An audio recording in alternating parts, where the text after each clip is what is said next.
الحمد لله. كيف الحال؟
Good morning. May everyone please proceed to your seats so that we can begin with the summit. Thank you.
Good morning, ladies and gentlemen, Your Excellencies. Assalamu alaikum wa rahmatullahi wa barakatuh. These past couple of days have been very fruitful. This Green Hydrogen Summit could not have come at a better time with the world's ever-growing demand for energy and the scarcity of non-renewable energy sources. This is the time to discuss the evolution of green hydrogen and its role as a necessity, not only in our future, but in our daily lives. The fact that it is being hosted here in Oman is also ideal, since Oman aims to become one of the world's leading green hydrogen hubs. Engineer Salim Nasser Al-Aufi, Minister of Energy and Minerals, unveiled the Sultanate of Oman's new climate commitment and its ambitious green hydrogen strategy 6 weeks ago. Under the leadership of His Majesty Sultan Haytham bin Tariq, Oman has committed to reaching net zero emissions in 2050 in line with the Paris Agreement's objectives of limiting global warming to 1.5 degrees Celsius compared to pre-industrial levels. To lead its transition towards a green economy, His Majesty gave directions to set up the Oman Sustainability Center, which will be the leading body undertaking the supervision, follow-up plans, and programs of carbon neutrality. You may find some Linde bags on your seats, and you will find these forms inside these bags. Please do not hesitate to fill them. Your feedback would be highly appreciated. With your genuine answers, we would actually like to improve your future experience here at the summit. Also, I'd like to take a moment to thank our sponsors for making this event possible. Thank you to the sponsors, and thank you to the strategic sponsors as well for the strategic sessions. I'd like to remind everyone who is going to be participating in the summit today as a speaker or as a panelist to please abide by the time, and that applies to the lunch and coffee breaks. As you all know by now, that this is the final day of the summit, so many of our participants have flights to catch tonight. Yeah, let's get started. I'd like to begin by welcoming to the stage Dr. Khalil Al-Hanashi, the Energy Renewal at Petroleum Development Oman. Please, let's give him a warm welcome to the stage.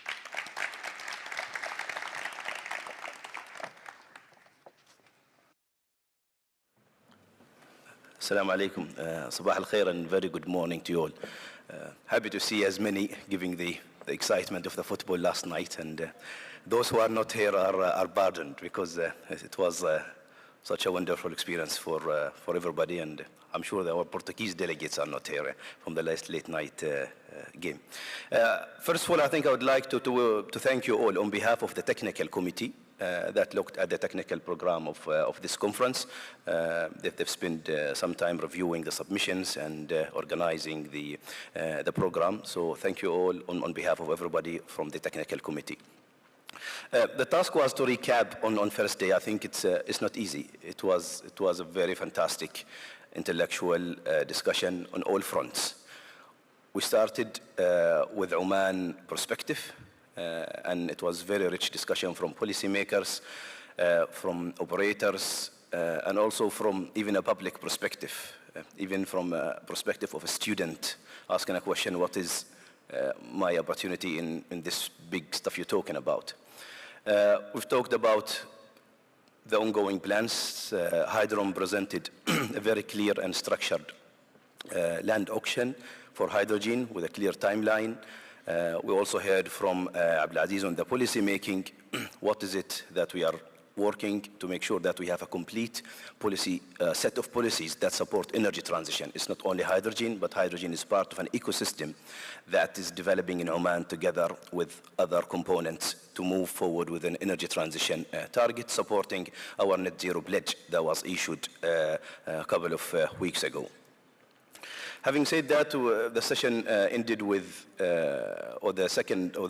before lunch, we ended with a panel. One of the most interesting panels, I would say, I've been recently to. That assertiveness from His Excellency the Minister, that we are here to do business and we are open for investment. Is there anything that is blocking anything? We are all ears to move forward with projects in hydrogen. Same message was echoed by the other panelists. Take bold moves. It takes courage to start a market. It takes courage to be a first mover, and that was very clear from the other panelists in the panel. After lunch, I think we've also heard what are the big players doing and how is hydrogen helping decarbonizing hard to abate sectors. We heard from the mining sector, eyeing hydrogen to decarbonize the transportation emission. After all, the emission in making the metals and the mining is an emission that we cannot avoid. There's no point making solar cells or turbines if you have emitted already upfront. So that sector looks at hydrogen to abate its emission. The marine industry, the ships, we heard a lot from the likes of Asyad, who launched their report. It's a very interesting report. I would encourage everybody to go through it. If you were here yesterday, if you have missed it, I think Asyad is also showcasing this report. And it is the first look at the potential of hydrogen as a bunkering fuel in Omani ports. So many other exciting stuff that probably I'm short of time to mention here. I know we are a little bit behind time. I welcome you all again, and I wish you a very exciting and fruitful day. Thank you again. And before I close, I think please do make the time to visit our beautiful city, Muscat. I know today we have a marathon up to dinner, but I think if you're staying here tomorrow, there's so many beautiful places here. Please make time to explore and come back again also in a holiday if you like it. Thank you. Thank you so much for that recap, Dr. Khalil Al-Hanashi. Let's begin with the sessions. Our first session today is about the green hydrogen value chain. I would like to welcome to the stage Eric Solheim, Chairman of the Green Hydrogen Development Plan of the Green Hydrogen Organization. Let's give him a warm welcome.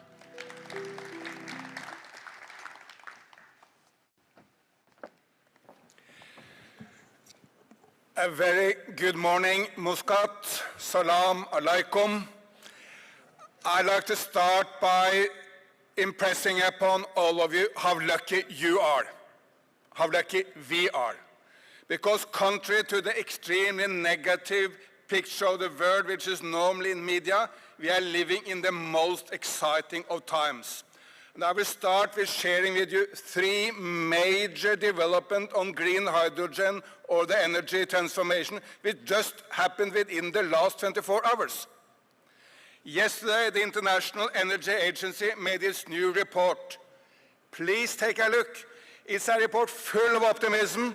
It says that the horrible war in Ukraine as a byproduct is supercharging the green revolution in the world. IEA has now increased the predictions for renewable energies by 30% for the next 5 years, because everyone wants to harness the sun and the wind. There are domestic resources everywhere in the world. Europe wants to be independent of Russian fossil fuels, but the rest of the world wants to be independent of the volatile oil market, and they want to move into the domestic resources everywhere. They now expect that renewables will be the size of coal within the next few years. They say that the Anti-Inflation Act in the United States will supersede American transformation. They say that Prime Minister Modi's many efforts in India is a major contribution to this shift. And they say that 50% of all the renewable energies which will come into the grid in the world in the next 5 years will come in one country alone. That, of course, is China. But when you add up these three major economies, the United States, China, and India, and add, of course, Europe, the Middle East, Korea, Japan, it's a major shift in the world. And please read this report. It's so full of optimism. At exactly the same time, yesterday, a new production line was opened in the city of Foshan, Guangdong province, China. And that is a production line for heavy vehicles powered by green hydrogen. They will make tractors 7 tons powered by green hydrogen. They will make lifts 8 tons made for green hydrogen. And the production is now rolling, so this is not a fantasy for the future. This is heavy vehicles powered by green hydrogen produced right now. And yesterday, some of you listened to my good friend Julie from Fortescue. Well, yesterday, her boss in Australia, Andrew Forrest, he made a purchase of a wind company in Australia Well, the price is secret, but media speculate that it's in the size of 2.7 billion US dollars, which will make this man, which is the great proponent of green hydrogen in the world, a major wind power producer in Australia to power his green hydrogen production by wind power. Well, that's just 3 news from the world of the last 24 hours, from International Energy Agency, from Australia, and from China. But then you're, of course, not just lucky because you live in an exciting world. You are lucky because many of you are living in Oman. And the ambitions in this country is enormous. I was so excited yesterday when I listened to the minister and his ambition for Oman. These are fabulous ambitions for Oman as a main producer of green hydrogen. Even making domestic industries, like, say, steel industries, powered by green hydrogen to create jobs for Omanis in the production lines. Fantastic ambitions, and it's a credible ambition because it comes from a nation with a good name, a nation which has been neutral to many of the conflicts in the region, a nation which is progressive, a nation which is politically stable, a nation where the world is ready to come and invest. And that's why we see so many people in this conference ready to invest in Oman. So a good overall global picture and fantastic opportunities in Oman. And when we try to figure out how to harness these opportunities, I think we should go back in history to look into how we fixed environment problems in the past. Any of you really worried with the hole in the ozone layer? Up with the hands if you are really worried with that. Well, hardly anyone, because the problem is fixed, ladies and gentlemen. There is no danger any longer to the ozone layer. We humans fixed it. How did that happen? Well, 3 forces came together. Number 1, citizens. Citizens said, we do not want to live this way any longer. I don't want my children to have skin cancer and die from that, so please fix this problem. Then political leaders came together in Montreal in Canada and made the Montreal Protocol, setting the vision for a world where there is no threat to the ozone layer. And then, maybe most importantly, business used the scale and innovation power of business to make all those products which are cooling the world, making air conditioning, refrigerators, but not destroying the ozone layer. And this is, I think, overall global theory of change. Change happens when citizens, political leaders, and business are coming together. That's exactly what we are doing here in Muscat today, bringing all these forces together to be a major change agent in the world. I would like to point to 4 global trends or global shifts which we should focus on when we see the green hydrogen revolution. First shift is the shift from negative to positive environmentalism.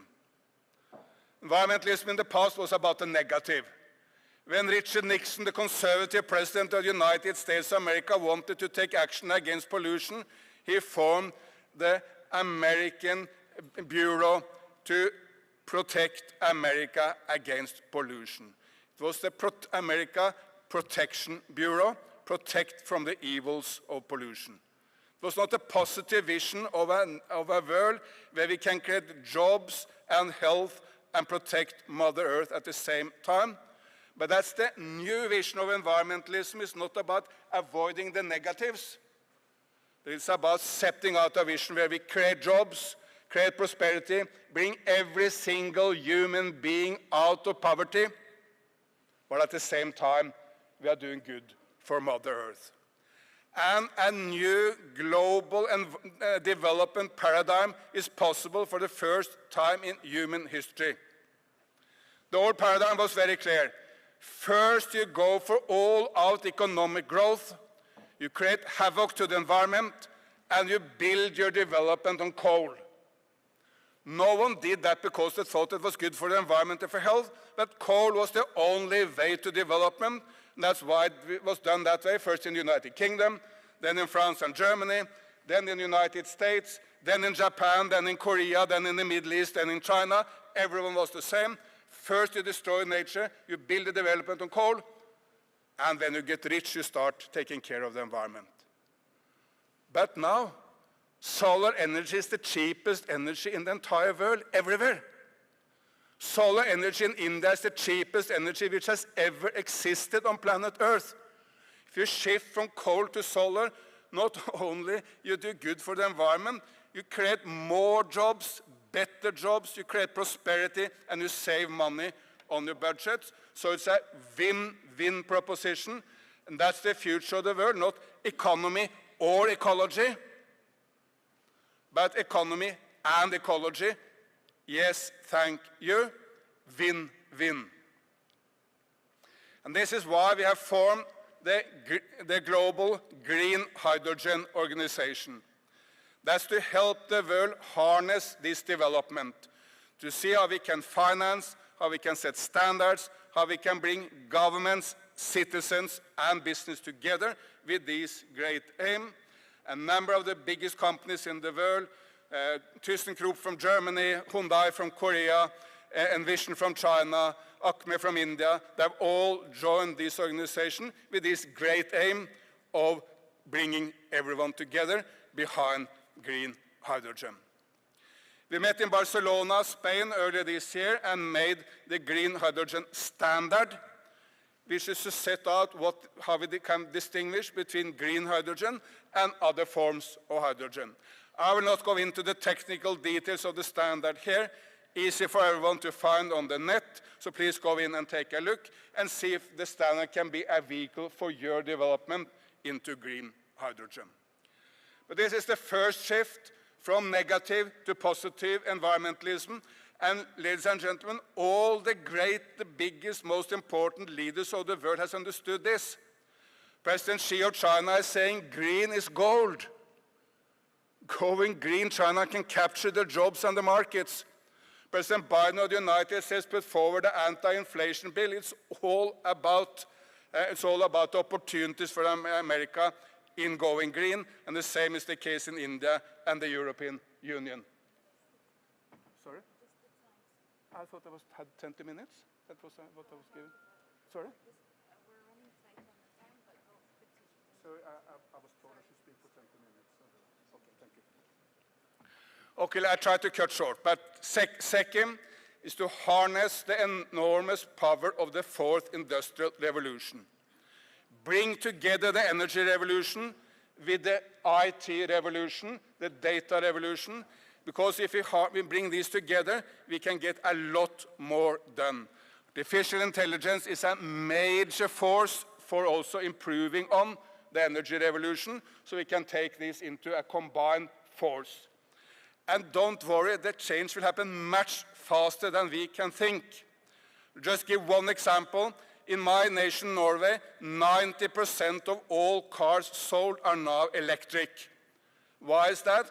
Because good policies of the government gave an introduction offer to those who wanted to buy an electric vehicle. I listened to the minister yesterday. He said that Oman will now put up charging stations for electric vehicles here. And don't worry, the new cars can go 500 kilometers on one charge. Very soon it will be 1,000 kilometers for one charge. You can go from Muscat to Dhofar today with one charging station. In the future, you will be able to go from Muscat to Dhofar without charging at all. And when government put up the right policies, people respond, market respond. Every owner of a petrol station in Norway now has a charging station. They make more money too on selling petrol than charging electricity. But if you don't have that, no one will come to your station to buy the hamburgers and the biscuits and the Coca-Cola. So you make a lot of money if you have the charging station. So market takes over when governments set the direction. And that's the power of the fourth industrial revolution. Third main shift is the shift to Asia. We Westerners tend to be extremely focused on Europe or North America. But look, China is now dominating every single green technology on the earth. 82% of all solar panels in the world last year were made in one nation alone. 70% of all electric batteries were made in China. If you buy a Tesla, yes, you buy a car developed in the United States of America, but in all likelihood, the battery is made by CATL, the Chinese producer, and 50% of the value of the car is the battery, which then is made in China. In India, when Prime Minister Modi launched the green hydrogen standard for India, it was an immediate response.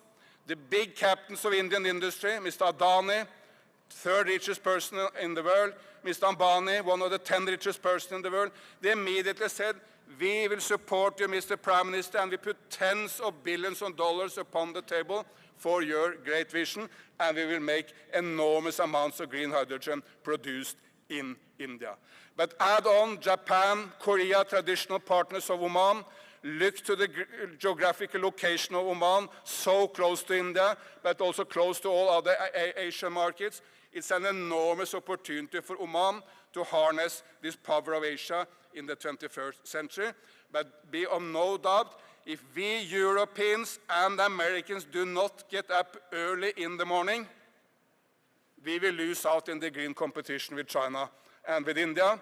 And China and India has an enormous benefit because they have 1.4 billion markets, both. 1.4 billion people, and there's one market in China, one market in India. You can produce energy in Tamil Nadu, the south of India, and you can sell it in Gujarat at the other end of the continent. You can produce something in Guangdong and sell it in Gansu in China.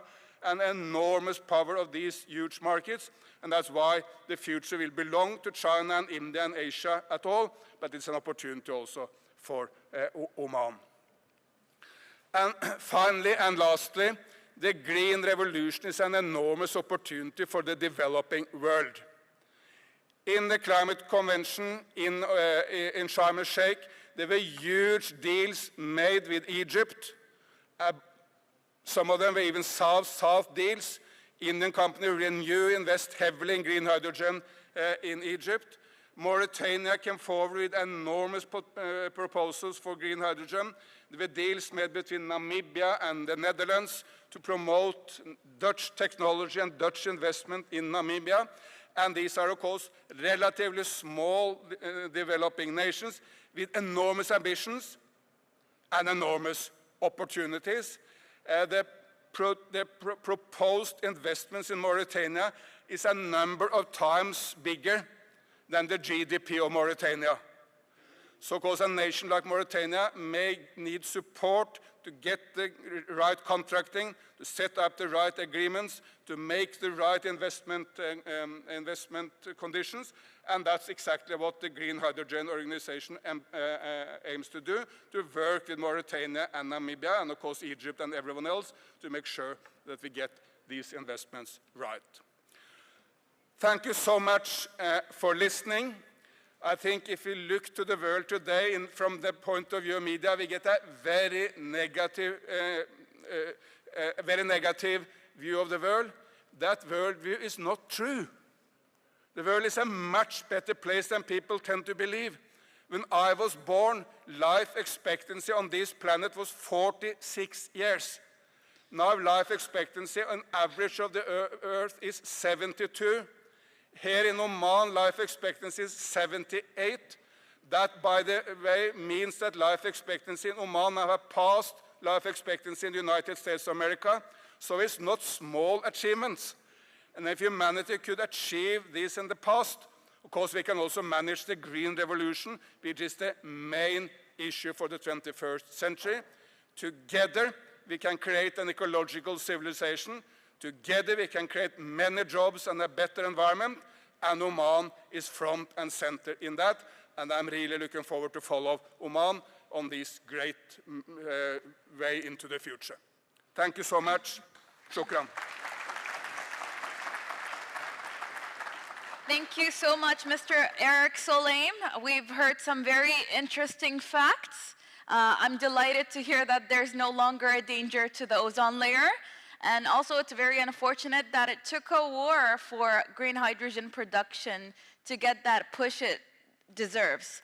I'd like to invite the remaining panelists of this session to the stage. Please let's give a warm welcome to Elisa Asmilash, the Renewable Energy Technology Analyst at IEA. Also Cedric Crew, Green Hydrogen Technical Manager at Total Energies. Ahmed Uthman, Regional Business Development Manager at Equinor. And Zahran Al-Abri, ICV Development Manager at Petroleum Development Oman. Please let's give them a warm welcome.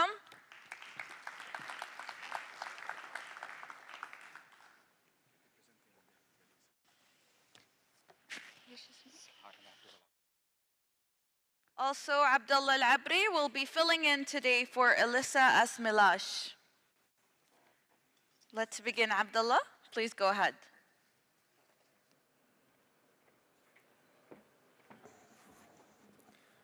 Assalamu alaikum wa rahmatullahi wa barakatuh, and good morning to everybody. It's great to see the big audience today, and obviously the hype and the hub and the momentum that was taking place yesterday. So the intention today for me is to indeed stand in for my colleague who couldn't make it for family reasons, and I'll be presenting something that is so much fundamental to the supply chains, and it's so much linked to the producer economies such as Oman. One of the projects that we are doing with the government of Oman, and precisely with the Ministry of Energy and Minerals, is on, or to answer the question rather, on how can we capitalize on the inherent strength that we have on oil and gas, given that Oman is a producer economy, so that we A, expedite the transition to the renewables, and B, leverage on that strength, and C, make that transition more competitive.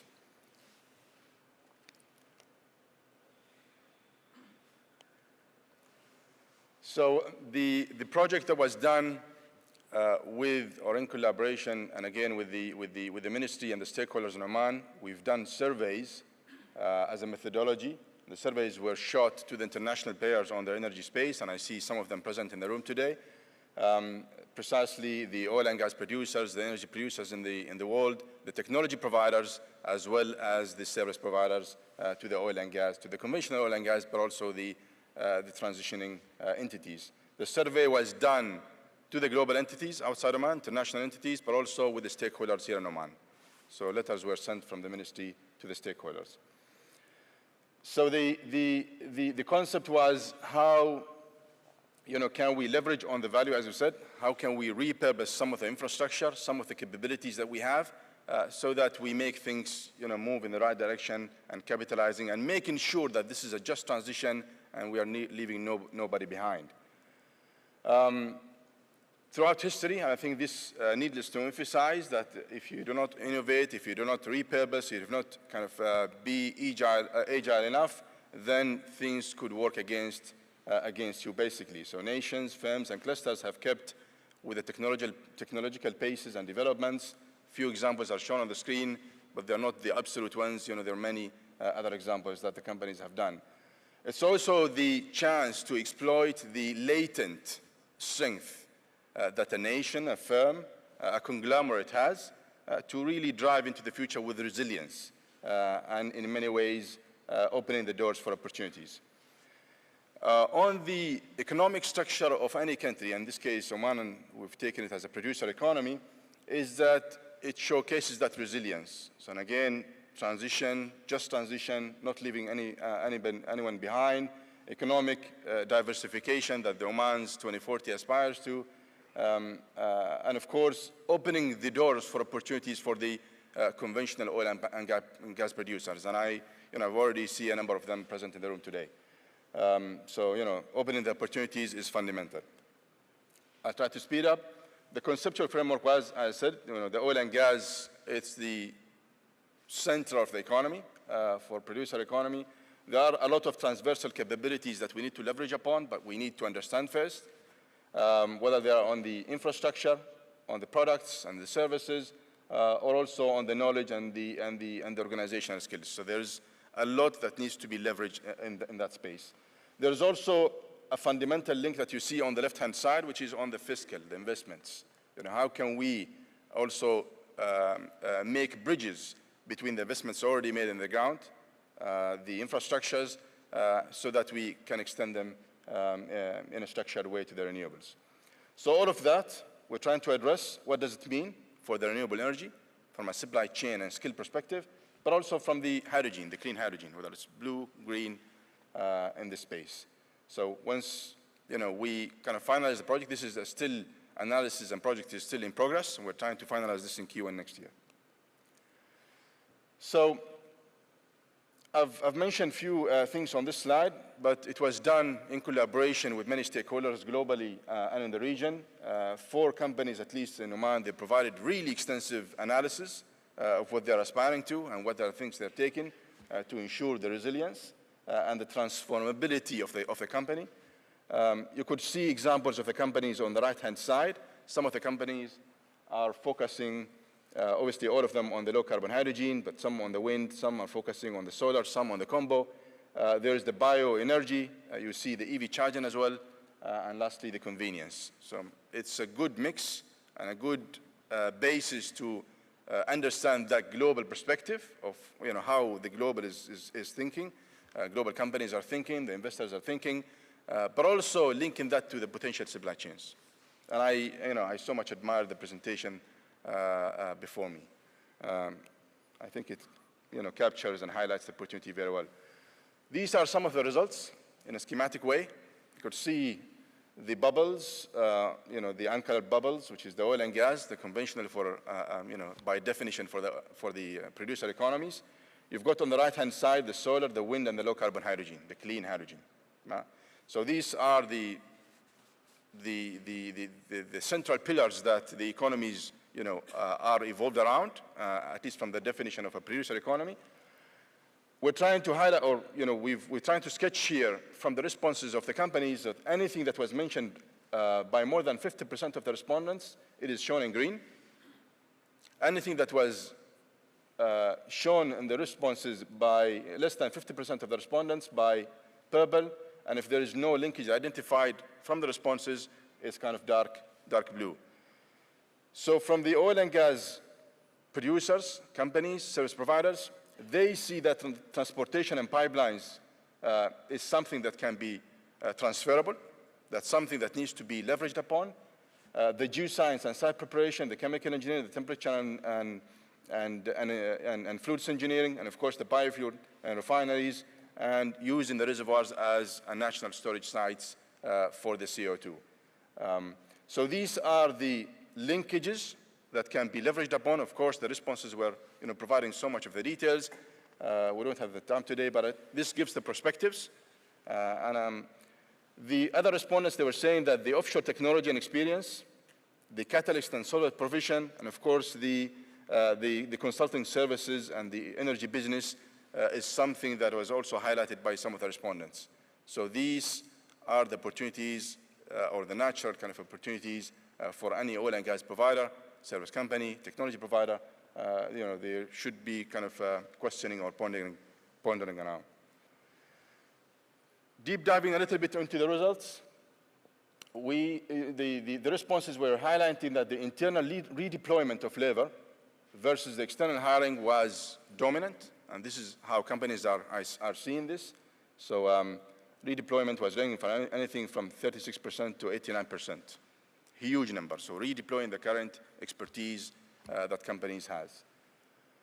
There is a general consensus that reskilling and moving talent into the low-carbon divisions is also possible, providing the necessary training and the business lines. And that's precisely to do with the geoscience, engineering, research, and supply chains, logistics, refining, and some of the other fuels that were highlighted. Some of the key concerns that were also noted in a way because they're part of the survey, but the statements were saying that the technology keeps evolving. Some of them is the transportation and pipeline adaptation of the hydrogen, repurposing some of the infrastructure, the oil and gas pipeline, precisely the gas pipelines, for the transportation of hydrogen. Some of the technicalities that needs to be verified. And I heard from Dr. Khalil Hanashi yesterday he was presenting the progress of the National Hydrogen Alliance. There was a dedicated study done for Oman to A, see the potential impacts of this blending into the integrity of the pipelines, and B, see if there is any impact on the off-takers on the other side. And it was, I think, verified, and I've seen some of the results. They're really storytelling. They're really making a case, at least for the blending in low concentration volumes. Reservoirs for carbon storage, leakage, certification, using the appropriate materials, and so on. Compressors in that perspective as well. And of course, the biofuels for refineries. So these are some of the concerns that they were highlighted. Now, the results were also identifying a large list of suppliers who are really currently servicing both the oil and gas sector and clean energy operations. So some of the already service providers are kind of in the game for oil and gas. That's the legacy for them, but also the new energy space. So the resilience, the pace of transformation is quick in the organization. Some of the mentioned service providers, you could see them on the right-hand side. They were mentioned by companies that the energy companies, they usually rely on them to provide the required services.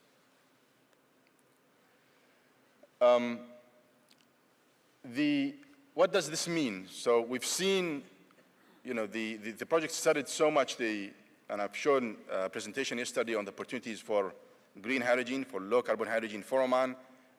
This project is looking into how can we bridge that gap between the legacy oil and gas and the energy business. So what does it mean for policymakers? One of them is for Oman to foster, or any producer economy in that space, to foster transversal capabilities and make sure that the society is also included into the journey. Coordination is necessary. And I'm sure that the the National Hydrogen Alliance, is set up for this, and there is a steering committee, I think, is taking place in a few minutes. So that National Hydrogen Alliance is ensuring that no one is left behind, and seeing what can the legacy oil and gas companies do to really transform the capabilities and extend them to the energy space.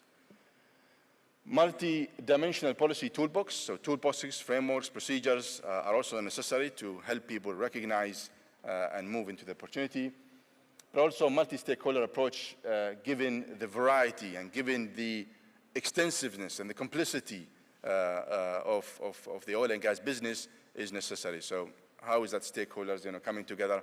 And this forum is a good example of this. My last slide, I'm called that I should finish quick.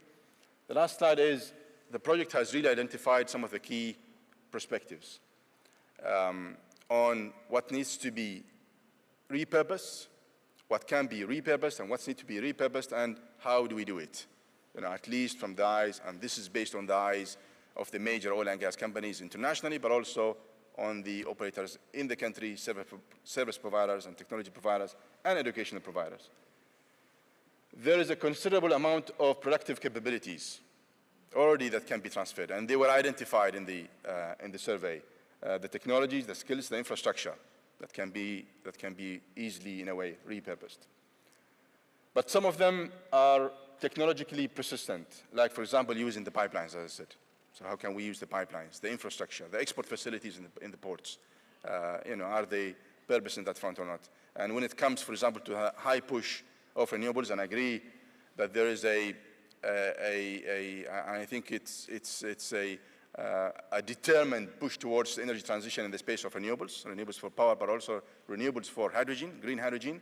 Now the storyline for storage comes into play. So how is that, what are the technicalities for storage? Do we use hydrogen for storage? Do we use the abandoned oil and gas reservoirs? Do we use the pumped hydro, or maybe the natural hydro for storage? To provide that assurance on the seasonality between summer and winter, plus also between night and day. And I guess this is, the last point is to say that there's no one size that fits all. It's all heterogeneous. Different companies and different stakeholders have different perspectives on moving forward with different paces. But I think we all agree that there is a lot of value, inherent value, from the established businesses whether it's on the supply side, transport side inside the country, or export, for producer economies to leverage upon. Thank you so much.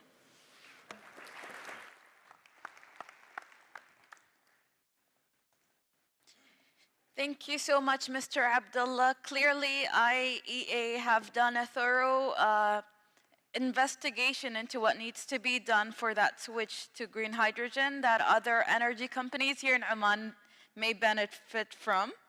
Next, we'll be hearing from Cedric Roux, the Technical Director of the Hydrogen Business at Total Energy.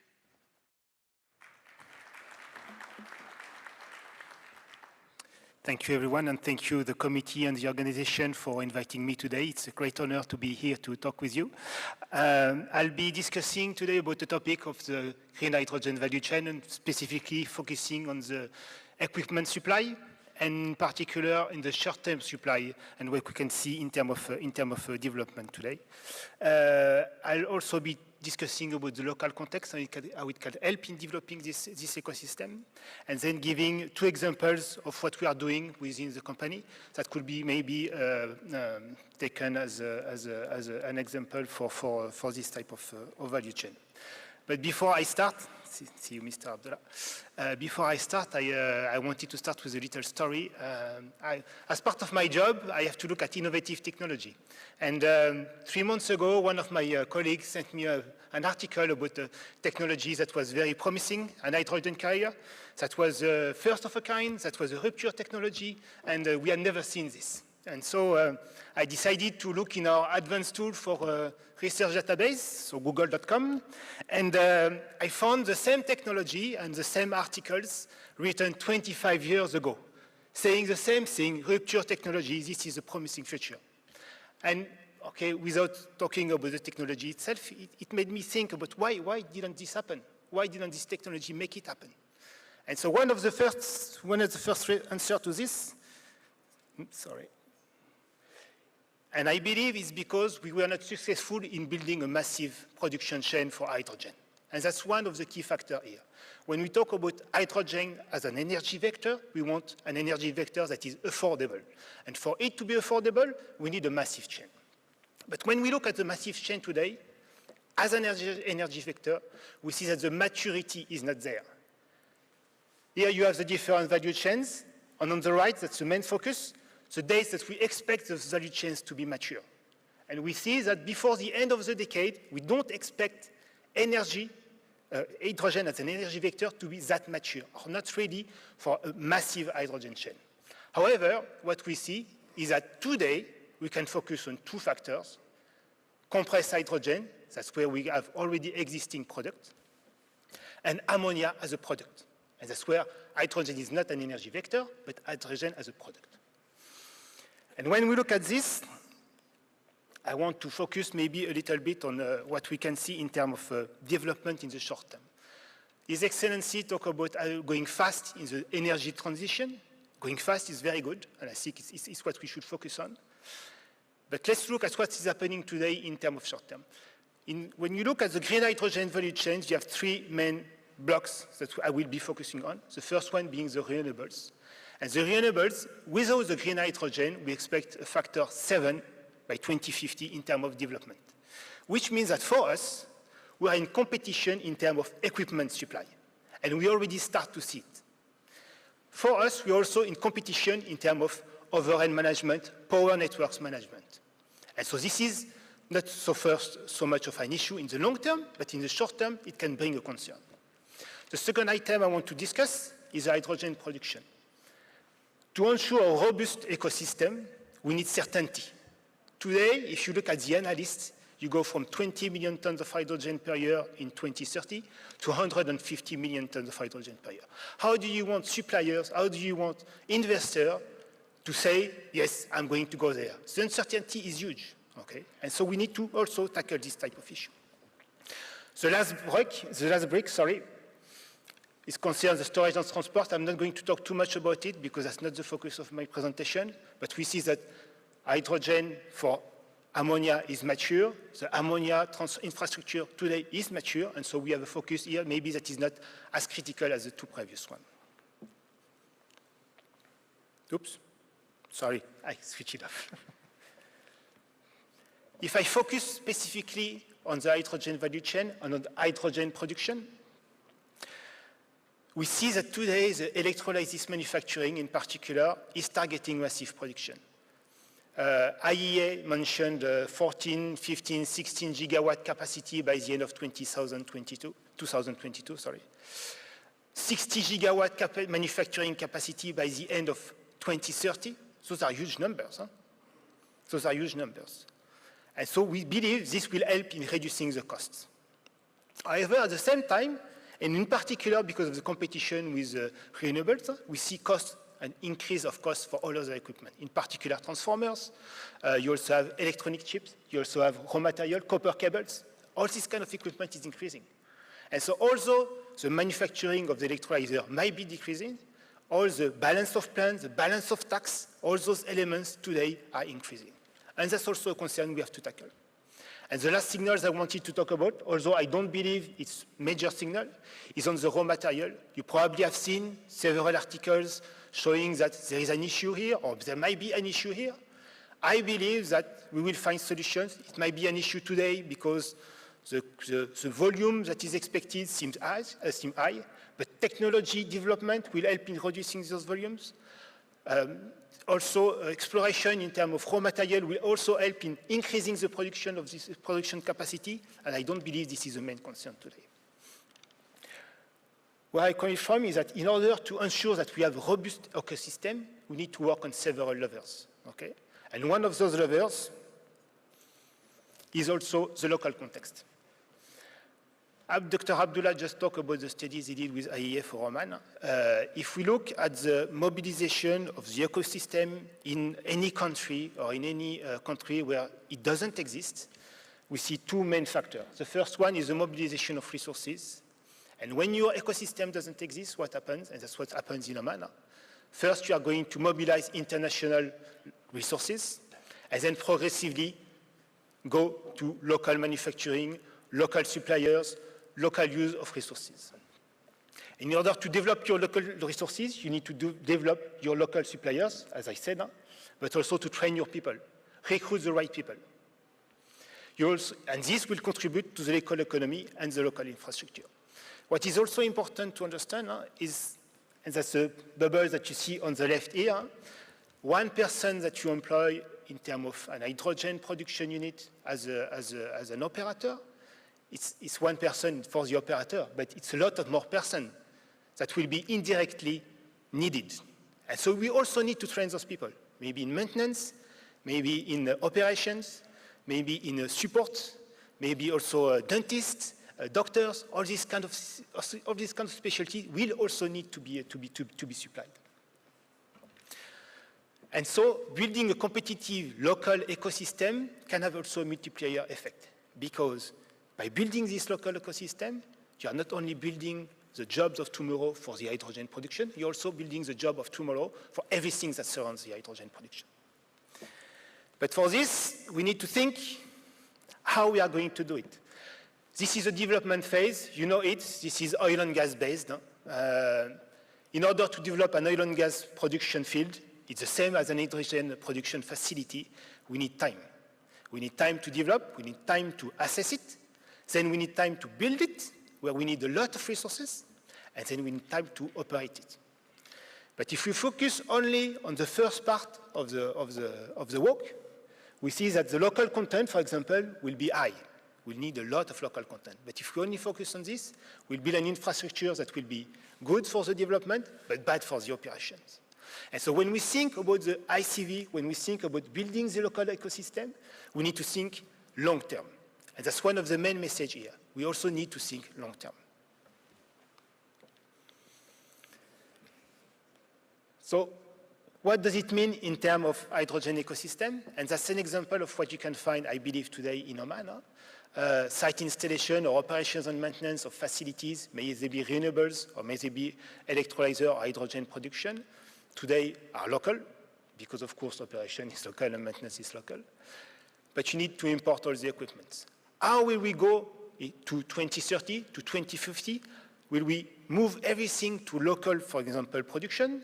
Will we stay in import of some specific equipment? That's a question mark. Today we cannot answer because we still need to assess it. We still need to understand what is happening. But that's a question mark. And probably we'll have local-based equipment that will be produced locally, and we'll still have imports. And we still need to decide which ones. What we can see also when we talk about the hydrogen ecosystem, if this type of equipment, we already see some moves. So we already see in China, we already see that some big players are converging together to build hydrogen facilities or electrolyzer manufacturing facilities. We see it in Europe, we see it in India, and I'm going to talk about it now. And we see it happening. The common factor for those people is that those facilities are based on local context, and in particular, on local demand. This is an example of what we are trying to build with Adani in India. So Total Energies and Adani have a joint partnership for a long time now. And so in the discussion between our CEOs, hydrogen became quite important recently. And they decided to go on an adventure together again, talking about developing hydrogen. The number don't matter, I believe. What matters is that we are looking at massive production again, okay? Why are we looking at massive production? Because locally there is a demand for hydrogen. Locally there is a demand for hydrogen, so we need big project. We need big project, and why we are focusing on this Gujarat area is because in India this is, we believe, one interesting area in terms of renewables, solar and wind combined, which makes it cost competitive. And so we believe that that's where we should go. The second thing that is important for us is we want to control our costs. That's what you have at the bottom. We are looking at the full value chain. So we want to control the cost. So we want to control the cost of renewables, manufacturing of solar panels, manufacturing of wind turbines, but also control the cost of the hydrogen production and manufacturing of electrolyzer. How will this happen? Will it happen? This is still a question mark, but that's what that's the ambition of the two parties. What is also important is that when we look at this type of manufacturing facilities and this investment locally, there is a local context there, okay? We already have manufacturing facilities for solar panels. We already have discussions in terms of turbine, in terms of blades manufacturing in the local context. We already know that we have a huge workforce in India, which is quite easily, let's say, move to this type of manufacturing plant. And so it makes it possible in this type of area. The second element, or the third element, is that we want the investment here is not based only on the hydrogen. It's based also on existing assets.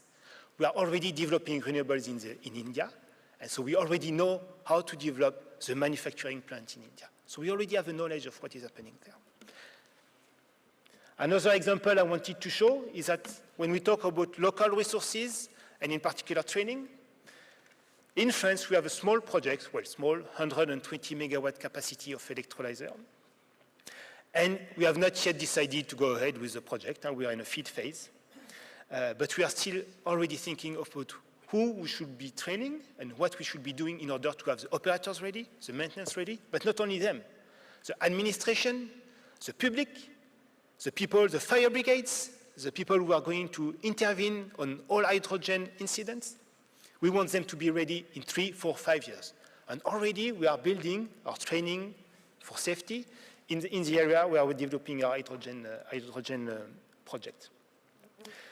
This training has been developed in particular with Total Energies and ENGIE, who are the two partners for the project in south of France, with NSOSP, which is the fire brigade also in the south of France, and with Bureau Veritas, with a known also training academy for this type of training.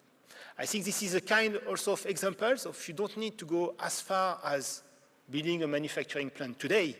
You need, however, to think about training the people.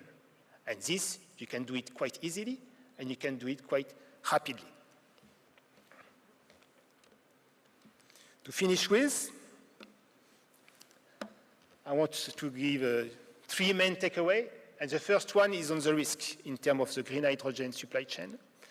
The main risk is not only on the electrolyzer unit, and that's a key message for me.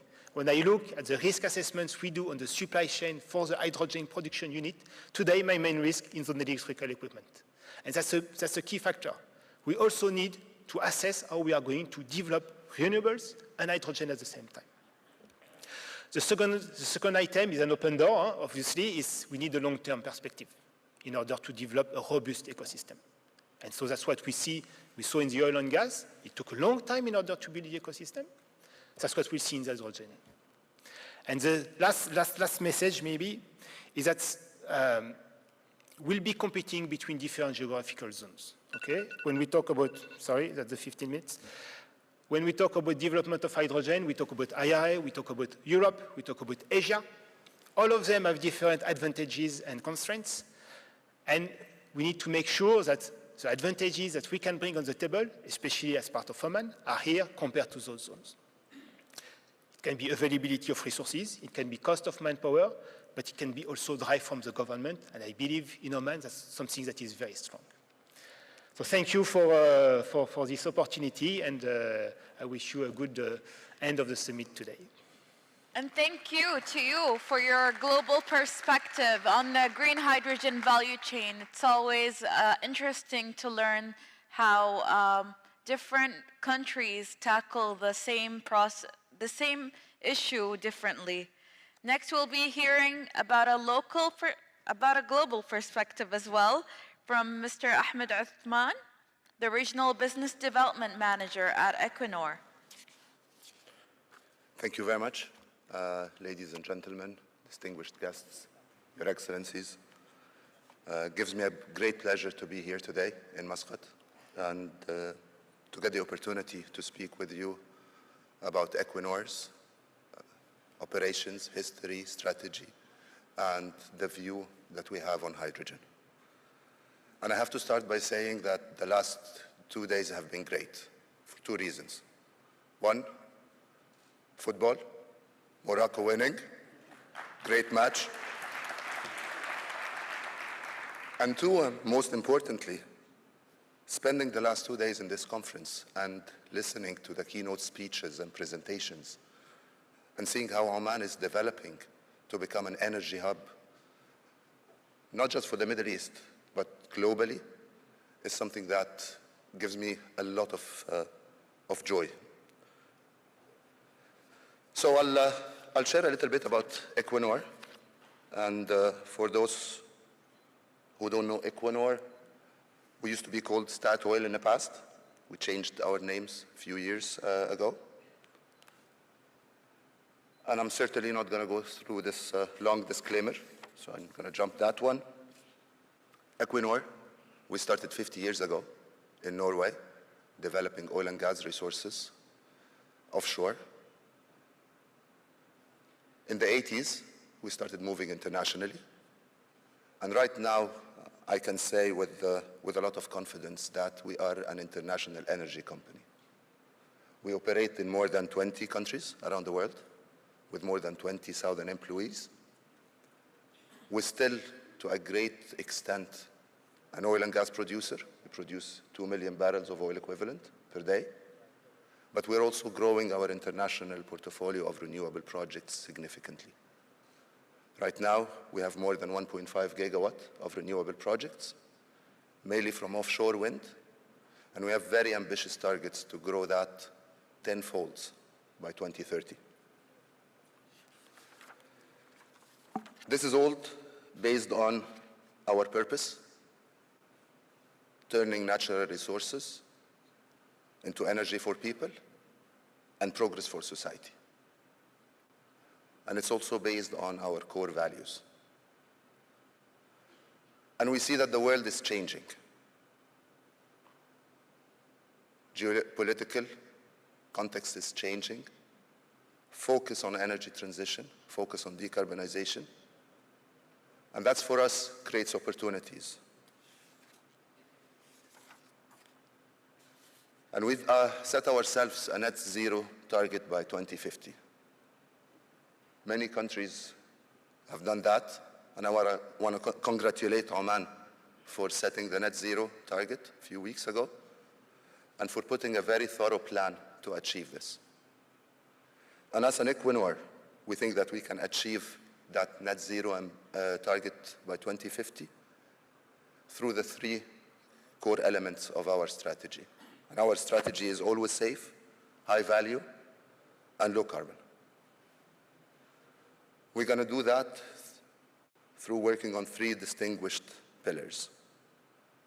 One, optimizing our oil and gas portfolio. We believe that there is still going to be a need for oil and gas for a long period of time.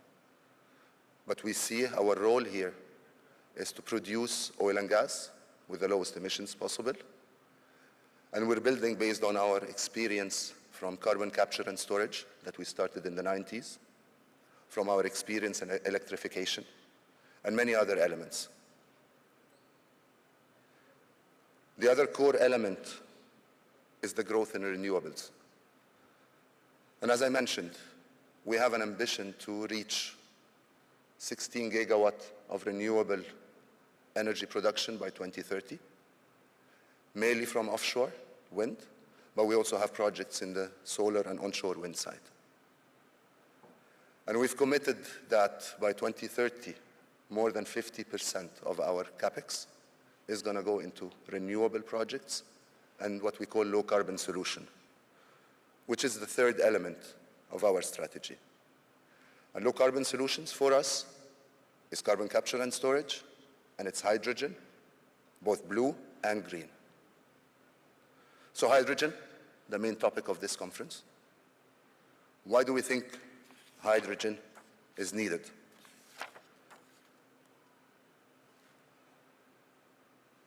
As my colleagues have mentioned yesterday and the day before and other presenters, in order to reach the 1.5 degree scenario and meet the Paris Agreement, emissions have to be reduced significantly. And in order to reduce emissions in hard-to-abate industries, like cement, steel, etc., hydrogen is going to play a critical role there. In Equinor, we produce our energy forecasts on a yearly basis. We call it the energy perspectives. And I invite you all to look at these reports. And we look at the scenarios where the world is going to be able to meet their net zero ambitions. For that to happen, if you can see the chart in the middle, we see that hydrogen is going to constitute more than 10% of the energy mix. And that's significant. And we see the demand happening in all the developing world. China is going to constitute a majority of that demand, Europe, US, and that demand might reach 700 million tons by 2050 from almost 2 or 3 million tons as we speak right now. So that significant growth, as Cedric was saying, will require a lot in the value chain, will require a lot of work. But I think there is a belief that it can be done. So here I wanted to share with you a little bit on our hydrogen projects. And again, we are a believer that both blue hydrogen and green hydrogen are going to play a critical role. We're venturing into few blue hydrogen projects in the UK, Norway, US. And that's built on the long experience we have from carbon capture and storage.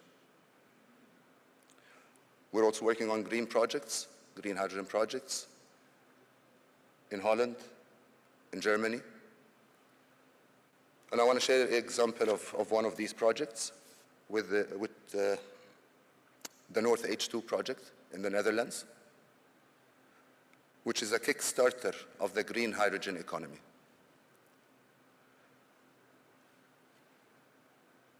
The word partnership was mentioned a lot during the last 2 days, and we believe that this is critical for growing the hydrogen economy. So in almost all of our projects, we're partnering with many players In that project in the Netherlands, we're working with Shell, RWE, and others. And the concept here is build an offshore wind farm that can produce up to 4 gigawatts of renewable energy,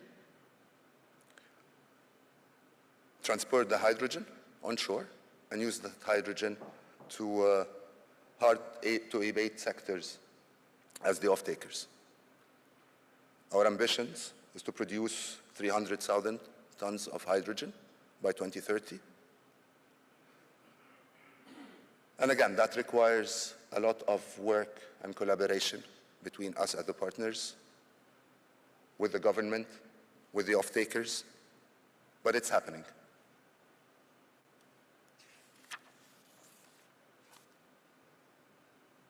And that's also another example of how we see, ultimately, the concept of an energy hub can be built. So Equinor is working with Norwegian governments and partners to make sure that Norway will remain relevant energy hub for the world. 4 key elements here: the decarbonization of oil and gas. Second element is the industrialization of offshore wind, again building on our experience from offshore oil and gas developments.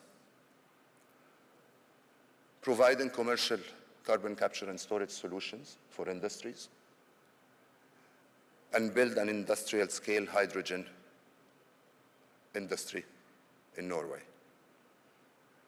The reason why I'm putting that slide here is in the last 2 days, I've heard a lot about how Oman is becoming an energy hub in the Middle East for hydrogen and others. So hopefully in a few years, Oman will be the energy hub here in the region. Norway will be the energy hub in Europe. And that's, again, energy transition needs companies, needs governments, needs collaboration to create these concepts that can help reach the world targets for decarbonization. I want to thank you all, and it's a great pleasure again to be here.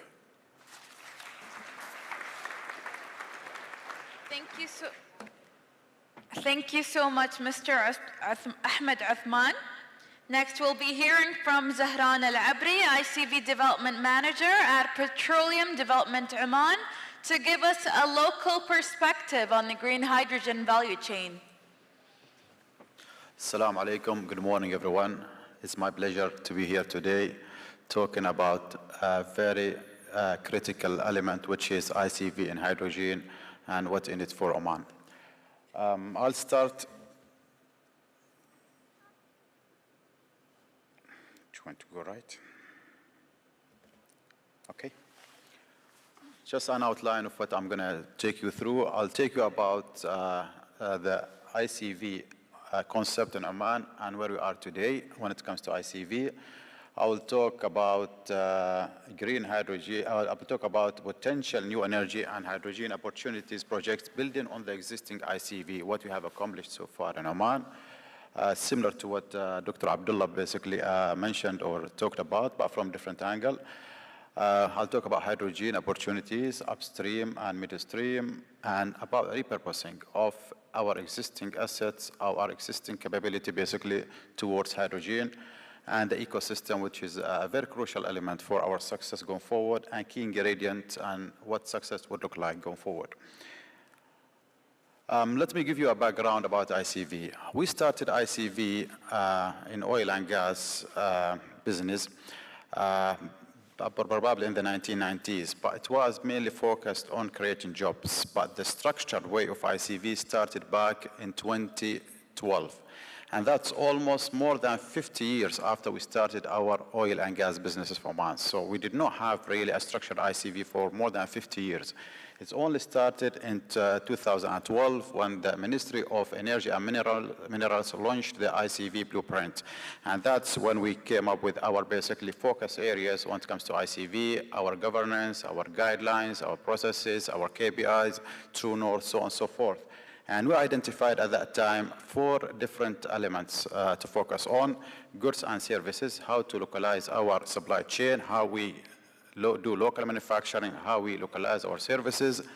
The other thing is how we can build and develop local companies, whether they are small, medium enterprises, local companies, mature companies, and as well how we develop people, how we can enhance human capital, whether through training, development, immunization, on-job training, so on and so forth.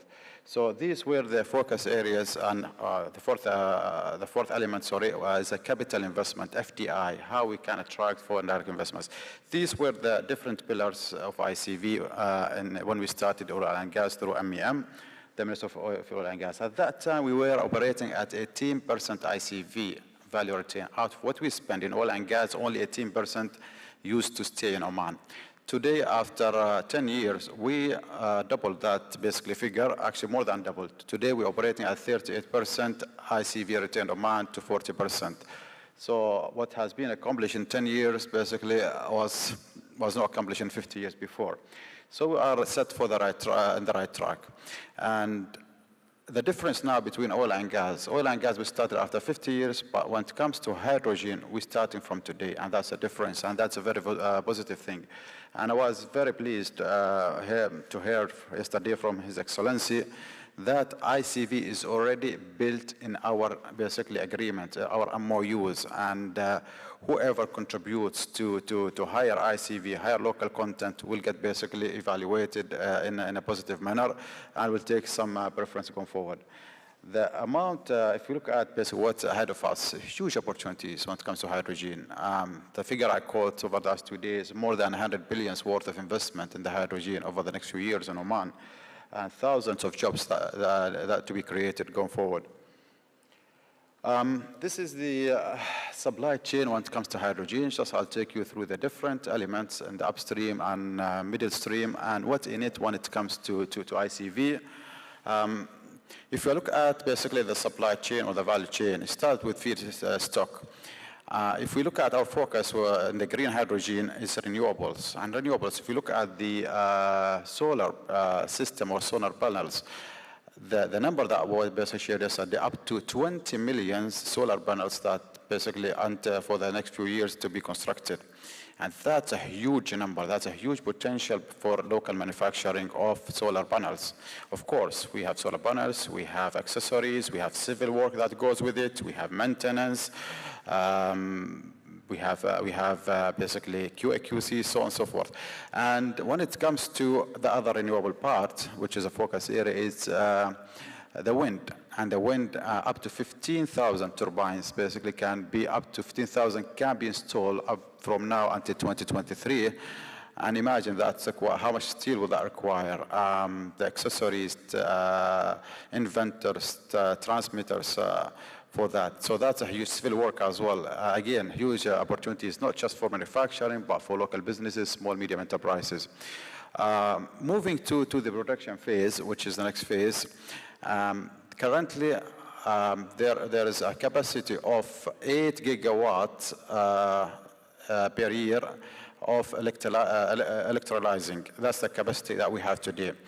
And that, until 2030, over the next 8 years, will grow up to 60 gigawatts. So that's almost 8 times than what we have today in just 8 years. Imagine that growth that is ahead of us.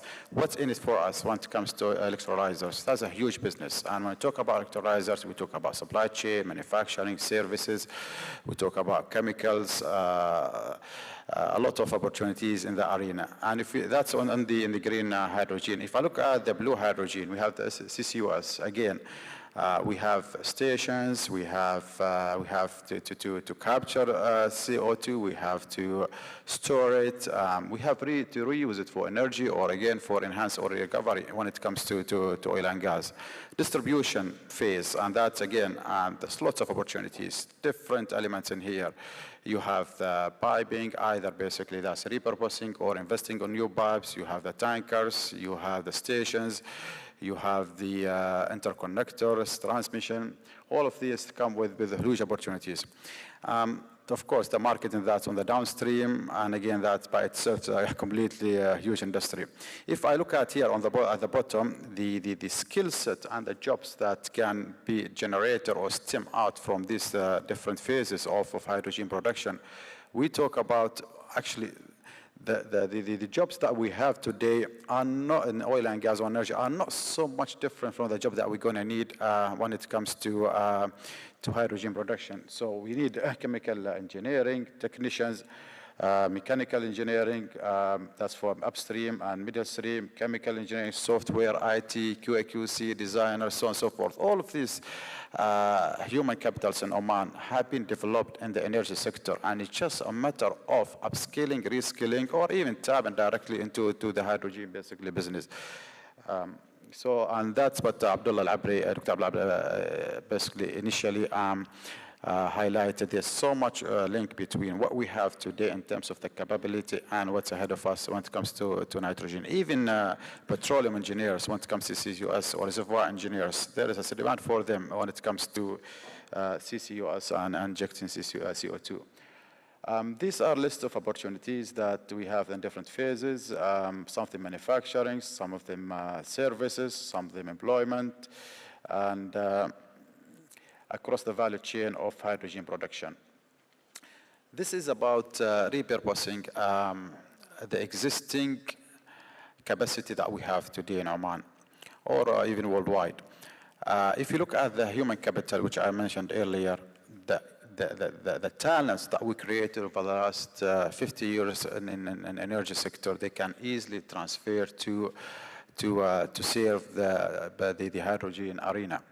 If you look at the manufacturing, and have this example here, basically, we created over the last couple of years, we created more than 80 manufacturing facilities to serve oil and gas. Some of those facilities can be geared up basically to serve the manufacturing and the business of hydrogen. An example here is how we can repurpose the structures and dry dock welding to a plant for manufacture of wind turbines. Again, for the pipelines, can we repurpose the pipeline? Repurposing the pipeline can save you up to 50% of the capital cost. However, still basically it's not matured yet, but that's estimation. And how practical is that? Again, yet to be investigated. Again, LNG for ammonia, LNG terminal for ammonia and hydrogen basically transport. How is that basically practical to be repurposed? But whether it's repurposed or whether you have to basically build a new one, it's huge opportunities for ICV. Ecosystem. Ecosystem, again, is a very important element. We can talk about opportunities, we can talk about spend, about projects, but unless we have the right ecosystem, it will be very difficult to mature and operationalize your opportunities. And in here, this is basically for our learning in oil and gas and ICV. These are the basically enablers that will base or set us up for success in terms of operationalizing our opportunities. Access to finance.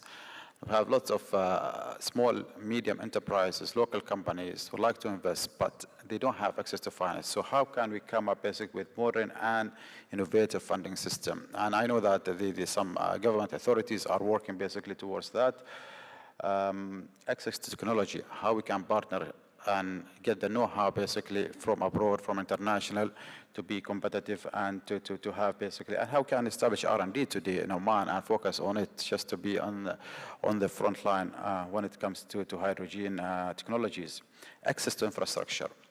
And I think Oman came a long way on this. We have Madain, we have free zones, we have ports, and all of these are enablers today. So in terms of the land allocation, the cost of the land, gas, electricity, I think we are matured in that. Aggregation of demand. That's a very important thing. No one will do a business here unless there's enough demand to make a business sense, to make the business viable. And if we start working in isolated way, we will not get to the demand that will justify basically a business sense. And that's what His Excellency stressed on yesterday, collaboration, aggregation. So that's something that collectively different parties we need to focus on and work on. And what I like that there's already a direction basically from the government, from the leaders in Oman, basically to collaborate and get all the different parties clubbed together. Enabling legislative and framework, that's again another enabler. Do we have the right policy, the right guidelines? Do we have the right incentives today to attract businesses? All that basically has to be correctly set up to ensure that our local content is achieved. These are the key ingredients for strong ICV: leadership, commitment, and support. We have clear vision and a clear strategy. We need to have dedication from the organization. We need to have the right processes, right procedures to mature our ICV agenda, and collaboration again. And here at the bottom, how would ICV success look like? If we are competitive and sustainable when it comes to our value chain, if we are able to supply locally and internationally and export, if we have world-class Omani talents, then that's a success. This is my last presentation. Thank you very much for listening. Cheers. Thank you so much, Mr. Zahran Al-Abri. Before we begin with the questions, I myself have a question, if that's okay.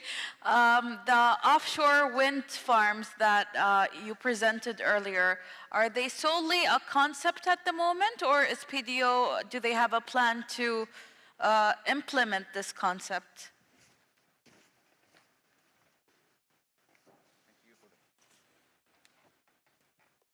Thank you for the question. No, it's not PDO. This is just a concept. This is just how the world is moving. This is not linked to PDO plans or PDO aspiration. Not at all, yeah. Got it. Thank you. Do we have any questions from the audience? The floor is open to questions. We have a gentleman right here at the front. Can we pass him a mic, please?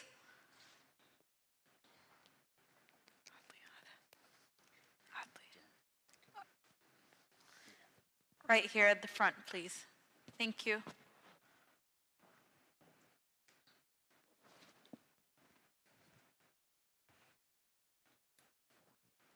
Assalamu alaikum. This is Ahmed Al-Ba'ali from Marafiq. Thank you very much for the presentation on ICV. Just a question on that. What were the major challenges learned in the oil and gas industry when implementing ICV that can be learned from to implement the same concepts in the green hydrogen sector? Sorry, can you repeat your question, please? Is it clear? What were the major challenges in implementing ICV in the oil and gas industry that can be learned from and implementing in the green hydrogen sector?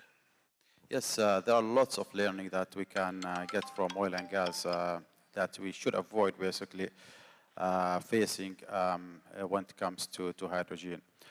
First of all, it took us so long. I think, as I mentioned in my presentation, it took us 50 years to have a structured ICV agenda. And we started back in the 60s and only have the ICV strategy, ICV blueprint back in 2012. So starting from day one, that would be the most important thing. We need to start from day one when it comes to ICV. Because the later you start, the more difficult to create ICV. It's always first comers, first entrants. Basically, it's easier for them basically to get ICV. Once there's a mature market, it's very difficult to attract basically ICV from outside. The other thing is collaboration and aggregation of demand. When it comes to oil and gas, for different reasons, it's been very difficult to aggregate demand and to collaborate with different players for different reasons. But there is, if we can manage to do that from day one when it comes to oil and gas, to hydrogen, that will be a game changer. And that basically what makes a business sense. It's the demand, it's economy of scale. Unless we have that collaboration, that aggregation, we won't have the economy of scale. That's another element. Again, is the sustainability. I like the presentation that was shown earlier. Sometimes we focus basically on short term. Okay, you have a capital project. Okay, let's invest in that capital project when it comes to ICV. But what after that capital investment or that capital basically work has gone? Those who have invested either in manufacturing or developing services, they wouldn't enjoy or have the same basically job that they had during the capital or during the construction. And then the sustainability of their project basically will not be there. So sustainable ICV, that's another element. So there are lots of learning that we can go on and on and on. Vendor development program, how we can have vendor development program today, how can we develop our SMEs. It took some time for us to have the right mechanism basically to develop small, medium enterprises. Either the way we do it, either basically give them segmented work, but it's not developing in areas that we have continuous business. We develop in areas that could be one-off, and therefore they survive for a while, then they cannot sustain. These are having the right processes, guidelines, that's crucial as well. And we are updating guidelines, updating basically our processes as we go in oil and gas. So in hydrogen or energy transition, I would say, we need to start from where we stopped when it comes to oil and gas. Thank you. Thank you for your response and thank you for your questions. Do we have any other questions from the audience? We have two right here in the front. Can we please pass the mic to them? Assalamu alaikum wa rahmatullah. My name is Saif Al-Ruhaili from DCRB. Sorry, sir, can you please speak up? We can't hear you well over here. My name is Saif Al-Ruhaili from DCRB, and my questions, I have two questions. The first is for Total, and they're speaking about the production of green hydrogen and the challenges with over the value chain. But there is no specific highlights on the scarcity of water issue. And we are in the Middle East. This is a huge problem. And not mentioning that these are one of the SDGs that are highlighted, that we need to have some concerns. So could you please highlight the impact of the implementation in terms of the water? For question two, for Mr. Ahmed, I noticed the strategy of the company mentioning the low carbon hydrogen, meaning the blue hydrogen, I assume. And as a company, or the strategy of the company, in terms of percentage, how much is the strategy of the company towards blue hydrogen over the green hydrogen? Okay. So thank you for your question. So I agree with you. Within the company, we have the SDGs, so the Sustainable Development Goals, like every company. And the first one in hydrogen is availability of water. So this is a key criteria for us in order to assess the development of hydrogen, where we can develop the hydrogen projects, and how we are going to develop them. When we look at countries like Oman, but not only Oman, countries where we have a scarcity of water, we believe that the desalination process will be implemented and will help us in developing the hydrogen process. We believe also that this process today, in terms of water scarcity, using the water from the sea, is sufficient enough at this stage, but we are still assessing. We are still assessing because the development of hydrogen is huge. If you develop additional desalination centers, additional desalination plants, you might have other type of impacts, and we are still assessing also the type of impacts we could have. And I agree with you, it's a key item when we look at the development of hydrogen, availability of water, but also what could be the impact if it goes through the desalination system. I believe we also had a question right here at the front. Is that correct? So let me answer the question about our strategy for blue hydrogen versus green hydrogen. We believe in the role of the two. We believe the two are going to be very important. We don't have specific targets for each. We have one target for hydrogen in general, to have a portfolio of projects with around 15 million tons of hydrogen by 2030. But we haven't specified how much is going to be blue versus how much is going to be green. Equinor, given our experience in the oil and gas industry and our experience in carbon capture and storage, we see that developing blue hydrogen projects now makes sense in Europe, in the US, in other areas around the world. And we see that, again, the two are going to be needed in order to achieve the ambitions for the energy transition and the net zero. Thank you for the good presentation. Zahar Lamiri from BB Oman, ICV Manager. I got a question on the local manufacturing when it's come to the initial stage of those projects. So we look at the scale and the volumes of the asset and the equipment we need. It's a large volume. And from Total Energy's presentation, I see there is a lot of imports for the like wind turbines and the supporting equipment. So from global perspective, what do you think the local market will need to balance this heavy lifting in the momentum of going to green hydrogen production, and as well meeting the targets which we put? So what will enable this local manufacturing rather than we put the 100 capacity on the import in terms of, let's say, turbines, blades, and those high-cost asset investment? I didn't fully hear the question, but I understand in terms of general perspective, in terms of the supply chain, what will be the way we see the development of additional equipment? Is that what you are talking about?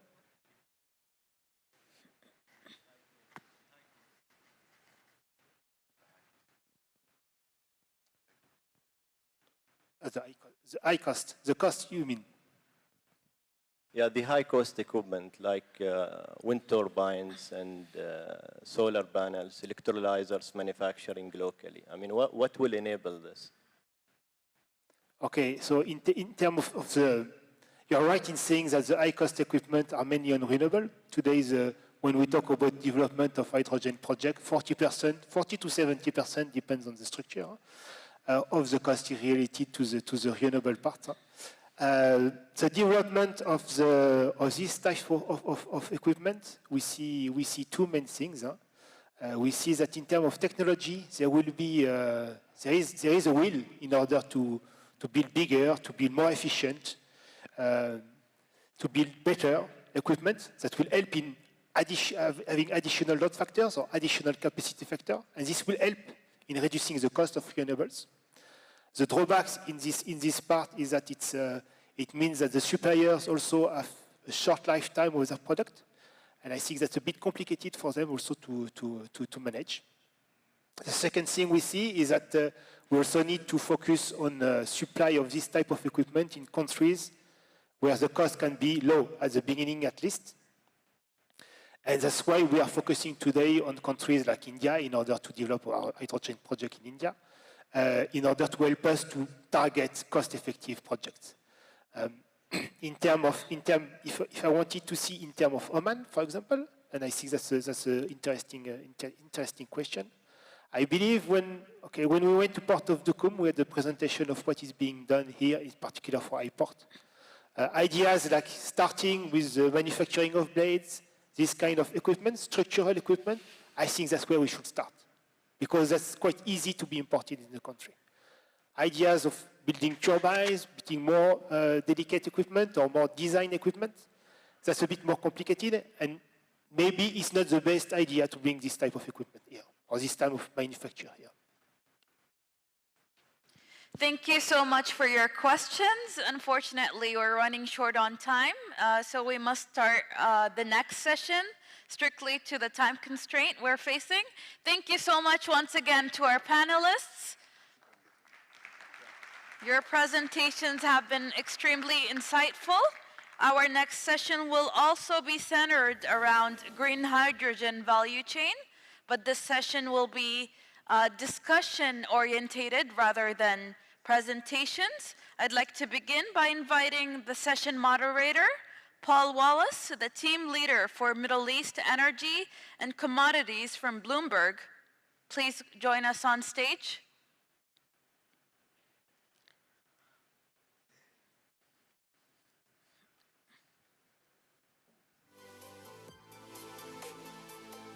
I'd like to go on by inviting the remainder of our panelists today. Mr. Werner Ponikwar, Chief Executive Officer at ThyssenKrupp Nucrea. Hope I'm pronouncing that correctly. Also Monica Trench, Head of Hydrogen BP Oman. Dr. Hans-Dieter Ermey, Vice President Hydrogen at Worley. Damien Aries, Vice President, Green Hydrogen Value Chain Business Unit at Technip Energies. Matteo Transchianelli, Vice President of Global Business Development Manager at ABB Energy Industries. And last but not least, Paul Smith, Vice President of Sales Energy Dome. Please let's give a warm welcome to our panelists today. And I'll hand over the session to Paul Wallace. Salam alaikum.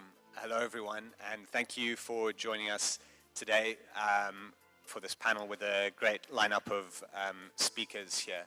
My name is Paul Wallace. I am a journalist with Bloomberg. I'm the team leader for Bloomberg's energy coverage in the Middle East and North Africa. So that's all things hydrocarbons and renewable energy, and obviously hydrogen too. I'm going to briefly introduce everyone before I get into the questions. Around halfway through, so probably in about 20 minutes, I'll see if there are any questions from the audience, and then I'll take a couple if people are keen to ask our panelists something. So to my left, we've had some change with the lineup. To my left is sorry. Yes, we've got Chetan Nazikol here, who's the regional CEO of ThyssenKrupp Nucera, which is ThyssenKrupp's hydrogen arm. Next to him, we've got Monica Trench, who's the head of hydrogen in Oman for BP. Next to him is Hans Hermes, who is Worley's vice president for hydrogen. To his left is Damien Aries, who is vice president and for green hydrogen for the green hydrogen value chain business unit at Technip Energies. Next to him, we've got Matteo Trascinelli, who's a vice president at ABB Energy Industries, and to his left is Paul Smith, vice president at Energy Dome. Thank you again, everyone, for joining us. I'm going to start with you, Chetan, and I'm going to ask you about the main problems we have and the main issues that companies such as ThyssenKrupp and others have when it comes to the value chain for green hydrogen. It's obviously enormously complex. I mean, Oman alone has said that it sees or hopes for something like $140 billion of investment in green hydrogen, I think by the end of the decade, as it looks to ramp up production to, eventually to about 8 million tons of green hydrogen a year. So this is seriously complicated stuff that is inevitably already causing issues when it comes to the supply chain and will no doubt cause more. So can you just talk us through what would you say are the biggest issues and the biggest problems when it comes to the value chain at the moment? Yes, thank you very much, Paul.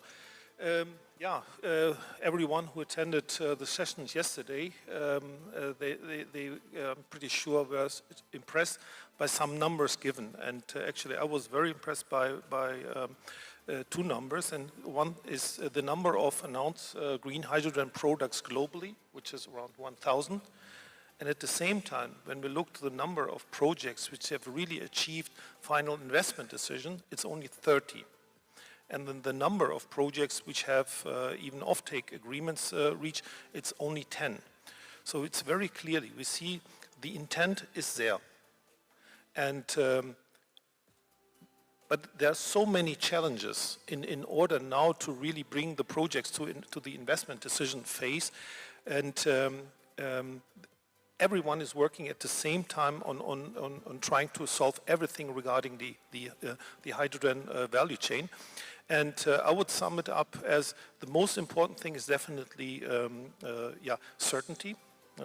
There's too much uncertainty right now. Everything came up just in few years. When we look to the number of projects, last year or the year before, the increase is dramatically.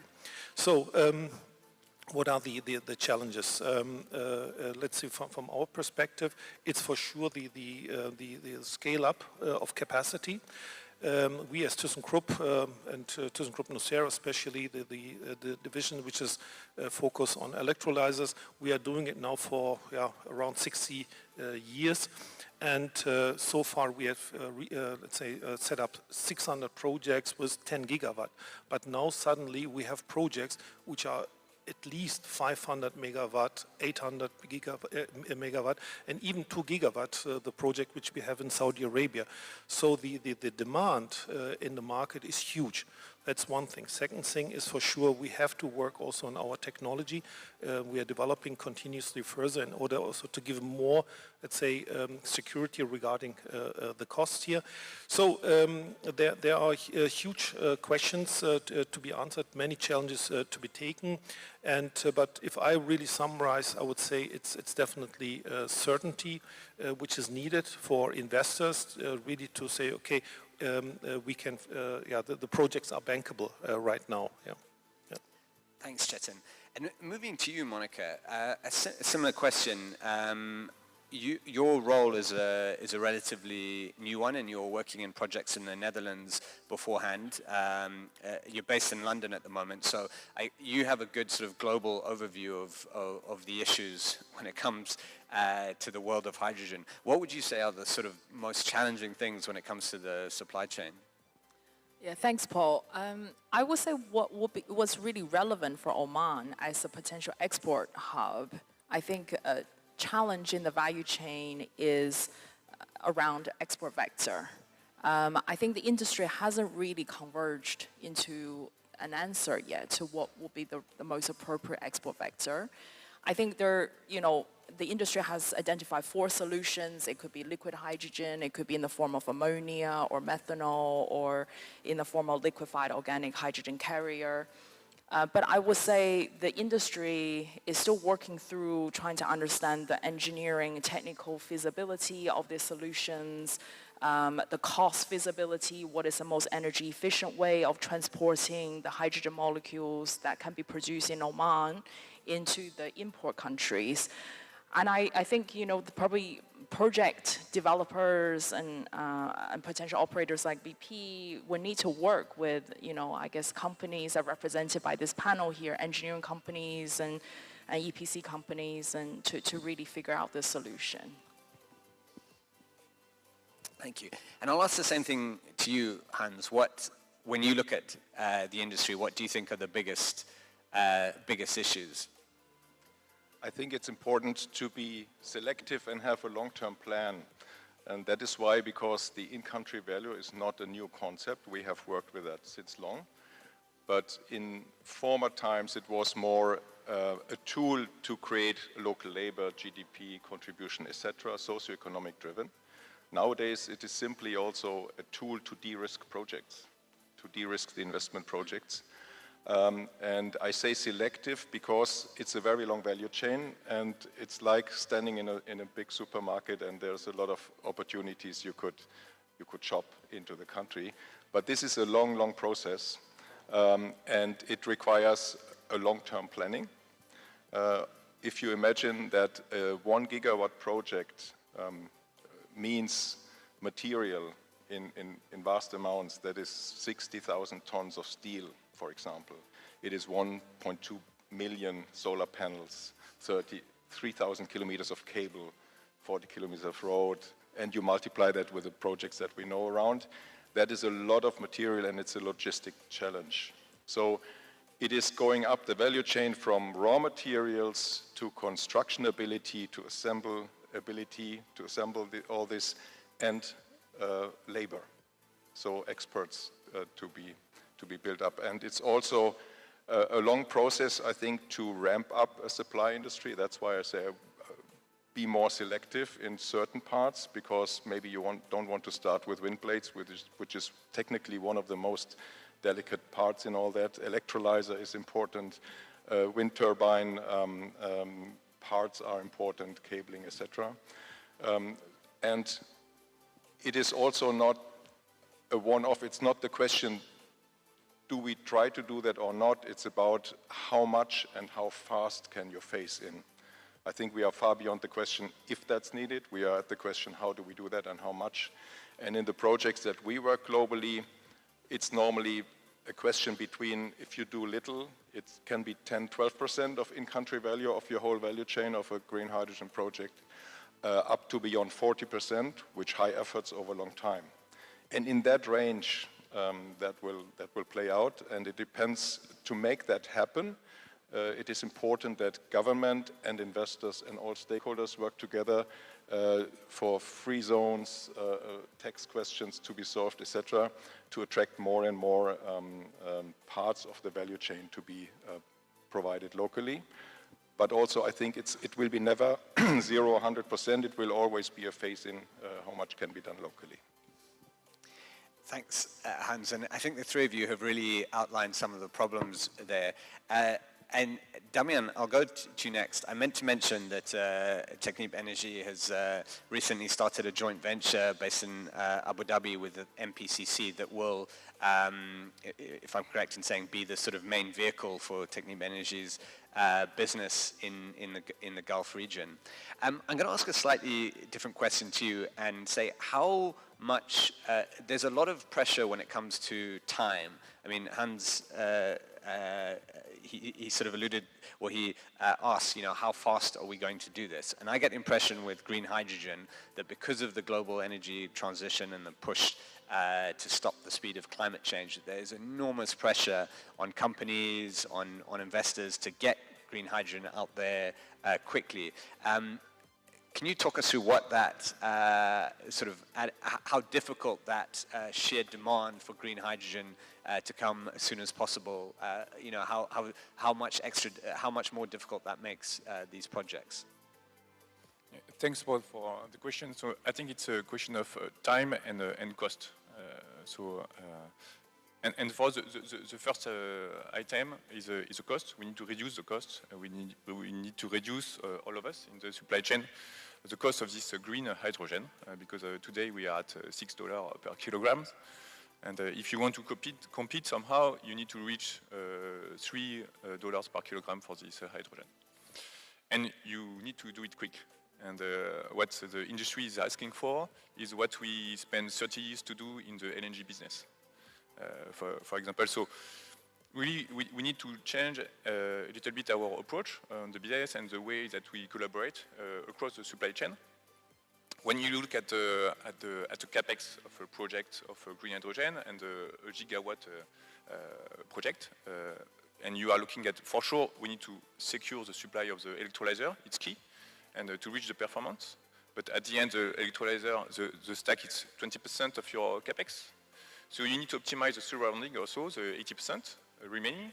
You also need to work with people like ABB also to look at the efficiency in terms of electricity.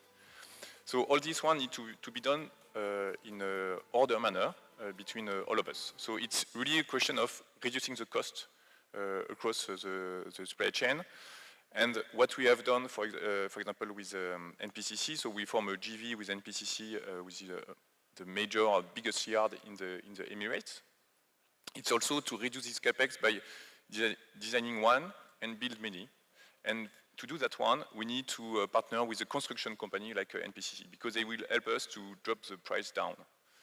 Because we can all do some, let's say, paper forecast. But at the end, we need to go to the construction company to see what is the status of the supply chain, how they need to construct it, and this is the whole purpose of the JV that we have done with NPC. So first thing is to reduce the cost, and then we'll see for the time to market. The goal is to reach $3 a kilogram or even less, which you, as you say, is people are wanting that to happen far faster than the equivalent in the world of LNG. Turning to you, Matteo, Can you sort of talk to us about what sort of progress has been made when it comes to the hydrogen industry and the value chain over the last, let's say, year or even shorter period that is giving you hope? Sort of what has made you sort of most optimistic in the last year? Yeah, absolutely. Thanks, Paul, and thanks for the audience, and good morning, everyone. If we take a step back, we are really into a historical inflection point, right? So we are in an industry that was there before. It was simply operating at a much smaller scale. So I guess for decades and decades, the market of water electrolysis for obtaining hydrogen or oxygen was, I don't know, a few megawatts or whatever, right? And now we are talking about, gigawatts, if not terawatts. So, those are like, a lot of order of magnitude in between. And at least 3, if not 4 or 5. And that's huge. This is a shock really for the industry, for ramping up that industry. I guess what was before, fine to approach with almost, a semi-laboratory sort of philosophy, needs now to be looked at with a total different mentality, which means, fully automation also of the production of the devices that are going then to be installed into the hydrogen plants. And we are assisting in the last 12, 18 months to that switch of mentality. It really needs to go to full automation, full robotization. And as a company, for the company that I represent, obviously we have a deep interest both as a supplier of devices that would go in hydrogen plants as well as devices that would go into factories that produces devices that go into hydrogen plants. Thank you, Matteo.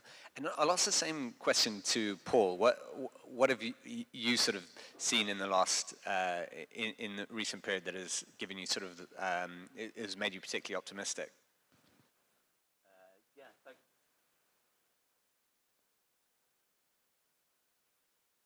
Yeah. Try Matteo. Thanks for the question, Paul. If I may, I'd just like to offer a slightly different perspective on value chain. From our point of view, Energydome is an energy storage company, long-duration energy storage. And as you know, hydrogen is a molecule. It may be blue or green. If it's green, then we're talking basically about a completely electrified economy. We're talking about the value chain from sun or wind to perhaps steel or fertilizer or any other end use. So we're in the electron bit of the value chain, and we also are working to address the fundamental issue of renewables, which is intermittency. It's very interesting to hear a question from the audience about water, because I don't think we've really grasped the full scale of the issue of intermittency in terms of being able to supply power steadily to electrolyzers or desalination plants for that matter. So our solutions are designed to solve part of that problem of intermittency. So we've developed a long-term solution to store electrons so that they can be then supplied to electrolyzers or desalination plants. And in terms of value chain and developments over the last year,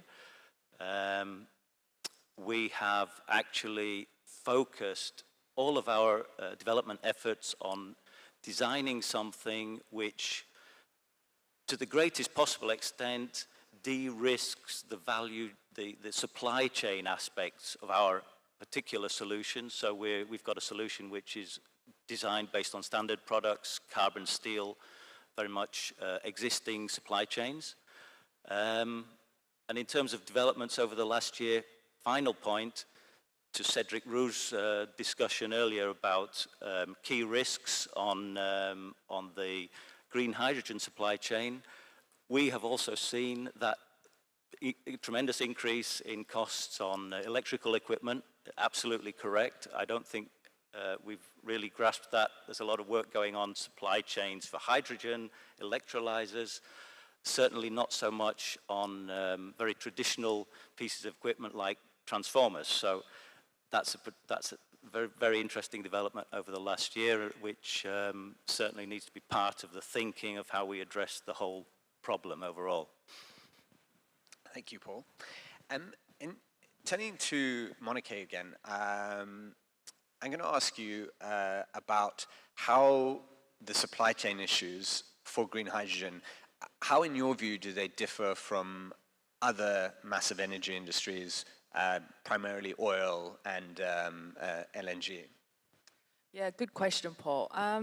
So I would say twofold. So I think a lot of the traditional energy vectors or traditional energy molecules like oil and gas, you have an established value chain already. And then there's established infrastructure, both in terms of hardware as well as the software, you know, the trading and then the commodity, you know, it's a tradable commodity and it has a price setting mechanism and et cetera. Whereas hydrogen is a very nascent industry. The value chain is yet to be established. So the export value chain in terms of infrastructure required is not yet there. We're waiting for investments for, you know, conversion units to convert the hydrogen into a exportable seaborne molecule, and then the ships being available and receiving terminal to be upgraded and cracking facility or whatever other facility you require at the receiving terminal. All of this yet to be established.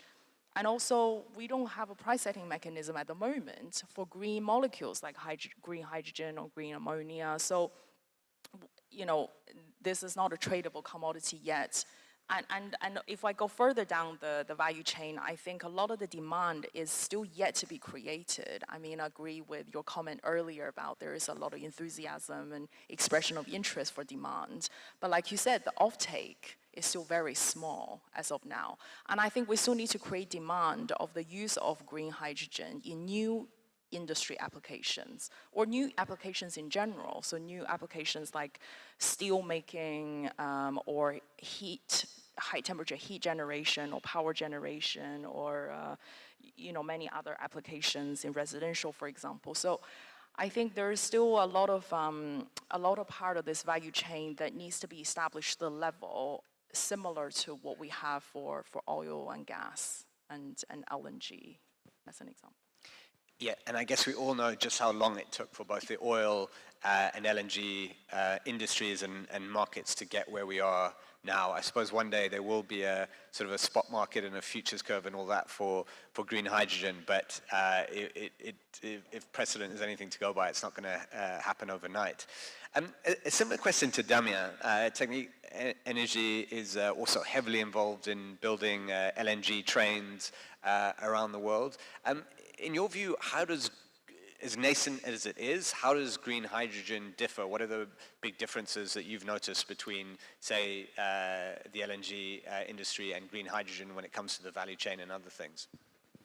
I think the main difference compared to the oil and gas business is that the feedstock is always the same for green hydrogen because it's an electron, where our engineers, they are used to start with a different type of gas, different type of oil, and so on. So from the inception of the project, it's really different. So we need to teach and to train our engineers to change a little bit this mindset. This is for us, this is one issue that we need to resolve. And then entering into the mega scale project, we have to look at what is the best configuration for a project. Okay, how we have to size the renewable part, how we have to size the green hydrogen part, if we have a storage, if we will have a storage through a pipeline, if we have a storage with spheres or whatever, and also looking at the ammonia part. So really, we need to have people like engineering, integrator, like us, Technip Energies or Worley, to look at this global picture, because it's a change compared to the LNG business. Okay, LNG business is a well-known process. We know exactly how to build it and how to offer to our clients the best solution. In this space, it's different. And we have done a couple of studies around the globe for a gigascale project today for the green hydrogen and green ammonia project. And we have seen that without touching the technology, just looking at the different blocks and how we have to design the different blocks, we can divide the LCOH by 2. So it's really important that we have this early discussion with our clients to look at these blocks of renewable green hydrogen and green ammonia. And the third point, what is different compared to the oil and gas business, is that as engineering and EPC contractors, we were always very focused on the CapEx, and on only the CapEx. But here, we have to focus on the LCOH, which is quite different compared to the way that we work with our clients, also with our partners. We have to look at the LCOH, so we may have some arbitration between the CapEx and the OpEx, and to give privilege to the OpEx compared to the CapEx. So we may increase the CapEx to reduce the LCOH. So it's a completely different perspective compared to the oil and gas business. In many ways, it does seem like a much more complicated molecule to get from start to finish than say oil and gas, or let's say LNG. Hans, what are your thoughts on that? You've obviously been in renewable energy for a long time, I think about 20 years. But what, in your view, is a big difference with green hydrogen? Yeah, it is, thank you. And also I agree with Paul, we need to get away from this electron thinking because it's an integrated system, as Damir said. And also we know that each single of these building blocks, ammonia trains, electrolyzer, you know how to build electrolyzers. We have a mature solar industry and wind industry, but the integrated system together, we have not so much experience yet in that size. So, and we have very, very little construction experience. We are involved in more than 200 low-carbon hydrogen projects worldwide, but still, we, as a sector, we have little experience in constructing and even less in operation. And that's also one reason why we have sit together with companies like ABB and IBM and have developed an asset optimization center to be able to look into future operations and what early decisions on CAPEX have as impact. So you might tend to reduce the CAPEX, to reduce the levelized cost of hydrogen at the end, and you pay that more with higher OPEX over 20, 30 years. And to get more insight into that, we have built that up together and deciding not to wait in our corner until it's our call to come in as engineers, or ABB with electrical equipment, or IBM with the integration. We have built that up over the last 2 years together, just to be able to get more early insight and more understanding of these projects at this size as an integrated ecosystem, because we are not building an asset, we are building an infrastructure ecosystem. And that has infrastructure around, and it has even shared infrastructure more and more in the future. And that's, I think, is also one big difference to the former oil and gas industry. Thank you, Hans. I'm going to see if there's any questions from the audience. If anyone has a question that they'd like to ask, if they could raise their hand. I can see someone at the back. If we could get a microphone to them, that would be great. I think they might be in the back row, in fact. I think.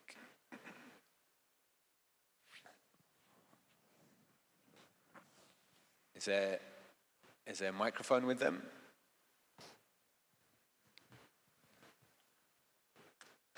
It's on the way. Okay. If you could just give your name and who you work for, and also just let us know who you'd like to answer your question.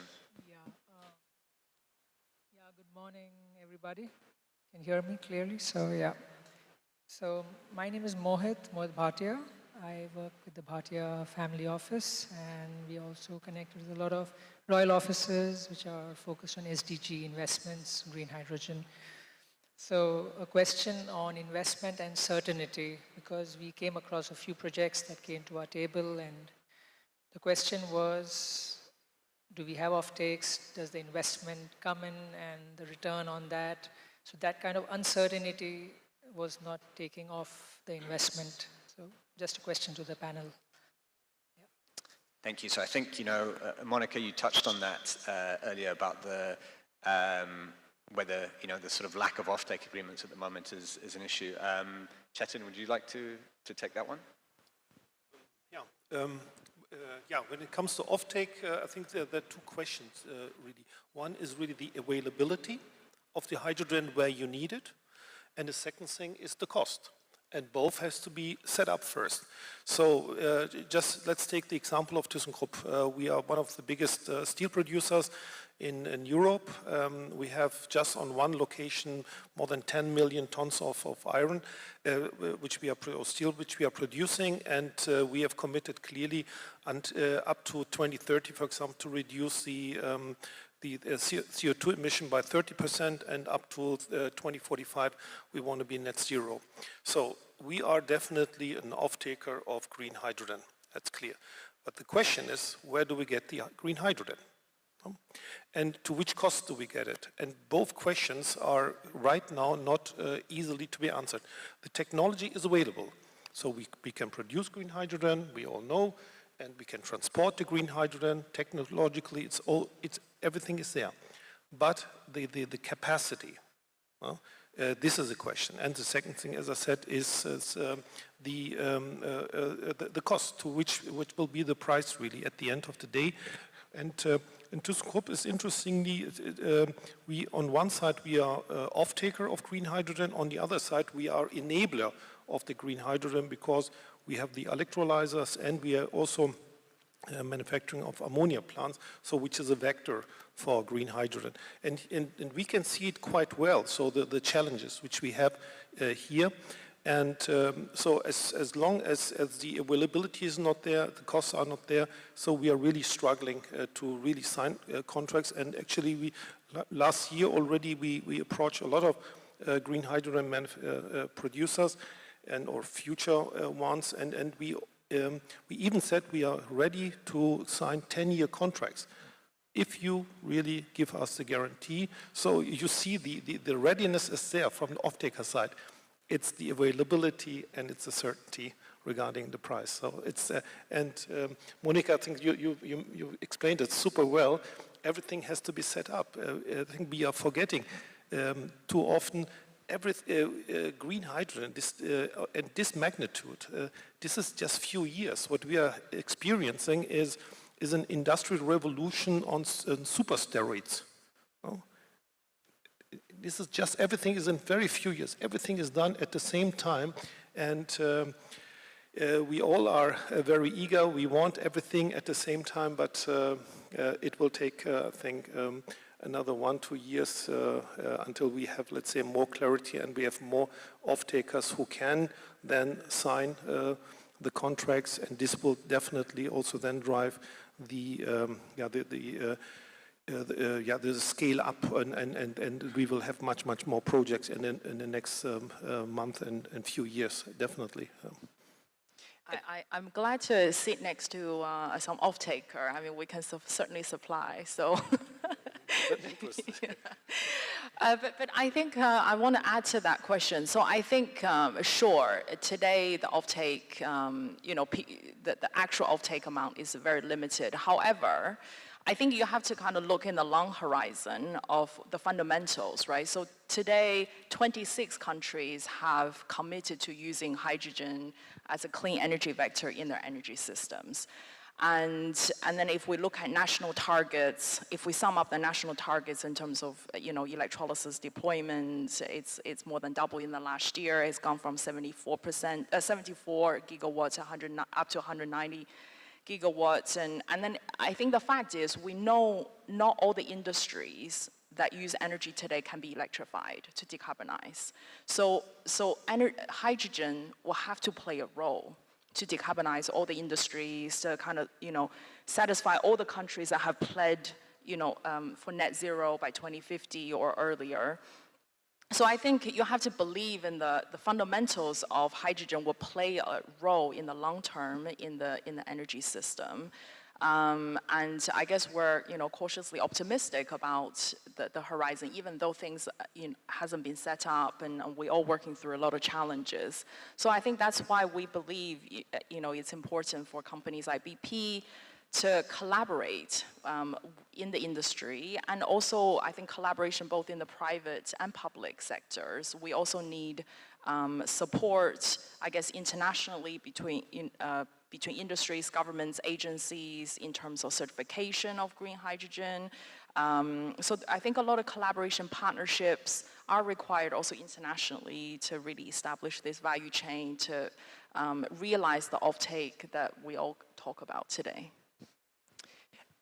And yes, I think Hans wants to answer that question too. Could I also ask you, Hans, if you could also talk about, maybe briefly, how important that $3 per kilo market is in your view, whether it absolutely needs to be hit for the green hydrogen industry to become as big as everyone hopes that it might be one day? Yeah, it is an important question, and we are working daily on getting the levelized cost down in projects, etc. But honestly, globally, we don't have a price problem, we have a volume issue. We have not a price headache, we have a volume headache. If we look at all projects that are being developed worldwide together, if each and every project was successful, that would cover 10 to maximum 20% of the demand if we walk that path to decarbonization. And that is why competition is important, because competition in all these building blocks and in different parts of the market is the driver for excellency, for quality improvements, for new products and ideas. And globally, you named it, Monica, we need collaboration. We need more collaboration between parties that have not worked together before. And also on the offtake, companies working together, coming to contracts. Even in the absence of a fluid market price for hydrogen, we need tools, and also governments and other institutions stepping in and providing platforms with contract for difference to take out the financial risk of the planning, etc., like the H2 Global or the European Bank, and initiatives like this are important to close that gap. But what we can see is that the market players are there, the industry needs high offtake, the projects want to sell. So the willingness is there until the price is being formed, that we can talk about a market price, and that hopefully $3 or less dollars or euros per kilogram. We need this in the transition period. We need these tools like Contract for Difference or others to enable these projects to have the first wave being implemented, and that will trigger a next wave of projects then. Just on the, I completely agree on this. We need to find the right balance between the competition and the collaboration, because from time to time it could be a little bit. So the competition will drop down the price on the one hand, but if we are entering into a fierce and old-fashioned competition, will not open for collaboration within the technologies and different IPs and so on. So it's really a balance between, yes, we need to keep this competition open and to drive the excellency, as you say, but at the same time to collaborate from the technical perspective with all the partners. We were used to come from a world, again, of oil and gas, where the integrator like us, we are fully agnostic, because we want to have this competition to go to the supplier to get the best offer and so on. But I'm not convinced that we have to stay that way if we want to find the new technology and the new integration to drop down the price, because today it doesn't exist. So we need to balance that. And it's also the thing that we have done, for example, in the LNG business with Baker Hughes, and it's also things that we are doing in the green hydrogen space, is to find technology partner, and to accept that in that field we will not go for fierce competition and more collaboration. So it's the trick, I think, in this business, to find the right balance between the competition and the collaboration. Thank you, Damir. And going to Matteo next, a slightly different question, but linked to the whole idea of offtake agreements and demand. Which business areas or sectors do you think have the biggest potential when it comes to bringing in green hydrogen to as a substitute for whatever fuels they're using now?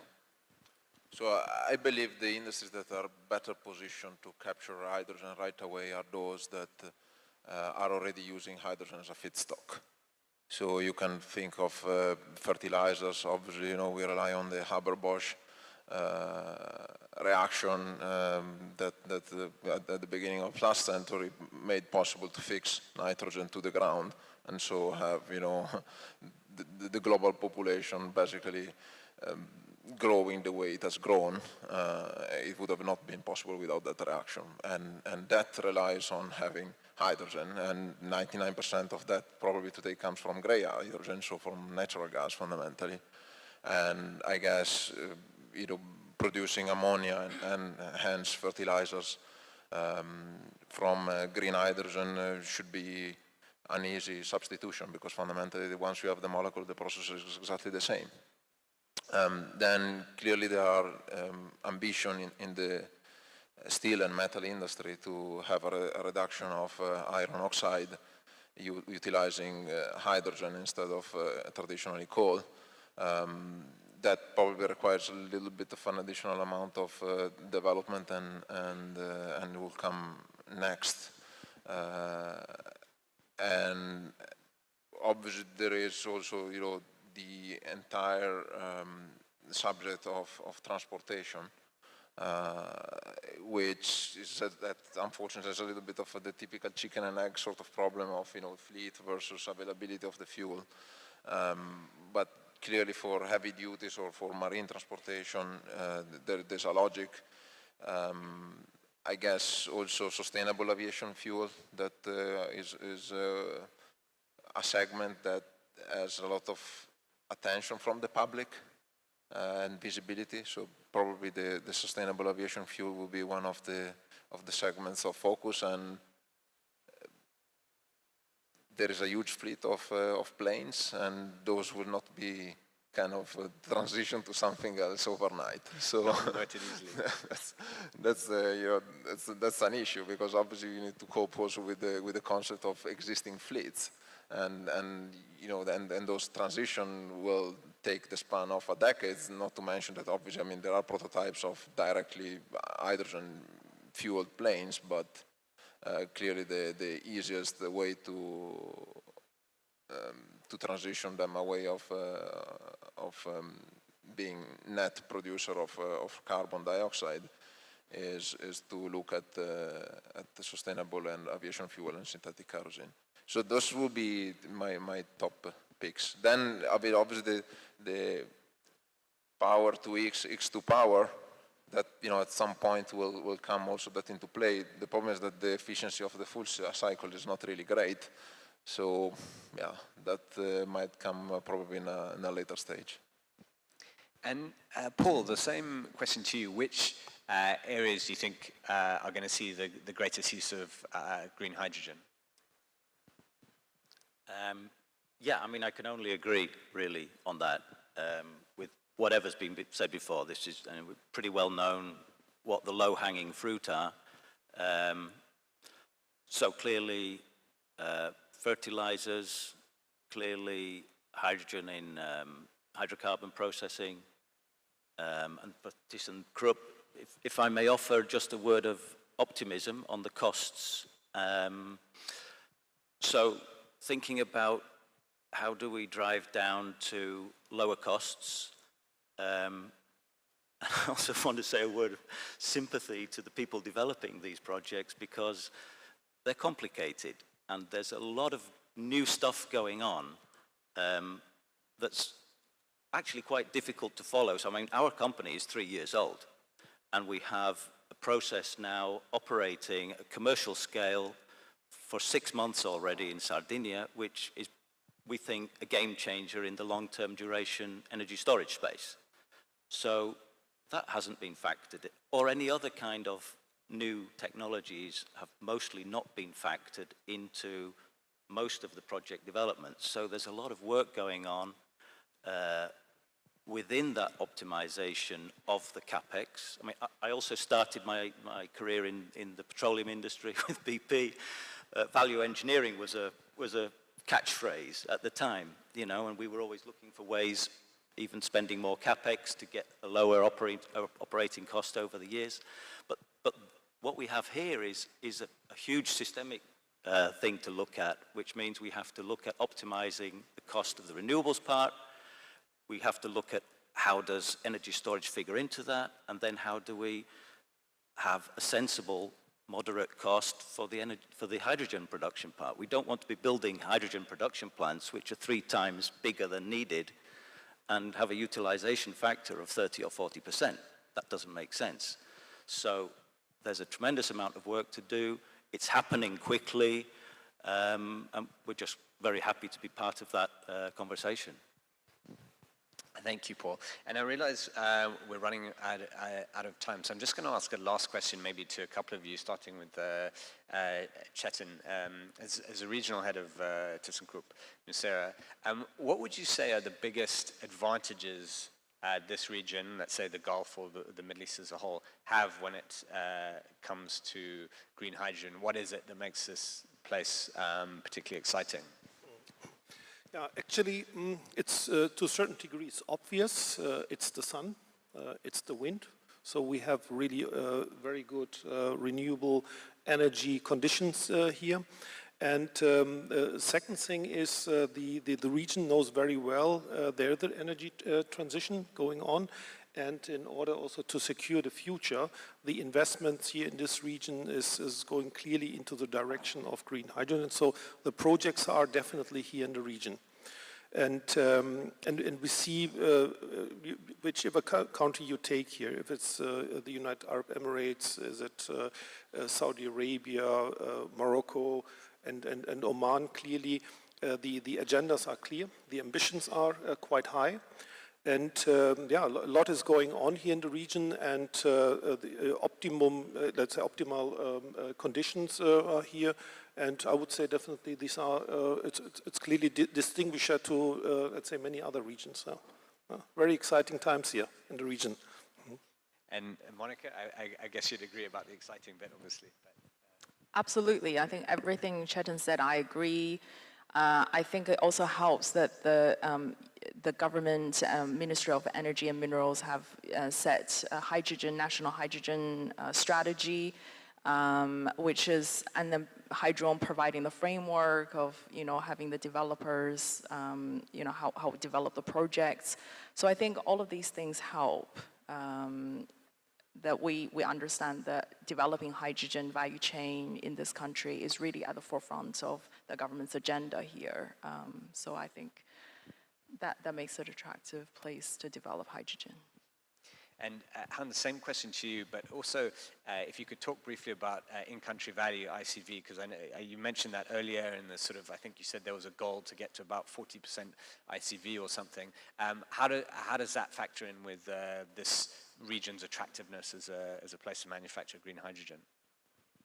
Yeah, I'm convinced that besides all the bottlenecks about material and logistics that can be overcome, and that also Chetan mentioned, it's sun, the availability of sun and wind and ports and infrastructure.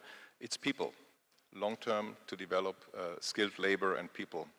And we know that because we are here as well with 1,200 employees, but this is by far not enough. What I find encouraging is when talking to people, the high interest and willingness to work themselves into the sector of young people, young engineers.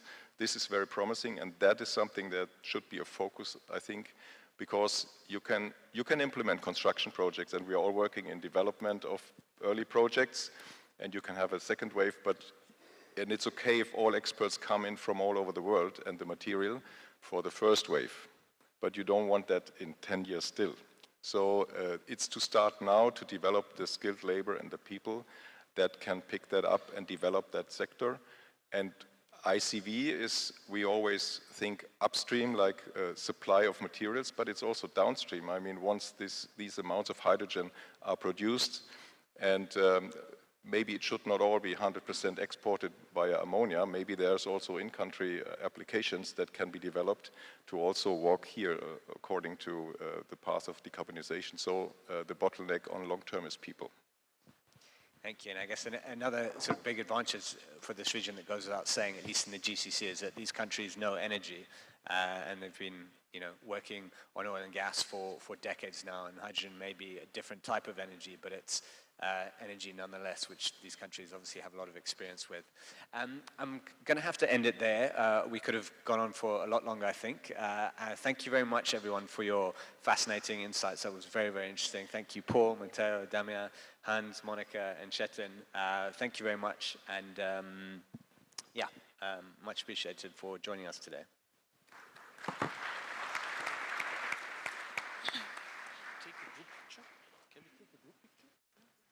Go ahead, please.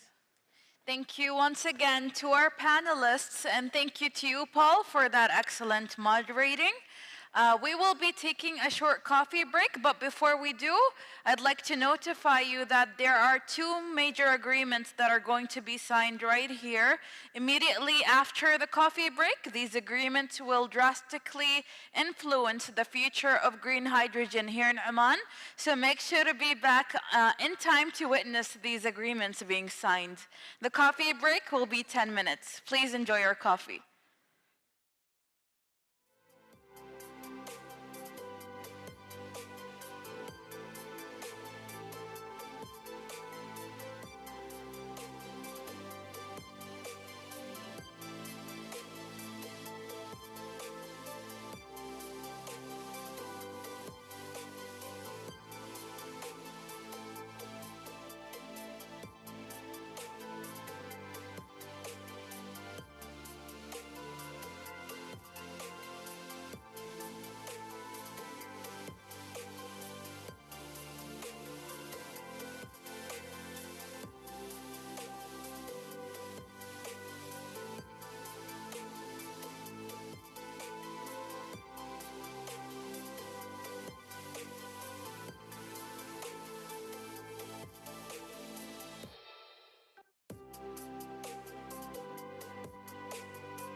So you don't.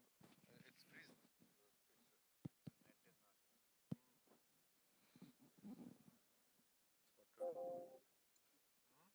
It's working now. Yeah.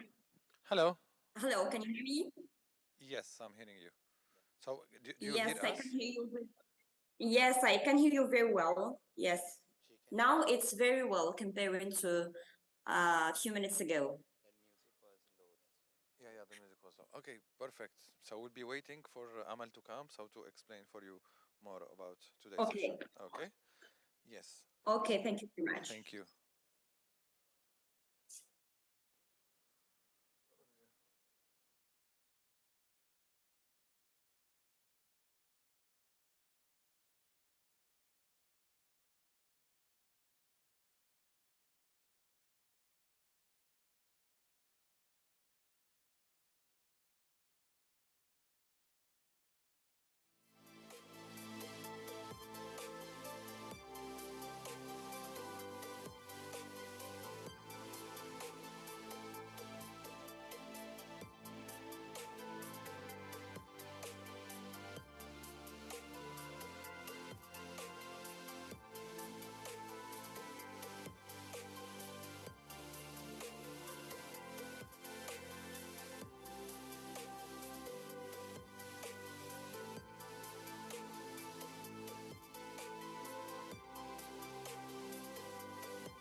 May everyone please proceed to your seats so that we can resume with the summit. Thank you.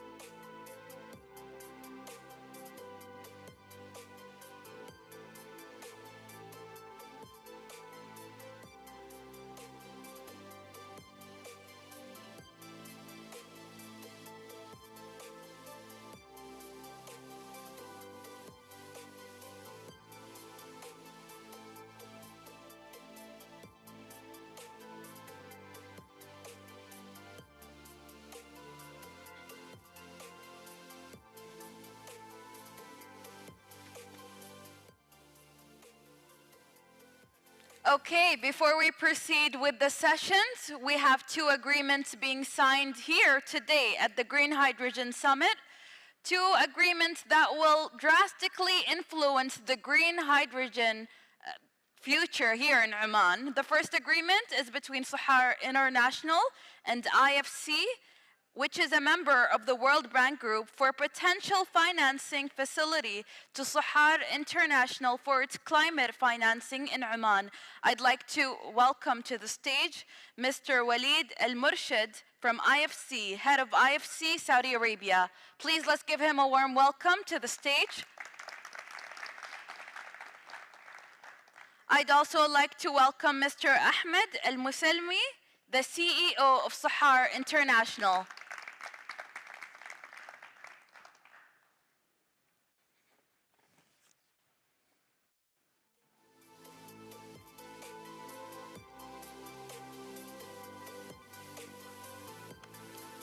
I'd also like to ask that Ms. Engineer Salem Al-Aufi, His Excellency, please join us on stage as well.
Our second agreement today is a memorandum of understanding between Sahar International as well and Fortesque Futures Industries International, a leading Australian company in renewables, on exploring various opportunities together in green financing in Oman.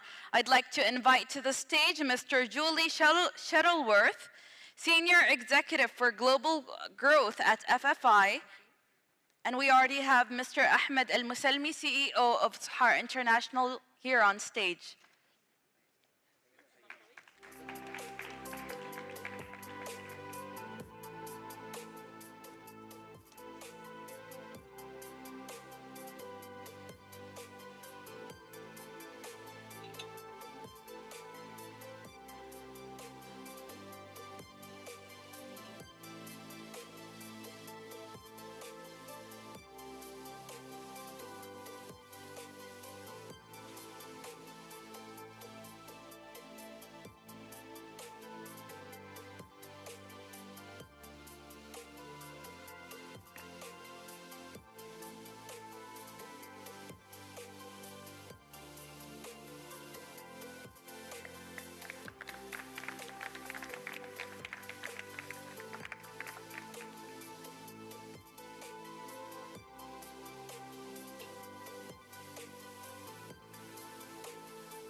Mabroukeen.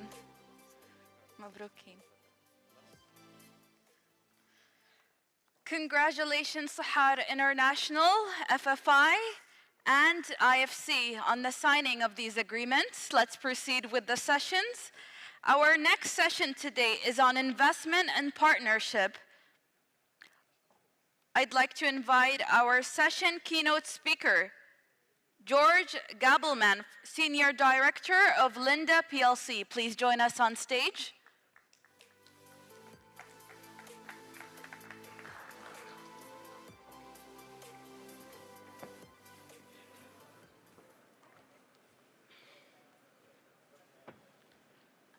And before we begin, I'd kindly like to remind everyone to stay within their time slots, as many of our attendees and participants have to catch flights tonight. Please go on. Okay, so thank you very much for the introduction. Thank you very much to give Linda here the chance to present in this session of partnerships and investments in the green hydrogen arena. Before maybe I start to talk about partnerships, I briefly want to introduce Linda to you. It's a green bottom, I suppose. Yes. So who is Linda? Linda was founded 140 years back by Dr. Carl von Linde. He was a scientist and innovator, and he was a businessman. So he started his business actually in a partnership. So he found investors from the beverage industry to develop refrigeration equipment. And this is how Linde started 140 years back. So the DNA of Linde was always and is always technology, be on top of the technology, and continue developing its task there. So today, we are a company with 31 billion turnover last year. We are present in more than 100 countries. But I think what is unique to Linde is that we're an integrated gas and engineering company. So we are producing industrial gases, hydrogens, oxygen, nitrogen, but also we have all technologies in-house available. So there's a constant exchange from the operations of the gases to the engineering and vice versa. And this is unique, and this gives us also the opportunity always to stay on the edge of the technology. We are committed, and we hear this, I think, in this form from all the companies. We are committed to significant gas house reduction targets. So Linde is committed to reduce its greenhouse gas reductions by 35% in 35 and to be net zero by 2050. How do we achieve that? So a significant portion, more than 1/3 of our R&D budget will be allocated to research on low carbon technologies. Also, our board has committed to invest in the next 5 years, minimum 1 billion per year in projects, but up to 10 billion. So the focus is there to invest. So we are looking as Linde for the right investment opportunities, and we believe also Oman is one of the key countries we are focusing on. So where are we today in the hydrogen value chain? So Linde is covering today's hydrogen value chain from the production of the hydrogen molecule all the way up of delivering the molecule to its client and end consumers. So we have standard processes, so we are running more than 115 SMRs worldwide, so we are producing roughly 8,000 tons per day of hydrogen. This is all gray-based. But I think it's notable to mention that we are also running 80 electrolyzers planned already today. They are not the electrolyzers everybody is looking nowadays of the megawatt scale, but we have the experience of the last decades to run smaller size equipments. We know the behavior of the operation of electrolyzer, the topic of degradation everybody is discussing. We have online data available over years from different manufacturers in order to take this experience into consideration in planning of our new plants. So also, we have installed more than 170 tons per day of liquefaction capacity. We are also one of the leader in supplying technology there. And we are also running more than 1,000 kilometers of hydrogen pipelines. This is mainly based in the US and in Germany, but also, for example, the one in Germany, we retrofitted a gas pipeline. And I think this is also important, this experience. If you look nowadays in Europe, where we want to retrofit a lot of natural gas pipelines to hydrogen pipelines in order to get the cracked hydrogen to the end customers, like we heard before of ThyssenKrupp. And also worthwhile to mention is we have, since more than 10 years, the first hydrogen cavern in the US in operation. And hydrogen storage will also be a key player, an enabler for renewable hydrogen. Because we are all following the sun and wind, and we all know there are hours which are fluctuating, and we need to store the hydrogen in order to get a better capacity factor of the process plant. So here we have 10 years experience. We are about to invest in a second plant. And what we also do have is that we have invested and we are operating already ammonia plants. So we can cover the full cycle, what is also needed today for the green ammonia already today by experience, by operational experience. Not only we are designing the plants, but we have the operational experience over a long period of time. And I think this is key when designing new plants. So now coming a little to the actual topic of partnership. So if we now look at the value chain, which we'll see in the future, we all see on the left-hand side, there are solar plants, there are wind farms. They produce an electron, and this will convert it. We all know that. So I think there are mainly three differences, main differences, to the standard hydrogen industry. Here, the first one is the feedstock availability. We were used to be, in the great times, used to have 24 hours available natural gas. Here, we have to cover, to scope with a fluctuating feedstock. That's new to our industry. So in the beginning, we were looking, we are building electrolyzer, but now we see that's an integrated approach. So it's a system which needs to be developed, and we have to look on an hourly basis what is available on power and how you can operate your plants. And the same accounts for the power producer. In the past, the renewable power producers, they fed the power to a grid, and the grid operator stabilized the grid. Here, we have dedicated plants supplying the power to the hydrogen facility. The second major difference is that the hydrogen in former times didn't travel. The hydrogen stayed where it was produced. It maybe was connected by pipeline, physically connected, but only very small amounts of hydrogen traveled in a compressed form by trucks. So it was always hydrogen production very close to the end customer. Here we see we have to transport hydrogen from long distance to the end user market. And the third main difference here is that we don't have a mature market. We don't have a refinery who takes 24 hours the hydrogen. We have an evolving market. They have a market demand for green products, but it's building up. So it's not yet mature. So this is the third uncertainty in the new value chain. And if we also look who are the players, we now have many different players from different industry looking at the same value chain. If we start at the upstream, we have the oil and gas players, because hydrogen will be used as a fuel. There's a traditional business of the oil and gas industry, so they have an interest there. And we have seen colleagues from BP, Shell, and OQ, everybody here, looking at that as an energy. We have the project developers, traditional developing renewable power projects.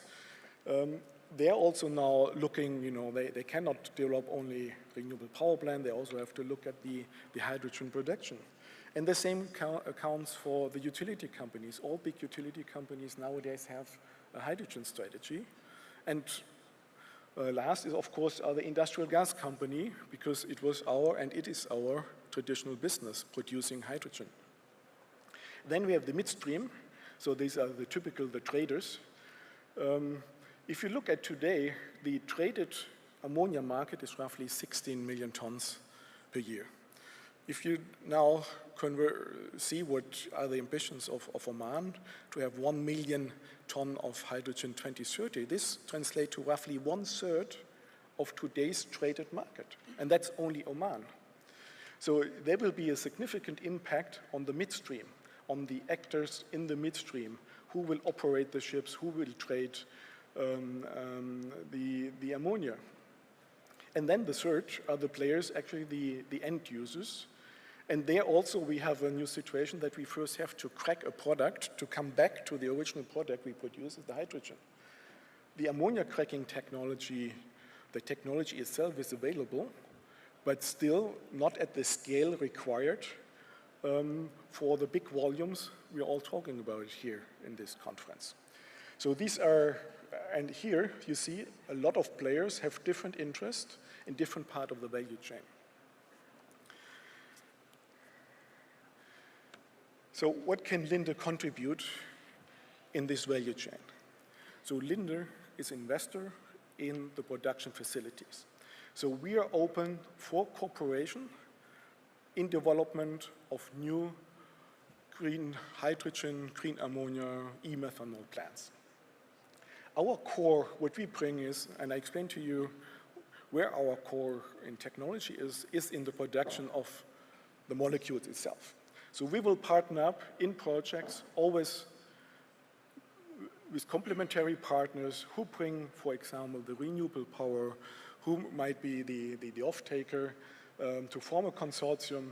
It's typically, you have 2 or 3 partners, and you have seen this also here in the conference. All the projects, they have 2, 3, sometimes 4 partners to go ahead. So what can Linde bring? So we have a strong balance sheet, so we have a strong commitment for investments. We needed for, to attain in net zero. I think it's a sign that we progress as a community, and we can talk about things which are probably more concrete, about projects and about how to make things happen. I still think that there is too much attention given in this kind of events to 2050 projections and, the views that, in 2050 there would be, many hundreds of millions of tons of hydrogen produced, consumed, hundreds of millions of tons traded, and then, that country or that company will have a market share that big. I think the future will tell, and I really think that what my takeaways are typically from this kind of events is something very concrete about the 3 to 5 years to come. A few words about TotalEnergies and hydrogen. So as you know us probably by our old name Total, we added this energies part because we are no more about oil and gas, but we are also into other energies, and we define 7 energies on which we'd like to focus, and hydrogen is one of them. The objectives that we set to ourselves on the path to 2050, where we'd like to become a net zero company, include some intermediary milestones. Like, for example, in 2030, we'll be having a gross renewable capacity of 100 gigawatt, and we are well on track for that. By 2025, we'll have 35 gigawatt of gross capacity. By 2030, we'll also have a sizable CCS business.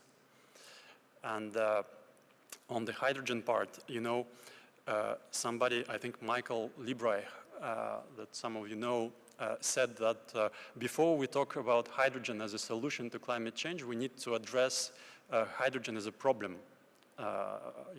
From the standpoint of the climate change. And as you know, this 90 million tons or so of hydrogen that are produced today are produced in a way which emits a lot of CO2. And we know that roughly half of that current demand is from refining, and half is, let's say, from ammonia, with an addition of methanol.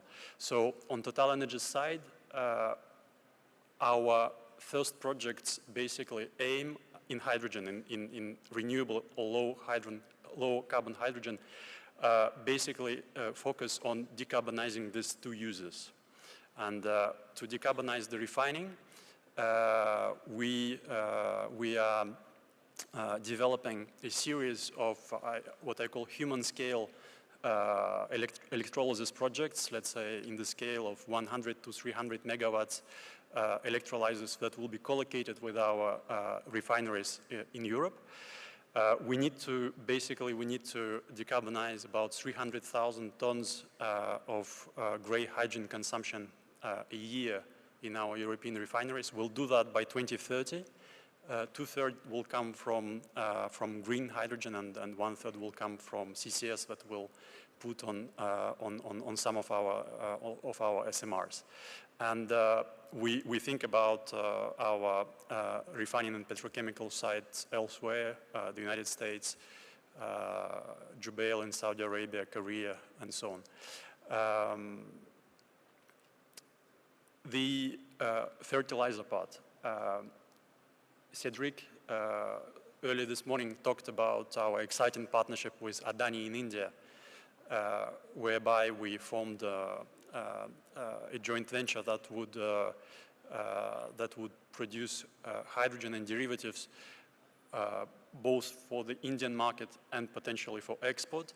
And the initial projects that we target clearly aim at replacing gray hydrogen-derived fertilizers, so gray hydrogen-derived ammonia and urea in India. So that will help India with reducing the carbon footprint, because as you probably know, for every ton of urea that is derived from gray hydrogen, 1 ton of CO2 is emitted during the production phase, so we can eliminate that.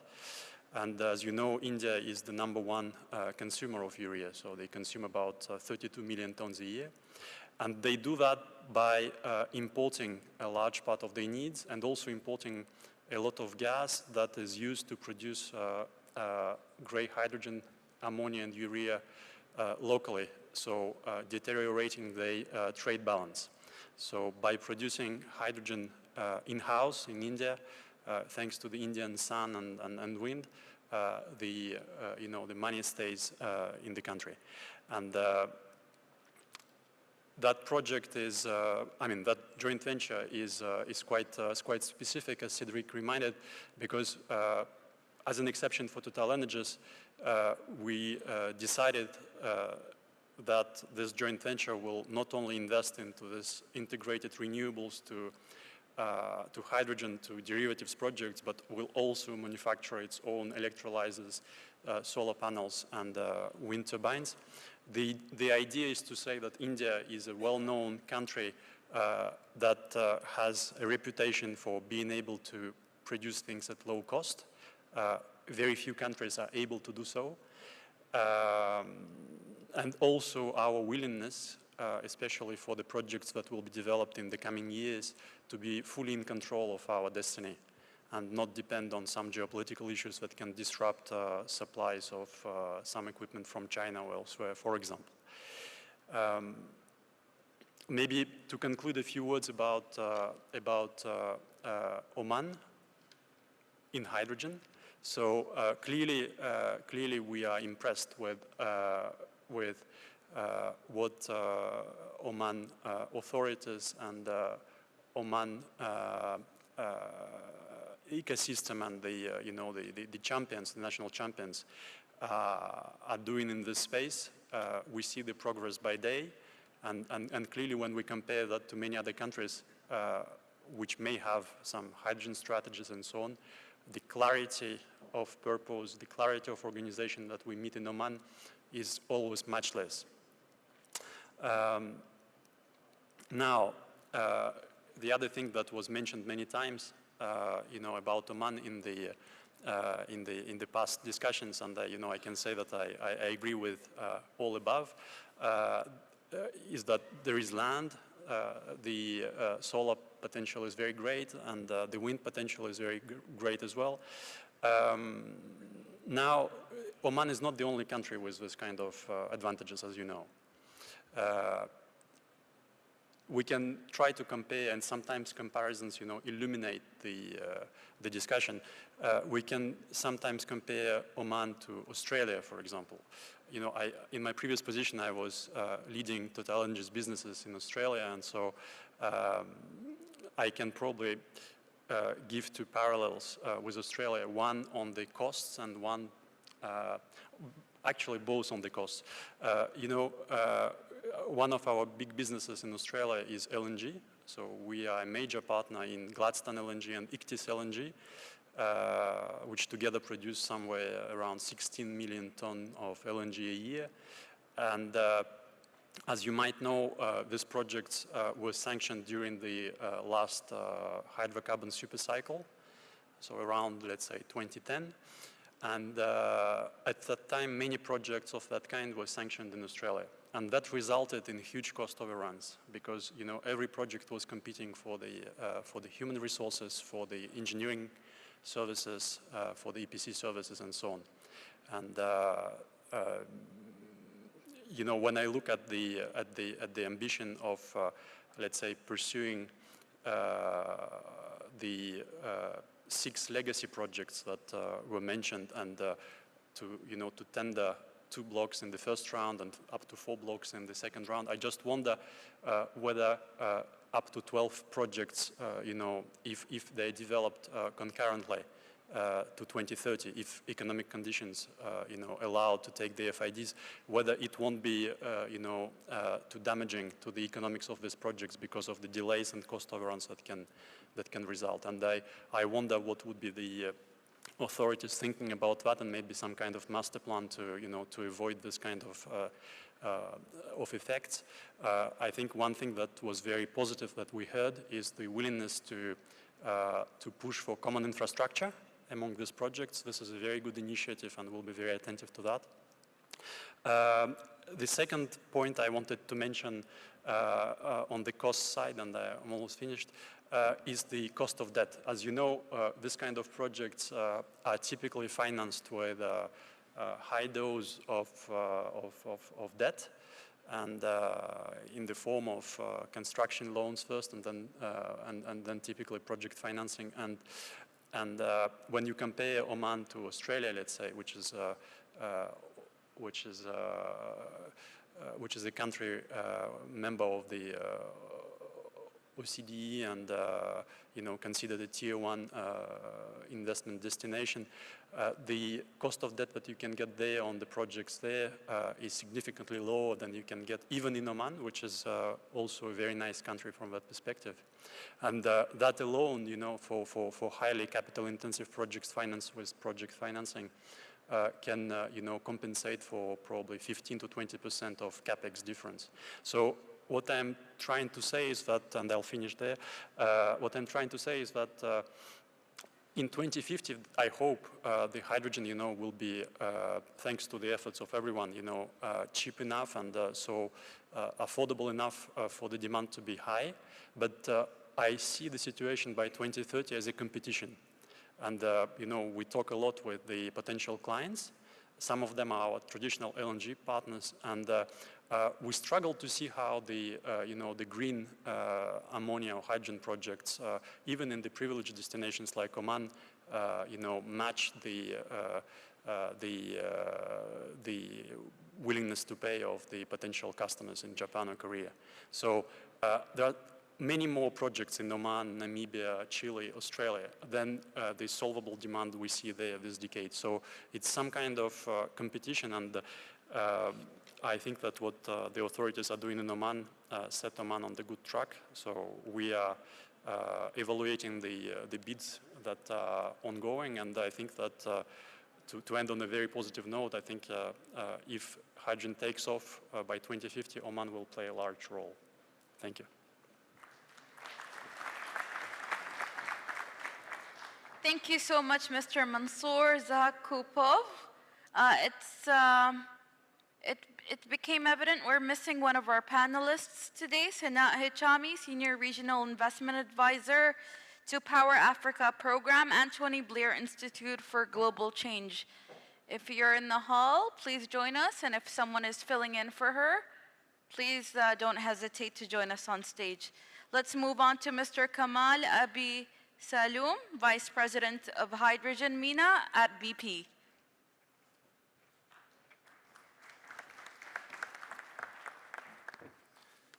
Thank you. I'm not sure how Mansour did all of his speech with this little blue post-it note. I'm more old school. I have like a million pages, but I'll keep it short. So thank you. It's an honor of being here today. At BP, we are very serious about the role green hydrogen can and should play in society.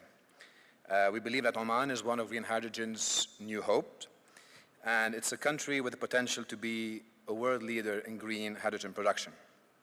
In the same way, it is with its thriving economy, its warm and welcoming hospitality, and the way it manages to modernize infrastructure, institutions, while staying true to its traditions. So Oman is a great tradition for BP. Our own history goes hand in hand with the country.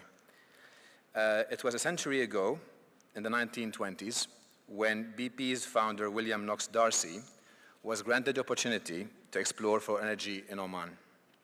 And our relationship with this great nation has deepened in the years since. Our work in Block 61, home to the Khazan and Ghazir fields, is a source of great pride for BP. With an estimated 10.5 trillion cubic feet of recoverable reserves, Khazan and Ghazir are some of the largest gas fields in the region, supplying a third of Oman's gas supply. By working with our partners in Block 61, we have stimulated significant investment in the country.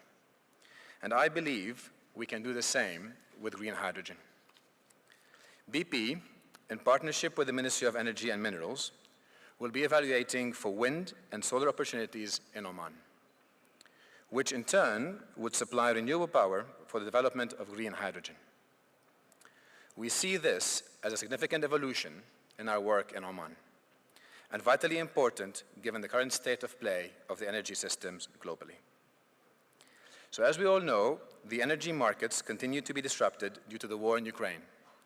The price environment remains high due to continued supply chain issues, placing greater emphasis on the need for secure, affordable, and low-carbon energy.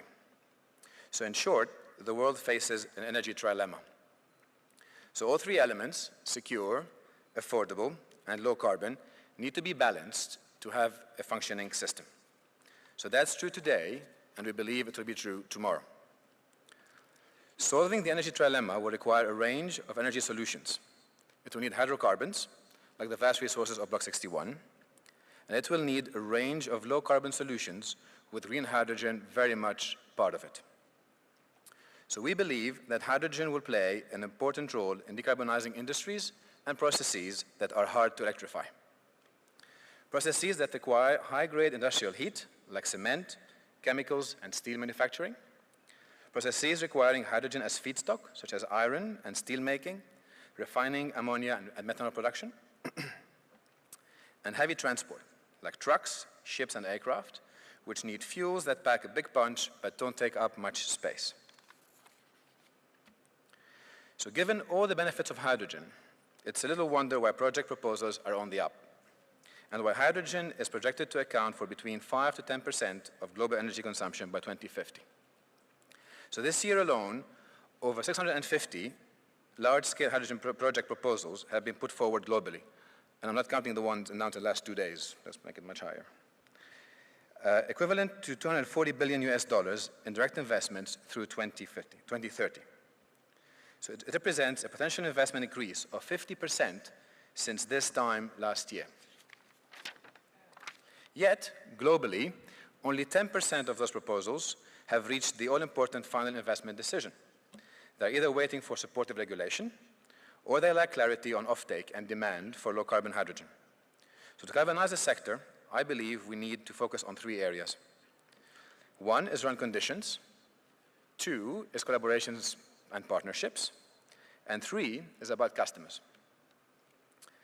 So for green hydrogen to thrive, you need the right geographical and political conditions. Like, for example, the Asian Renewable Energy Hub in Western Australia. And I think you touch on Australia as well. As lead operator, we believe it has the potential to be one of the world's biggest renewables and green hydrogen hubs. The plans include developing onshore wind and solar operations with a potential generating capacity of up to 26 gigawatts, producing up to 1.6 million tons of green hydrogen for use in Australia, as well as other countries like South Korea and Japan. So with plentiful land, sun, and wind, Western Australia has the perfect geographical conditions for such a project. Oman, too, has the right conditions on the ground. And it also has the right conditions within government. Oman's location is perfect. It has the land, the sun, strong winds, and it also has exemplary foreign and trade relations, a rapidly modernized infrastructure, and a strong regulatory environment. This has nurtured a competitive energy sector with multiple international and national companies active in the market. And of course, Vision 2040 sets a clear roadmap for reform and diversification. Green hydrogen forms a crucial part of that plan. And we saw that in the unveiling of Oman's ambitions in October. With plans for massive capacity installation and investments in the green hydrogen sector out to 2050, from Duqm to Dhofar and Al Jazer, I know Oman will succeed. And at BP, we are very serious about hydrogen. It is a key part of our strategy. We want to build on our successful history in Oman to help it fulfill its green hydrogen ambitions.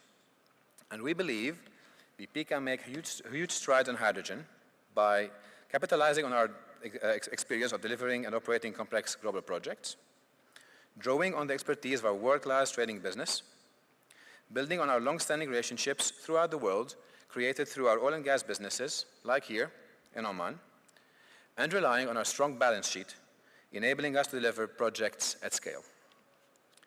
And we are focused at BP on 3 key areas in hydrogen. So the first is supply of low-carbon hydrogen to our BP refineries. Second is industrial clusters, where we intend to supply hydrogen to help decarbonize the broader local industry in areas such as steel, energy, utilities, and ammonia. And third, BP plans to be a major operator of large export hubs, like the one I just described in Australia, and like we are planning to do here across the Middle East. And the success of all these projects rests on the strength of partnerships and enabling regulations. In Oman, we are fortunate to work with great people, including OQ, whose role will be crucial particularly in the development stage of the green hydrogen industry in the country.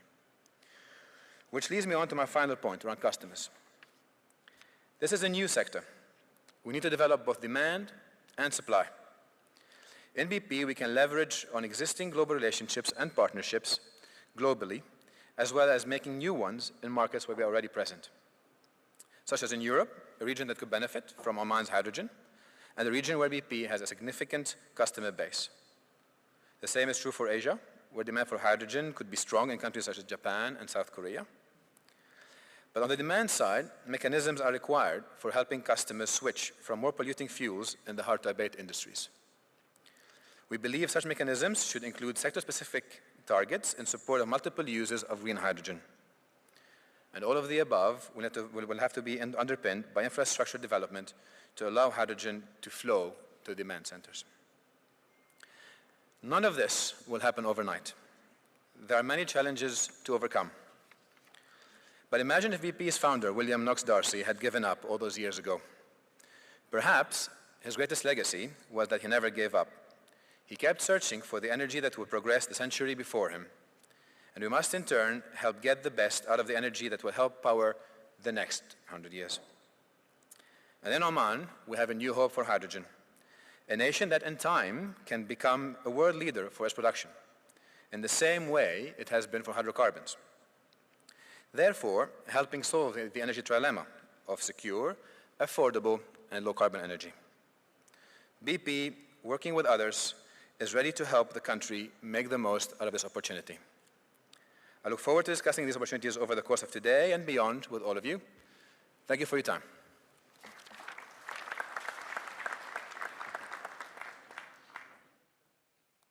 Thank you for your input, Mr. Kamal Abi Saloom, Vice President of Hydrogen MENA at BP.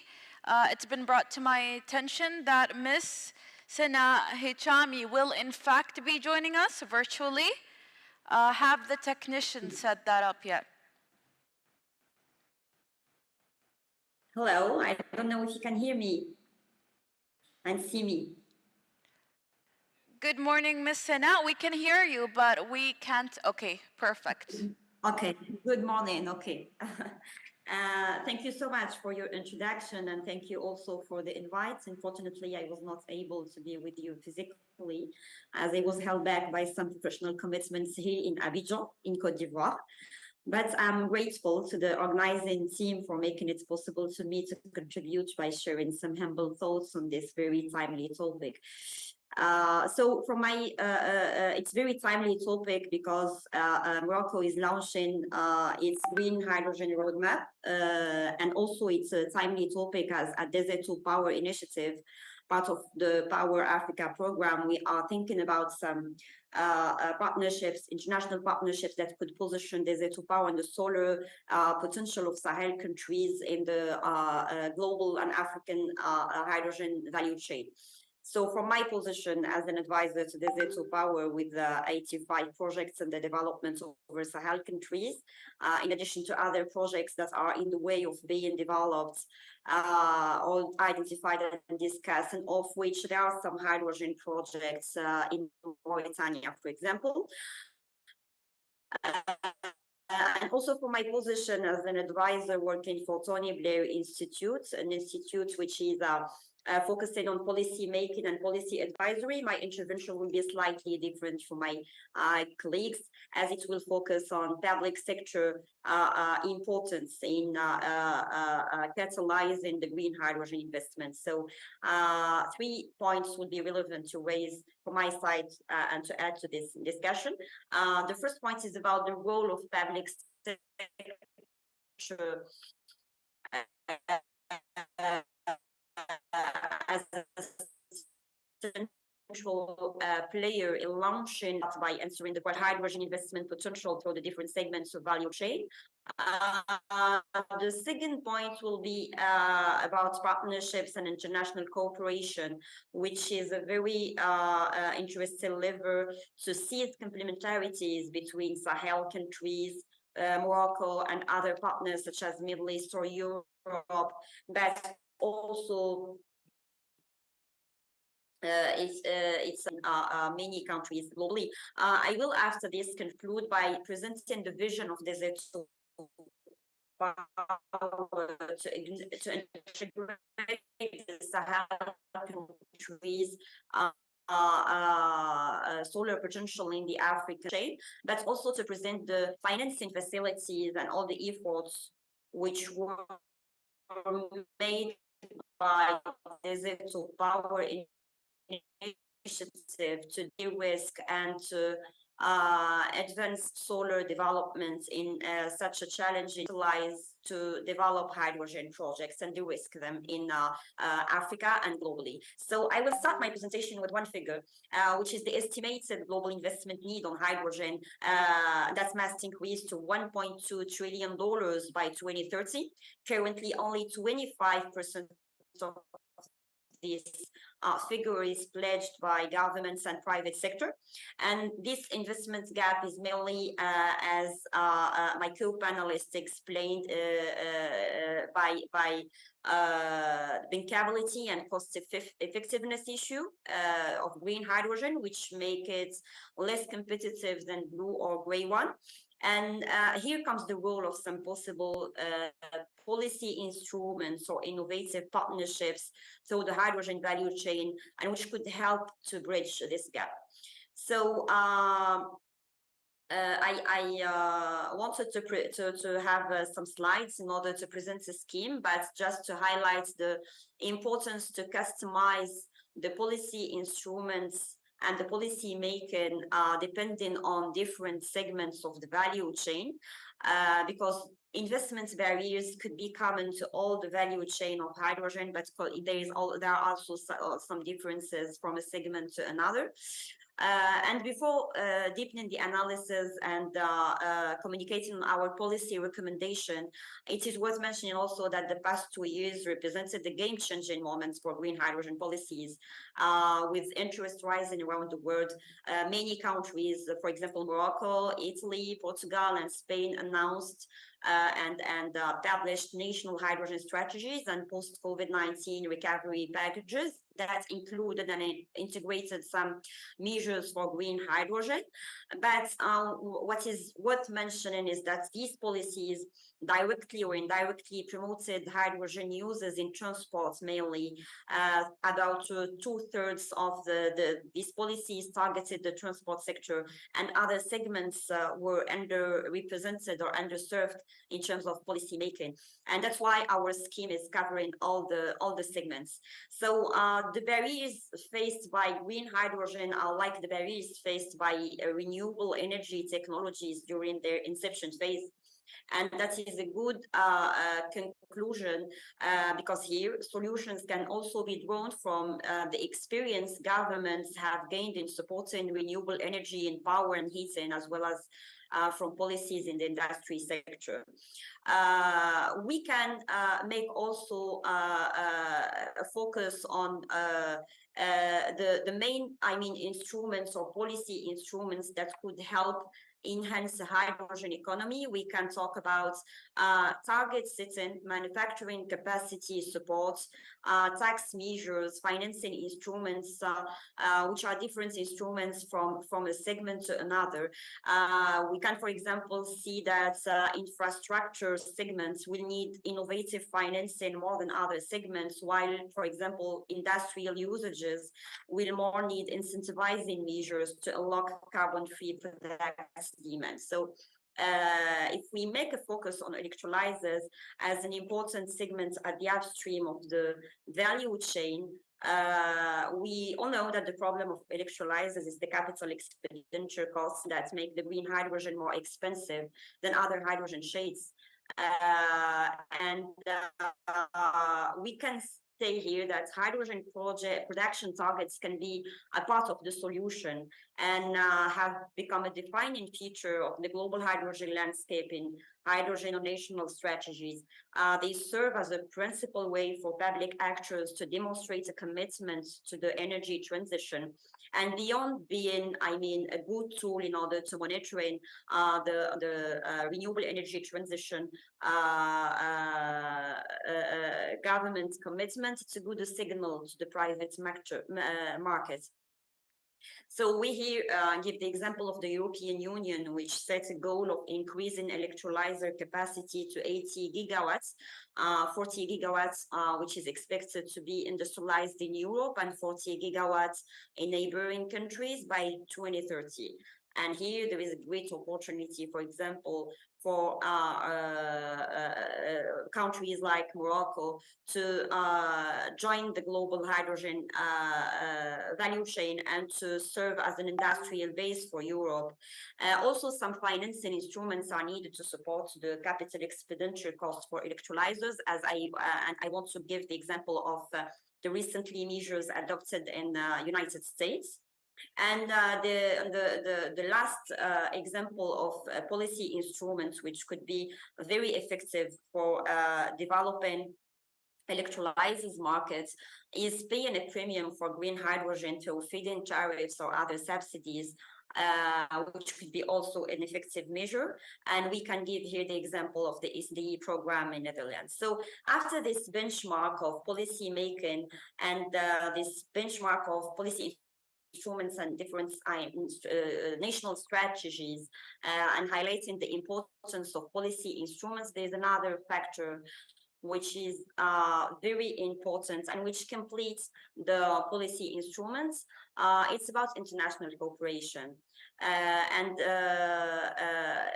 We can here highlight an important idea, given the differences in energy and industrial profiles between countries in the same continent or from continent to another. There could be many complementarities, and that open the area of international partnerships. This scheme is very important as it presents the example of a three-party partnership between Morocco, Sahel countries, and another third partner. We propose an example of a three-party partnership which will help harness the solar potential of the Sahel countries as an upstream player in the African hydrogen value chain, and after this in the global hydrogen value chain. For example, solar potential in Sahel countries can complete the solar capacity of Morocco and increase its hydrogen production goals if the suitable transport infrastructures are built. Also, as Morocco presented its strategy for green ammonia recently and low carbon fertilizers, Sahel countries could be a good user of an interesting of these fertilizers, as Sahel countries enjoy an important agricultural potential. This being said, I want to make all this, I want to conclude by making all this in the context of the Z2 Power Initiative, which is an initiative part of Power Africa program, in which Tony Blair Institute provides government advisory and also high-level advisory on investment promotion and on establishing national and regional roadmaps. I want to present the Desert to Power initiative as an initiative which will transform the economies of the Sahel countries, which will seize the solar potential of Sahel countries in order to address the political and social dynamics in these challenging companies. And we are at a stage in this initiative where we are trying to position this initiative globally by affording productive usages for the huge solar potential in these countries. And one of the productive usages we are discussing about is hydrogen. We are talking about some projects in Mauritania, and also talking about some possibilities of partnerships with Morocco and globally on hydrogen. Desert to Power initiative has the ambition to position the African Development Bank as it's the initial partner or the initial launcher of this initiative in the partnership with the USAID. It has the ambition to serve as a blended finance platform, and that would be a very interesting tool to de-risk and to unlock the financing problem of hydrogen as well. So I would like to thank you for giving me this opportunity to share these humble thoughts, and I'm open to all your questions. Thank you very much. Thank you so much, Ms. Sana Hichami, for joining us online virtually. Apologies to the audience and to you for any minor inconveniences that occurred during the start of the call. I'd like to ask that you remain in the session just in case there are any questions addressed to you later on. Would that be okay? Okay. Thank you. Okay.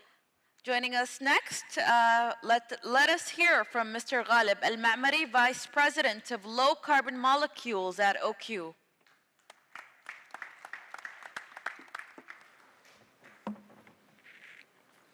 I guess before I start, the timing is quite crucial. I realize it's time for lunch, and it's so unfortunate that I'm the last one standing between you and lunch. So I'll try to get your attention, hopefully. And for me to start that, I'm sorry to remind you about the harsh reality of COVID, but it was exactly 3 years ago that the world has actually witnessed the first case of COVID in Wuhan in China. And it was inevitable that the virus would actually spread to the whole world, to an extent that the World Health Organization had to declare it as a pandemic. You'd wonder why do I actually need to bring this example? Because had it not been for the brave, visionary, and collaborative leadership, which was the only response, as the UN Secretary General called it, would not have been gathering here today. So what's the similarity to what we are actually doing here today? Well, for us, combating climate change is no different. If we really want to tackle this issue, we need the political will, we need the courage of world leaders, but above all, we need also the partnership of countries, technology providers, investors, lenders, OEMs, but also individuals. And with that was kind of a segue for me to get into, how can actually OQ do this? OQ has been in existence for the past 25 years.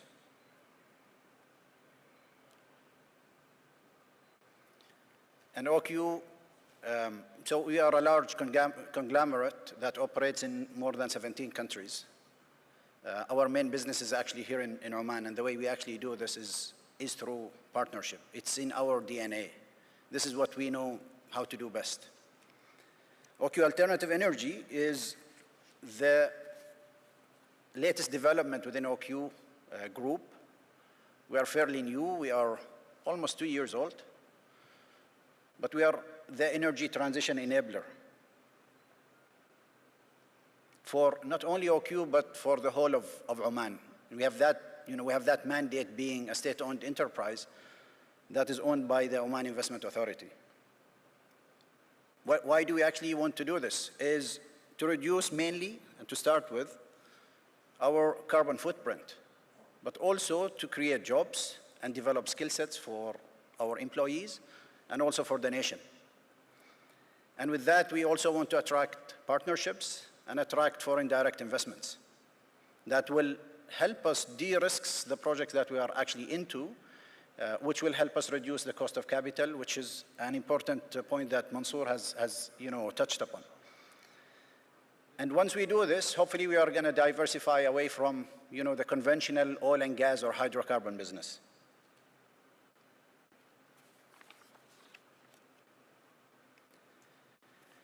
The energy transition journey from fossil fuel to low carbon sources is gaining traction globally.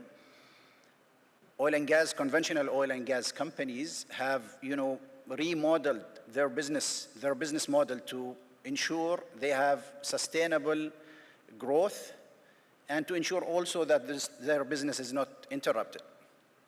We in Oman here share similar vision. The whole country is undergoing transformation, and the energy mix is also undergoing shift. And with the introduction of hydrogen or green hydrogen into Oman, that will hopefully accelerate this journey. And OQ being a state-owned enterprise with our large asset base, we are well positioned to play that role for OQ itself, for our own operation, but also for the whole of Oman. From the perspective of green hydrogen, Oman has set 5 strategic objectives. One, and I'm quoting here what the Minister and Engineer Abdel Aziz Al-Shadani yesterday mentioned from MEM, that first and foremost, we want to ensure energy security for ourselves, but also at the international level to really help our partners and colleagues in other countries. And we want to diversify the local economy through onshoring supply chain and forward connecting industries, and obviously to decarbonize the nation. And with that, hopefully we are going to create a sector that is competitive in terms of the cost of levelized cost of hydrogen or levelized cost of ammonia, and to support innovation and create jobs for for ourselves and for our kids and the generations to come. Now, from green hydrogen perspective, Oman, and we saw the presentations yesterday from Hydrom and also from the ministry, we have a long pipeline of green hydrogen projects in excess of $140 billion, billion dollars in the next 10, 20 years or 30 years. 3 zones have already been identified as clusters for the development of green hydrogen projects. We in OQ, on our own, we are already engaged in 4 large-scale projects. Once they are developed across all of the phases, the investment level for all of the 4 projects is going to be in excess of $40 billion. And with that, hopefully these projects can actually generate in excess of 30 gigawatt, which is almost triple the size of the electricity grid capacity today in Oman. So it's very ambitious, but it's also doable. So I touched upon the 4 projects that we have spoken about, and I did mention also that partnership is in our DNA. And the panel next to me is a great testimony of this. There are 3 gentlemen sitting to my left, and OQ is actually a partner with every single one of them in multiple projects, the ones that you see in the screen, but also hopefully in other future projects in green hydrogen, but also in the conventional businesses, the upstream of oil and gas and or the downstream business when it comes to petrochemicals and refineries. We would like to continue this collaboration because, again, as I mentioned, this is what we actually do best, and this is what we know, and we have been doing it. We have been doing this for the past 25 years. The 4 projects that we are currently developing in green hydrogen are 2 in Duqm. They are namely Highport, with a partnership from a company called Demi, which is a Belgian company. It's a 1.3 gigawatt wind and solar project with a capacity of green ammonia of close to around 300,000 tons per annum. The other one, which is the largest of all, to be developed in multiple phases, is called GEO, or Green Energy Oman. In total, the renewable capacity is going to be 25 gigawatt, but it's going to be done in multiple phases. It's in partnership with other partners or investors, namely Intercontinental Energy and Enertech Holding Company from Kuwait. The other 2 projects that are going to be in Dhafar, the first one is H2 Oman with our partners Aqua Power from Saudi and Air Products from the US. Salalah H2, which is the 4th project, is going to be developed also in Salalah. It's in a similar capacity to H2 Oman in the range of around 3.5 to 4 gigawatt, with the production capacity of green ammonia in the range of 1 million ton of green ammonia per year for each of these projects. It's being developed with Marubeni from Japan, Linde from Germany, and Datco from UAE. So why do we actually need partnership? OQ has been in existence, as I mentioned, for the past 25 years. We have built refineries, we have businesses in Oman and also outside Oman.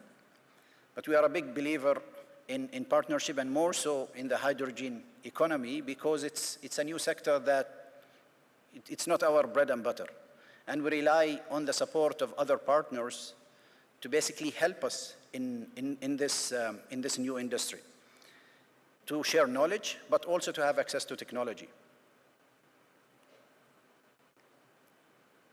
What kind of opportunities are there? And I'm just listing here a few, whether they are applicable to us, and I'm sure they are also applicable to other companies or investors here in Oman. But few things that we are actually looking into currently, integrating, onshoring supply chain, i.e. how do we actually bring some of the supply chain for the green hydrogen in Oman, be it, assembly of electrolyzer or assembly or manufacturing of solar panels. And I'm going to shed some light in that towards the end. But we are also looking into, so most of the work that has been done in Oman now is mainly on onshore wind. There is also huge potential from our assessment for tidal and offshore wind perspective that we are actually looking into as we speak, as well as really exploring other low carbon molecules, whether it's, blue ammonia or blue hydrogen or any other form of fuels. We are also exploring, and we signed 2 days ago, a number of MOUs with other international companies to explore these opportunities. We have signed with Maersk and Sumitomo and ASEAD to study the potential of setting Oman as a bunkering hub for e-fuels. And we have signed with OMIFCO a study to basically explore converting that plant hopefully into something close to what we call blue ammonia. When we talk about projects and large-scale projects, the attention typically goes to large OEMs, developers, etc. But let's not forget that the backbone, hopefully, in Oman, for us investing in this, just similar to how it's done currently in other European countries, and just to name Germany as a big example, where the whole economy is actually built around SMEs. There is a huge potential for SMEs in this industry. It's a new industry that will bring a lot of opportunities to entrepreneurs, to small and medium enterprises, but you just need to pay close attention to those. And I will just finish my slide with just a teaser of what was mentioned in the press conference of Minister of Energy and Minerals back in October, is that for Oman to develop this green hydrogen economy, we will require to install 300 million solar panels, 10,000 wind turbines, 5,200 electrolyzers. And I want to leave you with this slide because I want you to stay tuned to the last session of the day, where a number of my colleagues from the projects that OQ is in partnership with are going to shed more light into what these opportunities are in more details. So with that, thank you very much and welcome to the land of opportunities and partnership. Thank you. Thank you so much. We would like to now open the ask for questions. Do any of the audience have any questions?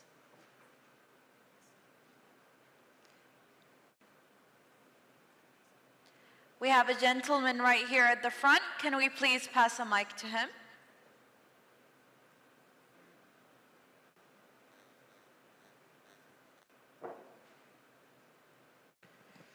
Thank you very much for the wonderful overview and presentation. My name is Abbas Al-Lawati. I work for Sohar International Bank, specifically in the investment banking department. So my question is to the first presentation that was done in terms of the structure of a fund that is going to be created to support green hydrogen, like an investment fund.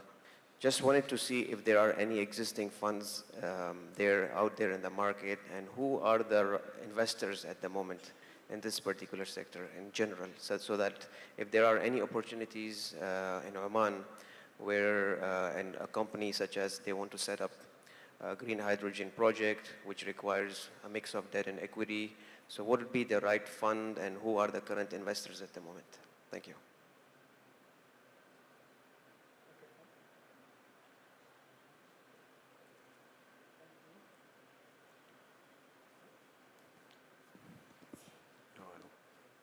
You addressed the question to me, I suppose. Thanks for the questions.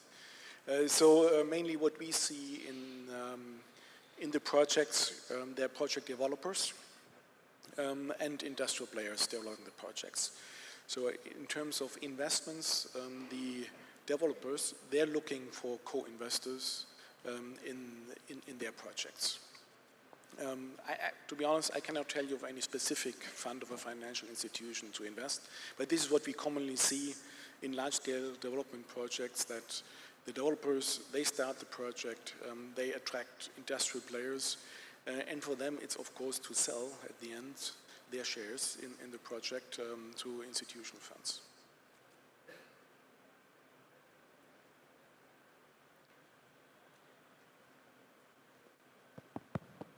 I was just going to say is that we can connect you with our colleagues from Oman Investment Authority who have been looking into this. There are international funds, not only on green hydrogen, but in terms of green industry in general.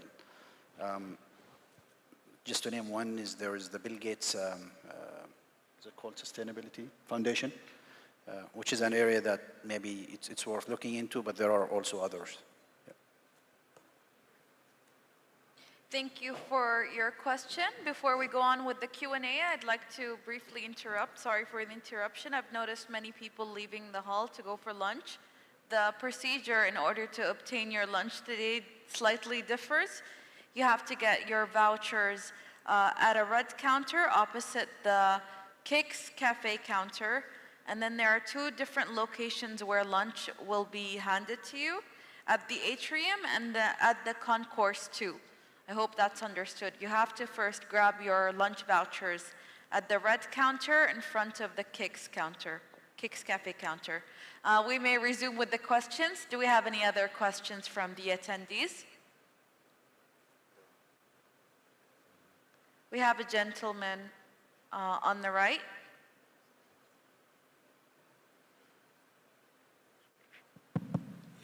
Thank you. My name is Kishore Rajans and I'm from Global Carbon Council, which is a voluntary carbon market program based out of Qatar. And thank you very much for excellent presentations and insights into the very important topic. My question to you is that in maybe to BP Total and to Linde and OQ as well, have you considered the carbon credits finance for green hydrogen in your strategies? And if carbon finance has to make this project viable, then what is the level of carbon credit price that you are looking at? Has anybody done any calculation around that? Maybe I can start. So if you talk about voluntary credits, for example, we look at that in some of our projects, but as you know, the price of the voluntary credits the price is quite low, and they are challenged on some other grounds as well. So it's not doesn't appear as a game changer, you know, to really boost the economics. But now, if you talk about the demand perspective and talking about let's say end use like steel making and what is the price of CO2 they need, you know, to be able to transition to the to hydrogen. We made, as they did, you know, we made calculations, for example, for Europe, where we see that with the price of CO2 at 100 euros a ton, they are basically at parity with fossil fuels when somebody can sell them low carbon hydrogen at $2 a kilo, which is a challenge, which is impossible as of today. And so let's say for them to be able to pay, say, $4 a kilo, which is probably more palatable to some producers based in Europe, or would-be producers, they would need probably 200 or 250 plus dollars a ton of CO2. And that's where the CCFD, carbon contracts for difference may come, and we are waiting for that in Europe. We think that it could unlock, demand from sectors like steelmaking.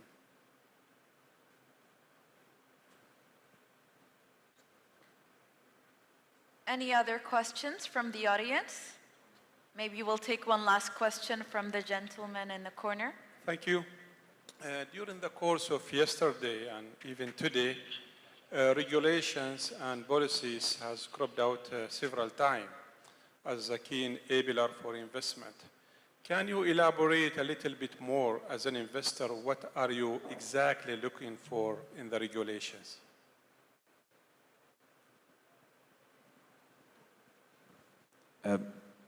This works. Yeah, I mean, I think incentives and regulations are very important, and we are seeing a big drive from governments around the world to incentivize production of hydrogen. I mean, the U.S. is a big example in that with the IRA, but I think at the moment there's a bit of a disparity, right, between the countries. So there are countries that are providing incentives on the demand side of things, as in to try to promote companies and industries buying hydrogen. And then there are other type of incentives, like in the US, that's more on the supply side of things, which is making production of hydrogen very, very cheap.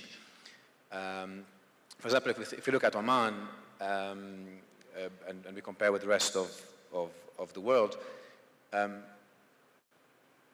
at this point in time, there are no government incentives in place properly on the supply side of things, because hydrogen is very cheap, so this is not needed. But I think governments need to work together to figure out how to make sure that the molecules get to the customer at the right price. And that, in my mind, has to be on the two sides of the equation. Now, at the moment, it's the early days, and no one knows what the right answer is and what the right number is. But I do hope that through international corporations like BP or Total or others, we're able to create that link between demand and supply side, and then try to spread the burden on both sides of the equation, because there is a bit of noise coming out from countries where they feel like, why am I supposed to incentivize production in other places? So again, if you're looking for an answer as in like what is the exactly we need right now, I think we don't know. We know we need help. We know with the current economics, it's not going to work entirely, and we hope that in the next few years we'll figure out exactly what it is we need, and all of us working together and with governments will get to that answer. I'm sorry, we'll take one more question just because it's been brought to my attention that a gentleman has had his hand up the entire time. So can we pass the mic to him? He'll get to go, and then we can take the lunch break afterwards. Please go ahead. Thank you so much, and thank you to the distinguished panel. Dawood Al-Ansari from SWP. I just have a brief question concerning partnership again. As we heard, Aqua Power and Enertech are already on board with some hydrogen projects in Oman. My question is, which further potential for intra-GCC cooperation in Oman's hydrogen sector in particular can we expect? Thank you.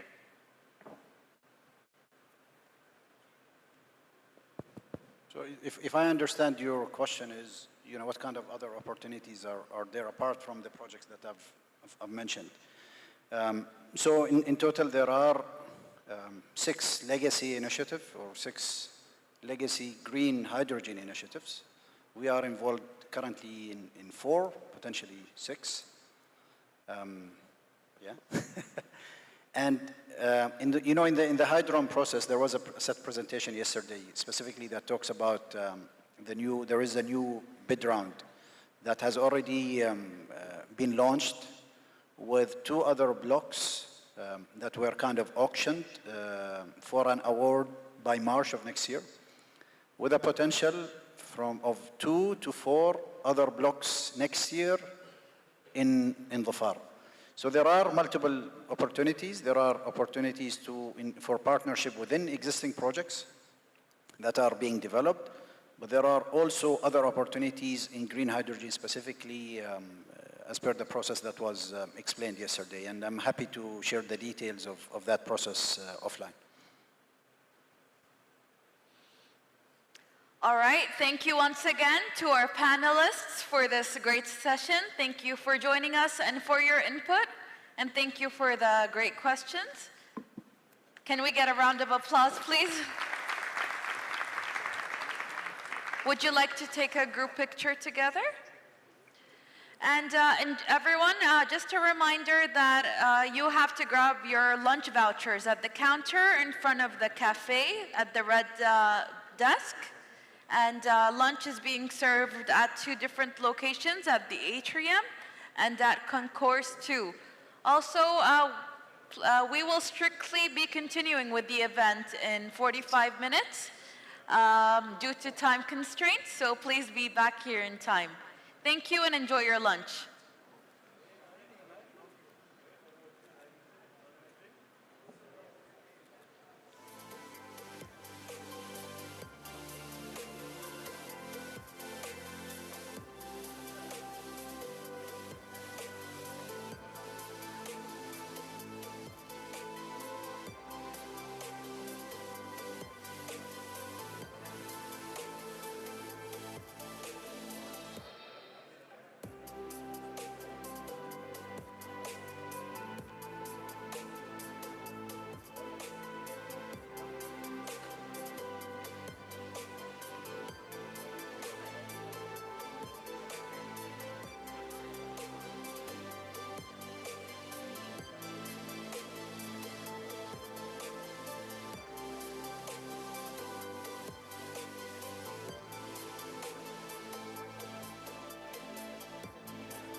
Good, good afternoon. I hope that everyone's feeling refreshed after their lunch. May everyone please proceed to your seats so that we can begin.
Good afternoon, everyone. Thank you for waiting. Before we proceed with the sessions, we have another agreement that's going to be signed in a bit, shortly, by Hyundai and Asyad Group for a hydrogen car. But before we get to that, we'll also be viewing a newly prepared video from OQ.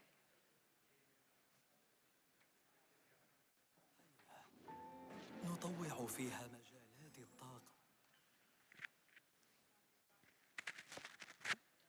من خلال الجودة في تقديم المنتجات والحلول، ففي OQ ندرك بأن مواردنا ثروة، وبتمكينها نصنع المستقبل الذي نريد. OQ طاقة بلا حدود. All right, thank you, OQ, for that video. If you have a look to your left, you'll find that the agreement is being signed between Asyad Group and Hyundai for a hydrogen car agreement.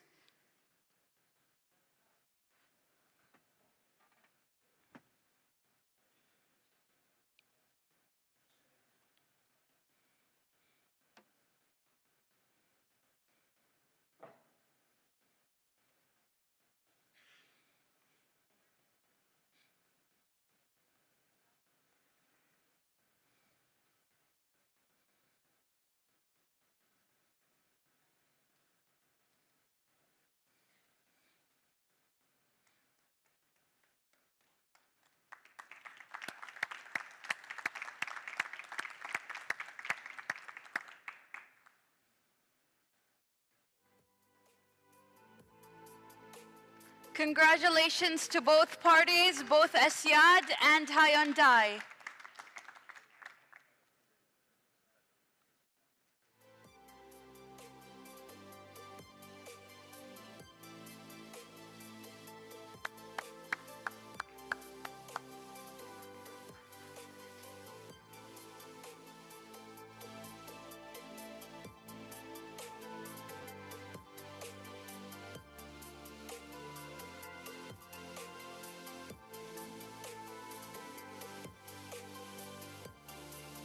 Okay, we can continue with the event. Next, we have our 8th session, which is titled Green Hydrogen Investment, just like the 7th session was, except the 7th session was more presentation orientated.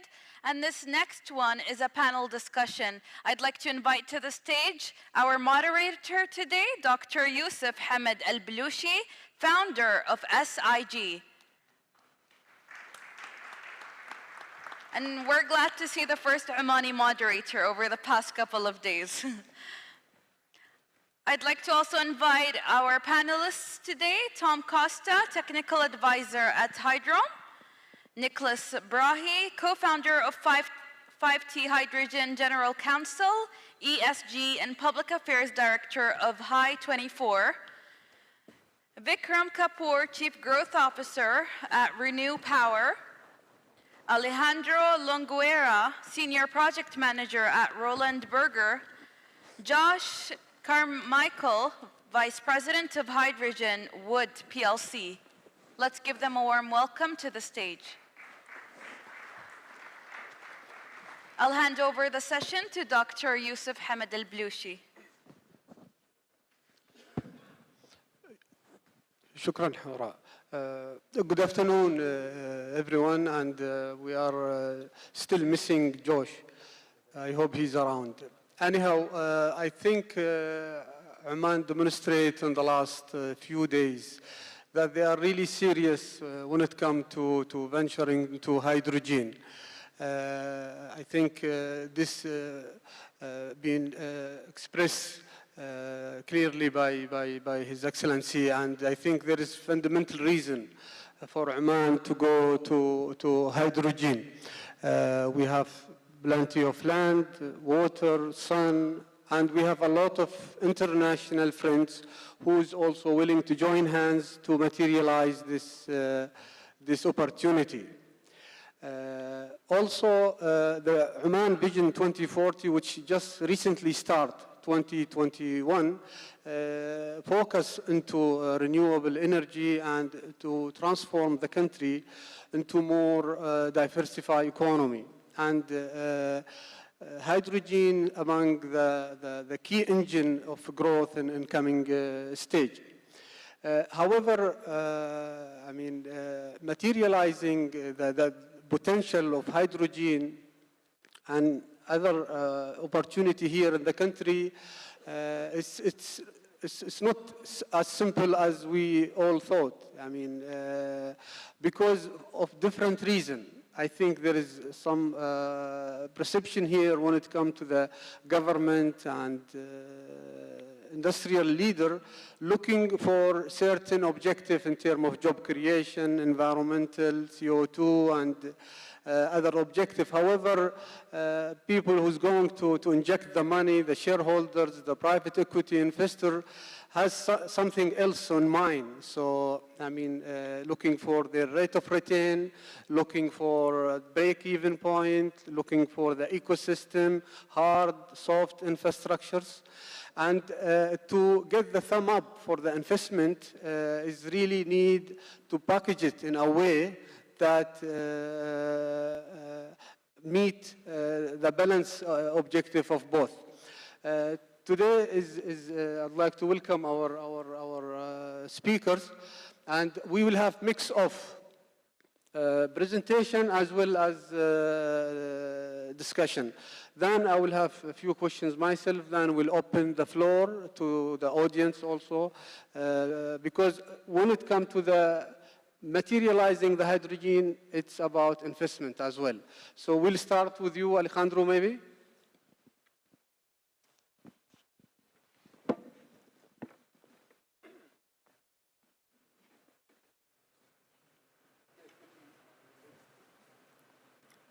Good afternoon, everyone.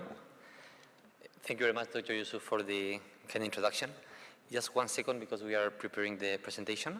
The goal today would be two things: to introduce quickly RB, very quickly, and then to show our thoughts on the limitations to develop hydrogen in the region and which are the key enablers. Also, to try to, as we were discussing, enable the investments in the region. Yes, 1 second.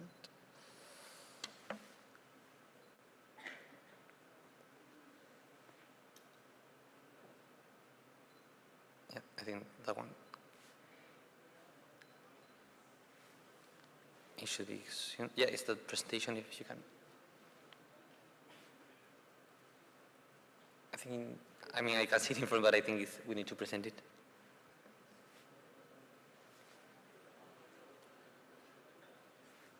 If not, I can already start while the presentation gets online. So Roland Berger is the main strategic consulting with a European origin, in this case, German, actually. I don't know if... okay, great. If we can move to the next slide, please.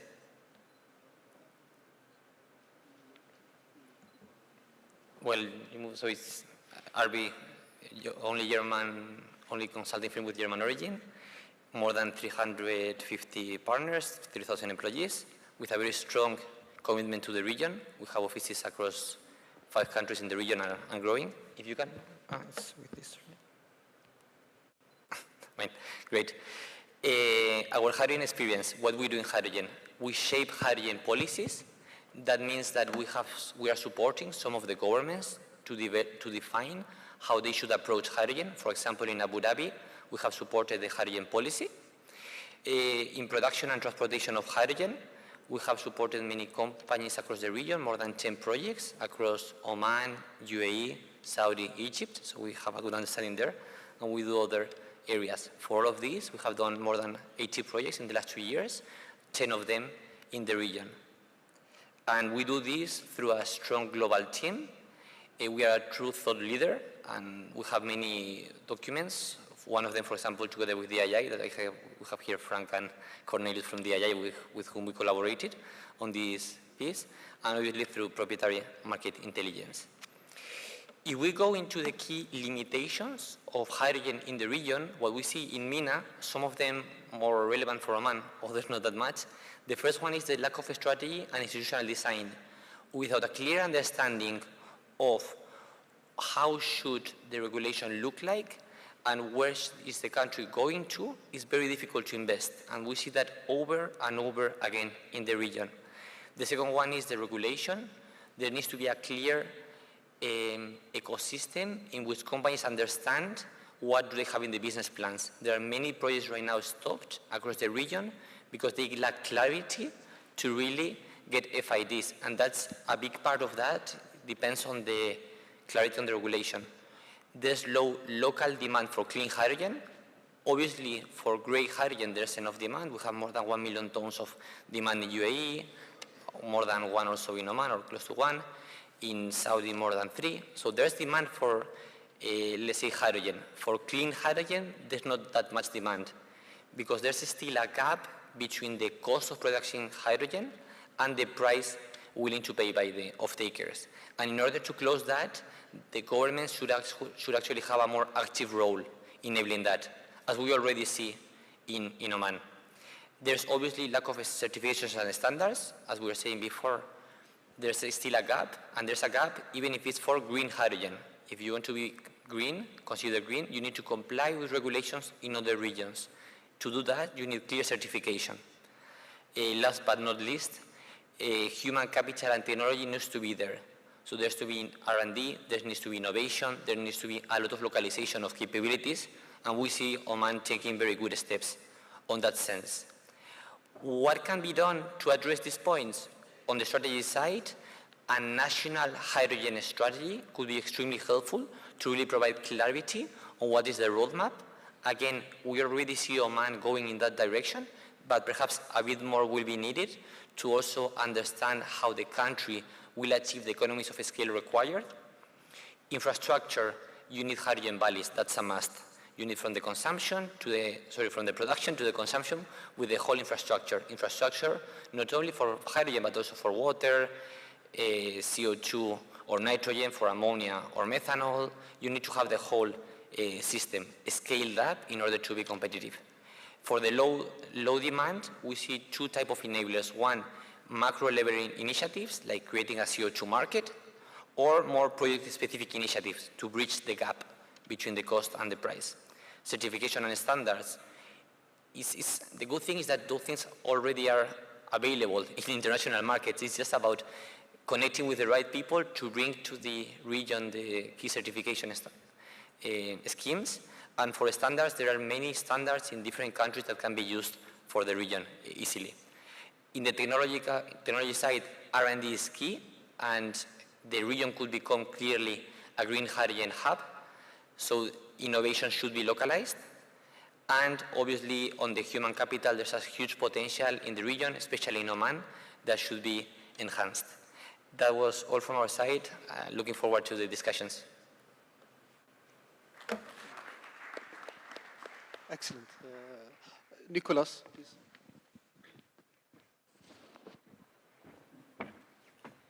Good afternoon, everybody.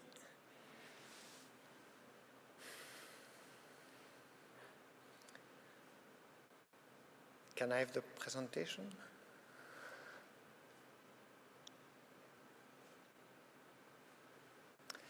So good afternoon. I would like to say a few words about, it's not yet showing there, about Hy24, which is a new league initiative to support and finance hydrogen. So basically, Hy24, it's an infrastructure investment fully dedicated to hydrogen. And what's the story behind the creation of Hy24 is the diagnostic that if you want hydrogen to really take off fast, you need not only policies that give clear targets and mandate to introduce green hydrogen technologies and subsidies to support it, you also need industry of large projects, but you also need to convince private capital that it should invest and invest massively in this sector, and that it is as reliable as an asset class as renewables has become over the last 20 years. And to do this, we thought we need to do something special, and the first thing special we did to say, okay, industry need to show the example to financial investors. And this is why we had a group of pioneer large-scale industries across 3 continents, US, Europe, and Asia, that say, okay, we are going to go together in an investment fund, and then we are going to invite pension funds, insurance companies, sovereign funds to join and to be basically make confident that they can move forward because we are here in the fund. So it's a hybrid fund which raised 2 billion euro and closed last month. And you can see that we have quite a number of big names, both on the financial side and the industrial side from 3 continents. Here is a geographical description. You see 52 investors, 13 countries, 3 continents, and half industry, half financial. Then it's also special in the sense that to manage projects like hydrogen, which are quite complex and quite new, you need to have a management company which is a bit different. So you need to bring together the excellence in financial management, and that's why we have a joint venture between Ardian, which is the biggest European private investor in Europe, and I think among the top 10 in the world, and 5T Hydrogen, which is basically a group of people which have been in the hydrogen sectors for more than a decade, all of them, and that have made already quite a number of investments even before hydrogen became so trendy. And you can see that we have a full investment team staffed in Paris, New York, Singapore, and Zurich. Now, what can we invest in? So in terms of sectors, we can invest upstream, that is power to hydrogen, but also the production of derivatives like ammonia, methanol, or sustainable aviation fuel, and we can combine or separate the renewables, the electrolysis, and the transformation. But we can also invest in the usage, so a lot of our funding will be dedicated to mobility in the broad sense of the term, so infrastructure and vehicles, cars, vans, trucks, ships, and trains. We can also do other usage like green steel with hydrogen, or even hydrogen and or ammonia for power in Korea and Japan.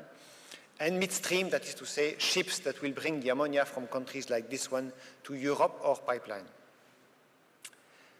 These are for the topics, so we can basically invest across all the hydrogen value chain as long as it is about hydrogen.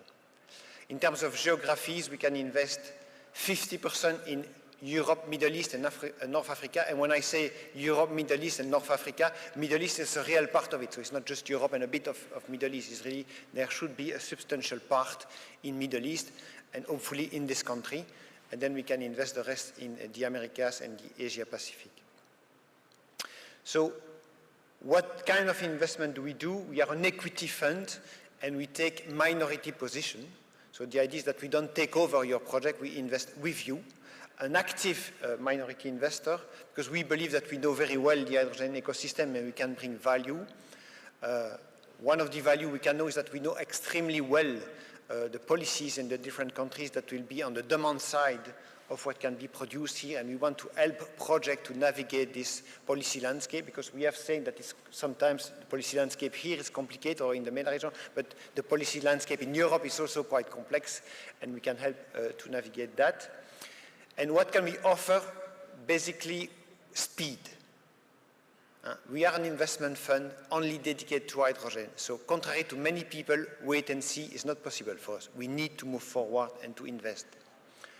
Access to a very big ecosystem of hydrogen, because most of our industrial investors have already invested in the hydrogen sector, know it, and they can be co-investors, they can be off-taker, or they can be technical advisor.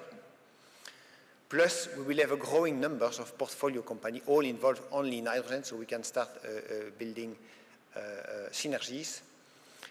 And we think we can bring co-investors. So basically, we have 2 billion, and we can invest ticket between 50 million and 200 million. But if needed, we have co-investors in our fund investor, which are willing to double or triple that amount of money. So we think that we can be fast and big, and even maybe come relatively early compared to normal infrastructure fund. And we have made actually already 3 investments so far in Europe, because we have just been created this year. So 2 investments are project developer, one developing hydrogen derivatives in Europe and North America. One is building big integrated project renewables and hydrogen in Spain. And last, we have invested and become the biggest shareholder of a network of refueling stations in Germany that we want to transform to be able to welcome the trucks that we expect to penetrate the European markets and the other markets, by the way. So I think we have means to invest. We can invest fast, and we have already invested. We have invested in Europe so far, but we hope that our next investment will become soon in the other regions, starting with this one. Thank you. We are running out of time. That's why we'd like to speed up. Fikram, please.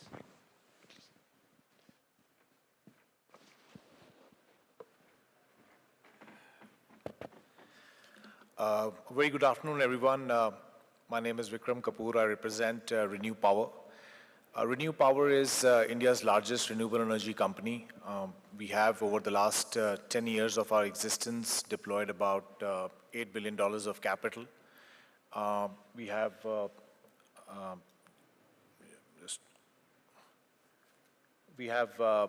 created a portfolio of about 13.5 gigawatts, 50% wind, 50% solar. We were also the first company, renewable energy company, which went public on NASDAQ through the SPAC route last year. With our contributions, we basically add about 2% of India's energy needs every year, and we through our operations, avoid about 0.5% of India's total carbon emissions. We have a setup of about 1,800 people. We do self-EPC on our projects, and almost 150 different sites across various states in India. I think we've also been pioneering innovation in the renewable energy space. We all know the challenge of, one of the key challenges being talked about in renewable energy is intermittency. One of the products that we have designed, which basically puts solar, wind, and battery with certain proprietary technology and algorithms that we have, to produce what we call as the round-the-clock power, which means 80% power availability throughout the year. A solution like this could be very valuable for things like green hydrogen. Similarly, we have solutions which could be operated 100% renewable energy-based solutions which could provide peak power into the grid. We are also backward integrating into manufacturing our own solar modules as well as wind turbines. We have a 6 gigawatt per annum manufacturing facility which is likely to be commissioned middle of next year. And similarly, our wind turbine manufacturing capacity would also get commissioned sometime middle of the next year. I think just in context of this panel, I just wanted to set up 3 or 4 distinct thoughts, and of course we'll have a much more broader discussion during the panel. But I think there are 4 big unlocks, at least from our vantage point, which are required to drive green hydrogen investments, right? The first one is clear and significant demand signals, right? You know, if you were to do a simple poll of all the people sitting in this room, I would guess that the number of developers and people representing developers in this room significantly outnumber the people who are there looking for offtake, right? I think we need to get off-takers in the room, we need to get off-takers on the table, and that will not happen unless there is a very clear demand signal through policy. Those could be in terms of mandates or otherwise. We need globally recognized and practical standards. It doesn't help the industry where every country is defining what green means, and it doesn't help the industry where the standards get set up so high that the transition becomes slower and more complex. We need new and innovative financing mechanisms. This is meeting of 2 worlds, right? At one end of the spectrum is power purchase agreements, which what the power industry is used to. 20 to 25-year-old tenure contracts, fixed pricing, the pricing formula is fixed, and the other end of the spectrum, the oil and gas industry, where the pricing formulas are quite allow for a lot more volatility. I think this sort of combines both the world, and therefore this requires new and innovative financing mechanisms to be brought to the table. Last but not the least, this is not so much talked about, but I wanted to put this out there so that we focus on it enough, is that this requires a scale-up of execution capacities, of a 3 to 4x of what the world does today, right? So the world today executes about 300 gigawatts of renewable energy every year. Now, if we have to collectively meet the ambitions of electrification as well as green hydrogen, this 300 needs to get to almost 900 to 1,000 gigawatts of execution every year. Now, that means more engineers, that means more contractors, that means more module manufacturers. Every element of the supply chain would need to literally triple to quadruple to meet that ambition, right? So with that, I think, probably the rest of the discussion can happen in the panel. Thank you so much. Tom Costa, please.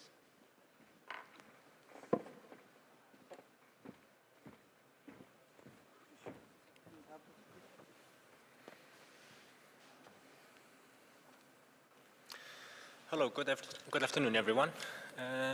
It's a pleasure to be able to stand here for the second time. My first time was last year under the capacity as Program Manager, Energy and Industry in Soha Port. And a lot has changed. Last year we were talking about the potential of green hydrogen. We even had presentations which were explaining the differences between green and grey hydrogen. And I must say I'm very impressed to how far we, Oman, but also all the institutions around the world have come. Today I'm going to talk about investments and also the role of Hydrom in promoting the channeling of investments to Oman. So Oman is one of the locations around the world where you can generate renewable energy at very competitive prices, and we want to capture that opportunity. So we have a strategy in place to ensure that by 2030 we can produce roughly 1 million tons of green hydrogen per year. We don't want to stop there. We have a process in place to ensure by 2030 and by 2040 and 2050 we keep growing that generation potential. Hydrom has been established to bring clarity to the market so that financial institutions, developers, and technology providers can come together and execute their projects. Hydrom, our mandate is to structure these large-scale development projects. We want to enable the development of an interconnected ecosystem so that downstream industries are connected to the power systems and can benefit from economies of scale. We're also master planning the green hydrogen sector. As I mentioned, we don't want to stop with the blocks that we will be awarding in 2023. We want to go beyond that. And that coordination needs to be well structured because we do have limited resources. Although wind and sun is abundant, the available assets in the ports and especially economic zones are limited. We don't want to give away the prime locations straight away to the first developers, blocking future projects. We're also overseeing the execution of those projects. So we will not stop by only signing those agreements with the developers. We will follow them, we will support them, with the permitting needs, but we will also keep them accountable if they do not deliver to the promises. We manage the process of allocating projects to developers. Sorry, the sequence is not all too logic. So we have the tendering process in place. So the process with the minimum qualification criteria followed by the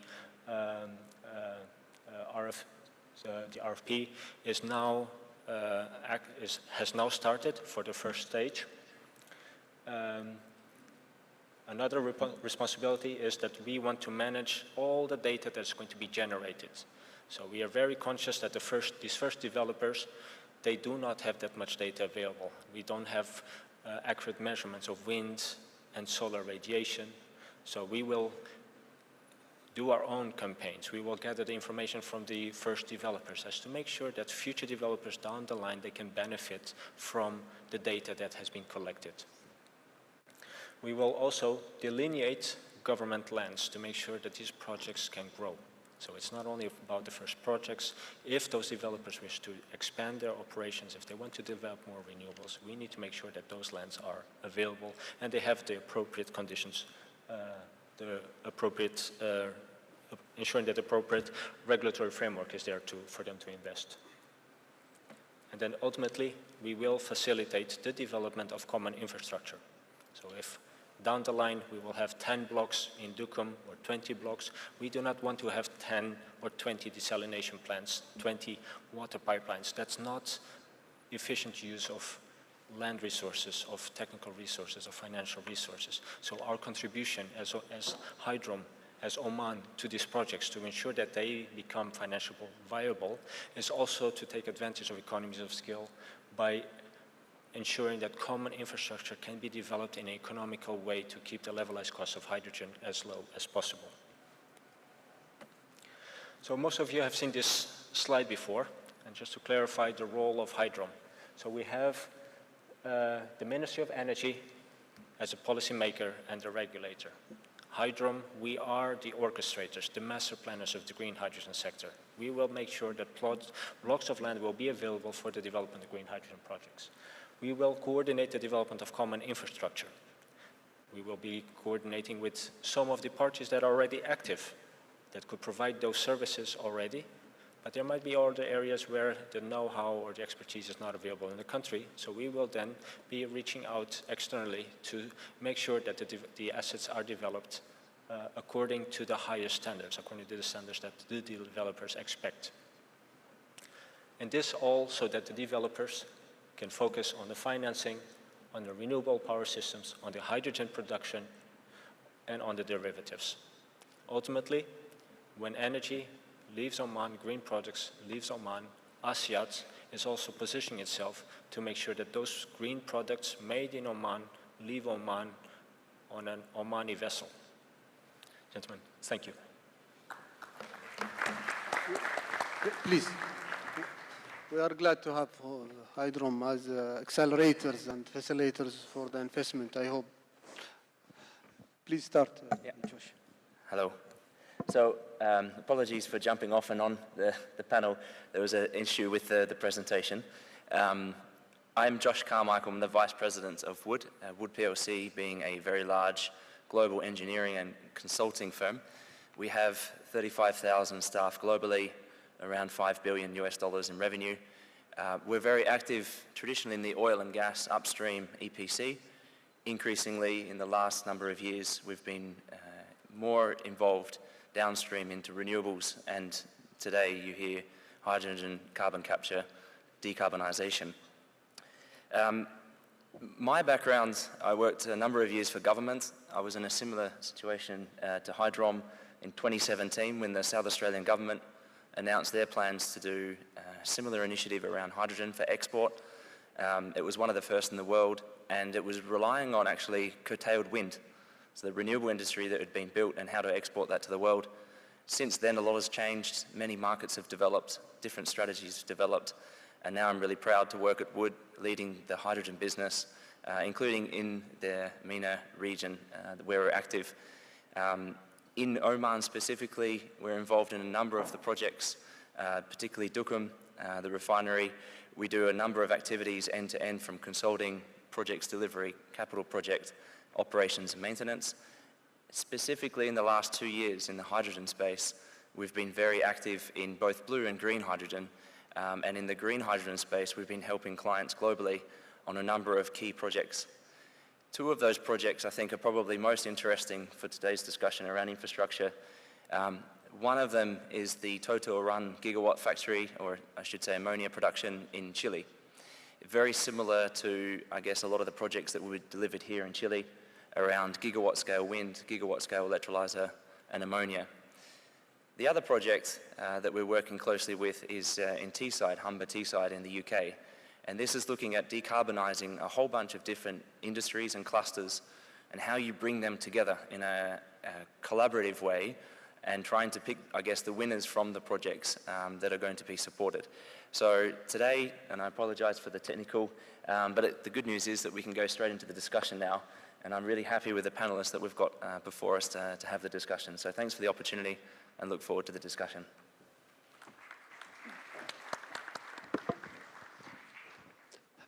Excellent. We will start here with one key combined questions where we'll love to hear the perspective from each one of you. One of the challenges, at least locally here, that a lot of investment not being materialized, or we are not able to package it or to put it in the radar of the international investors. For several reasons. So what do you think, kind of or sort of financial and financial smart incentive is needed for such a project to take really thumb up and we can get final investment decision taken?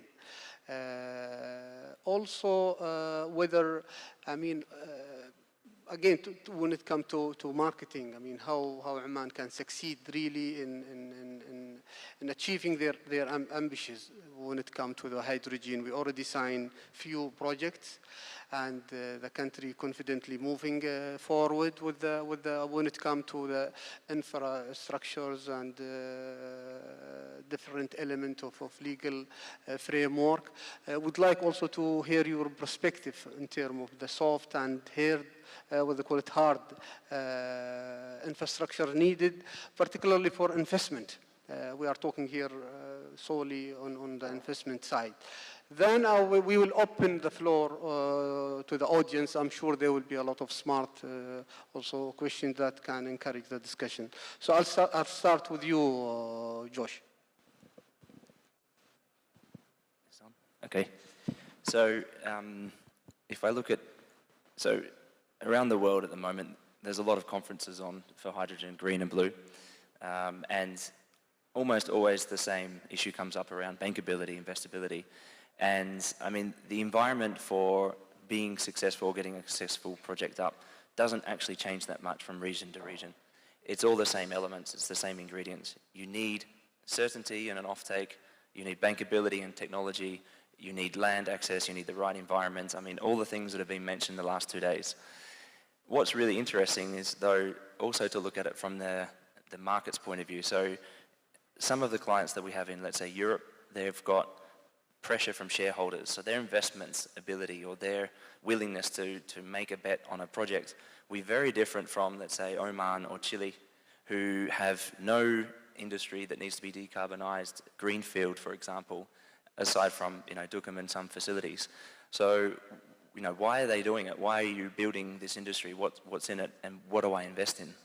And so I think if you look at Europe, for example, a lot of the investments went in existing facilities. In Australia, there was already renewable energy, some ports, and therefore needed to invest in some of the projects greenfield. But I think in the case of Oman, the investments or bankability of the project is, of course, offtake. You need certainty. You've got Hydrom now, which gives clarity around lands. If you go the German route, you could go further and start acquiring the offtake, right? You go overseas. Or you go the US route, which just goes all in with the Inflation Reduction Act across the board and says we'll give you $3 per kilogram and we'll give you 40% capex back on your investment in manufacturing facilities and anything in between. So I guess to answer that question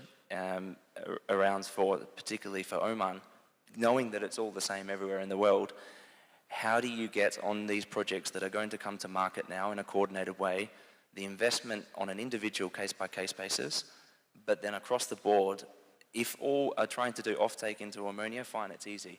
But if they have their different priorities with different offtakers, with different investors, how are you going to coordinate that, and how are you going to get the money to come into another high voltage connection line that's going to connect them all, or a desalination plant which is going to be co-located and shared, a port facility, and alongside the wind and solar farms. So I think that's one of the jobs you've got ahead of you in Hydrom, to coordinate this, of course, as they come to the table. But I think having a clear vision as you do, but also on an individual basis in each project, understanding what an investment, why it's attractive, is also going to be really important going forward, because Oman is against Chile and against Australia for attracting that same investment as a gigawatt scale project off-taker in the ammonia form. Yeah. What's your perspective in this, Alejandro? Does it work? Thank you very much. Much better. I fully subscribe what Josh has kindly shared. I would perhaps enhance 3 key points. On the offtake side, we do see that as a main limitation right now. There are many projects that are blocked because the commercial arrangements between the developers and the offtakers is not there yet. And a big part of that is because there's still a gap between the cost of producing hydrogen and the willingness to pay. And for that, as Thomas explained before, governments need to play a key role there, developing the scale, enabling economies of scale, reducing the cost of the infrastructure, giving visibility. So there's a big part of that gap. The second factor that I would also like to highlight is the regulation. So giving clarity, because again, the key word is bankability. That bankability without clear regulation is very difficult to achieve. So we do see that as a key point that governments should try to push for. In Oman, I think it's getting clearer and clearer how to get there, but there's still some gaps to be filled in the following years, and that's something that should be worked on. And the third point, especially for the region, is actually also the enablers of that. It's not only about the project per se, but which technology are you going to bring to the table? How are you going to develop the skills for those people? For investment to come to the country, you need to make sure to show that you have a full plan to make the hydrogen ecosystem work. And that's something that is still, we see that the government should still continue pushing in the next years. But from our point of view, that's it, because on the upstream, midstream, and downstream, from the technological side, technologies are available, developers are willing to come, many even oil and gas companies are willing to decarbonize and go into that. So we don't see any stopper, but the enablers need to be developed. That's our point of view. Yes, Vikram. Look, I think, we have a very successful example in front of us, right, which we can all learn from, which is how the PV industry developed, right? 10, 12 years back, the industry was pretty much at the same place, right, where the cost of producing green electron from PVs used to be 5 to 6 times the cost of producing electricity from fossil fuel-based industries, right? And at that point in time, I think the big unlock was, as it usually is, was in the policy domain, where, for example, in a country like India, the government mandated the users to take part of their energy mix. It was an obligation, irrespective of the cost, from green sources.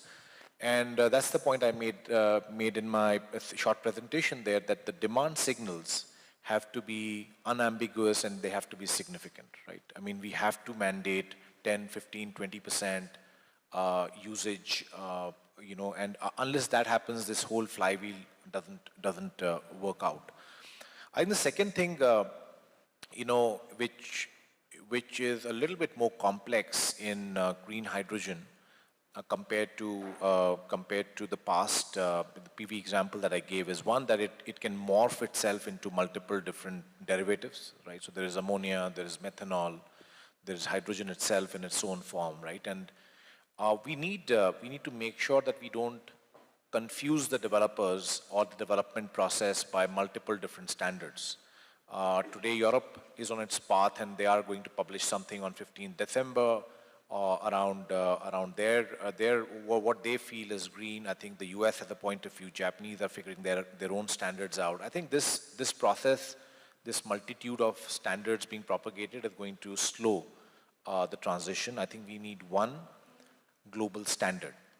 And second aspect is that we need a standard which acts as a catalyst where the industry takes off versus a standard which we would eventually get to, right? I think let great not be the enemy of the good here, right? So I think that those are the two biggest, at least to me, unlocks that we need to collectively overcome. I think Oman, your second question, I think Oman has already taken a very positive first step. I think, you know, setting up that vision of which His Excellency talked about yesterday, and running this process, setting up an agency like Hydrome, I think all of that is very comforting to a developer like us, because we know that there is a single window that we can go to who's willing to listen, because we know there is a process being run which has a certain defined steps in it, right? So it makes it relatively easier for us. As a developer, it's comforting. At the same time, I would also encourage, as this process goes on, for you know, this will be iterative, right? This is the first round of the two parcels being bid out. I think we will have to learn. As was mentioned earlier, Oman will ultimately compete with the Egypts of the world, with the Saudis, with the Chile, with India for the same potential end market, which is Europe, Japan, Korea, and so on. So we would need to come out with rules and which basically make the green hydrogen produced in Oman significantly more competitive.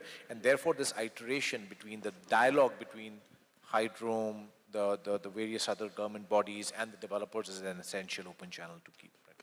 Excellent. So please. Thank you. So the recommendations depend to whom you want to give a recommendation, but assuming we are, if I can make recommendations, but to the Omanese ecosystem, I think you should clarify what depends on you and what does not depend on you. Because I'm not sure that offtake is really your problem, especially if you want to export, that's somebody else's problem, and I think it's coming. And actually, if you are able to produce cheap hydrogen or cheap ammonia, you will have offtake, and there are people in Europe or in Asia that are going to fix target so that you have this offtake. So I would not be too much worried about bankability offtake or things like that. What you need is more what you are starting to do. Okay, land is allocated clearly, then permit will be allocated fast and clearly. There will be no change of policy, no change of preferred project or things like that. You will help projects that work well to develop further. Maybe develop some kind of common infrastructure, because each project will wait for a kind of common infrastructure to be developed, and then you can have a bottleneck.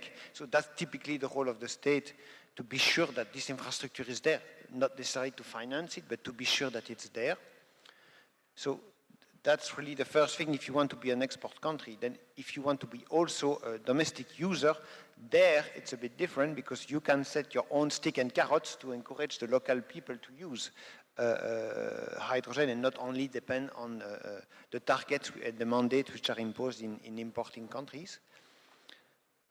And then third, maybe, I mean, think about 1 second, put yourself in the shoes of a European government for 1 second. So we are Europe, it's the same I think for Japan and Korea, we are short of energy, and we know what it is to be short of energy today, because it's quite complicated, and we can receive this energy and buy this energy from this country notably.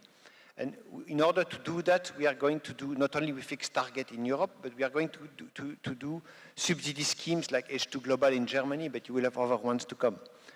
And there, I think, there is a role of the government-to-government dialogue, so to put yourself as a reliable partner for the German government, the Europeans, to say, okay, I prefer to work with Oman because Oman is preparing this project to apply to my system. Maybe Oman is willing to contribute a bit to this project so that it's not exclusively paid by the European or the Asian taxpayer. I think there is a lot of actions that could be done in a kind of bilateral relationship between governments to foster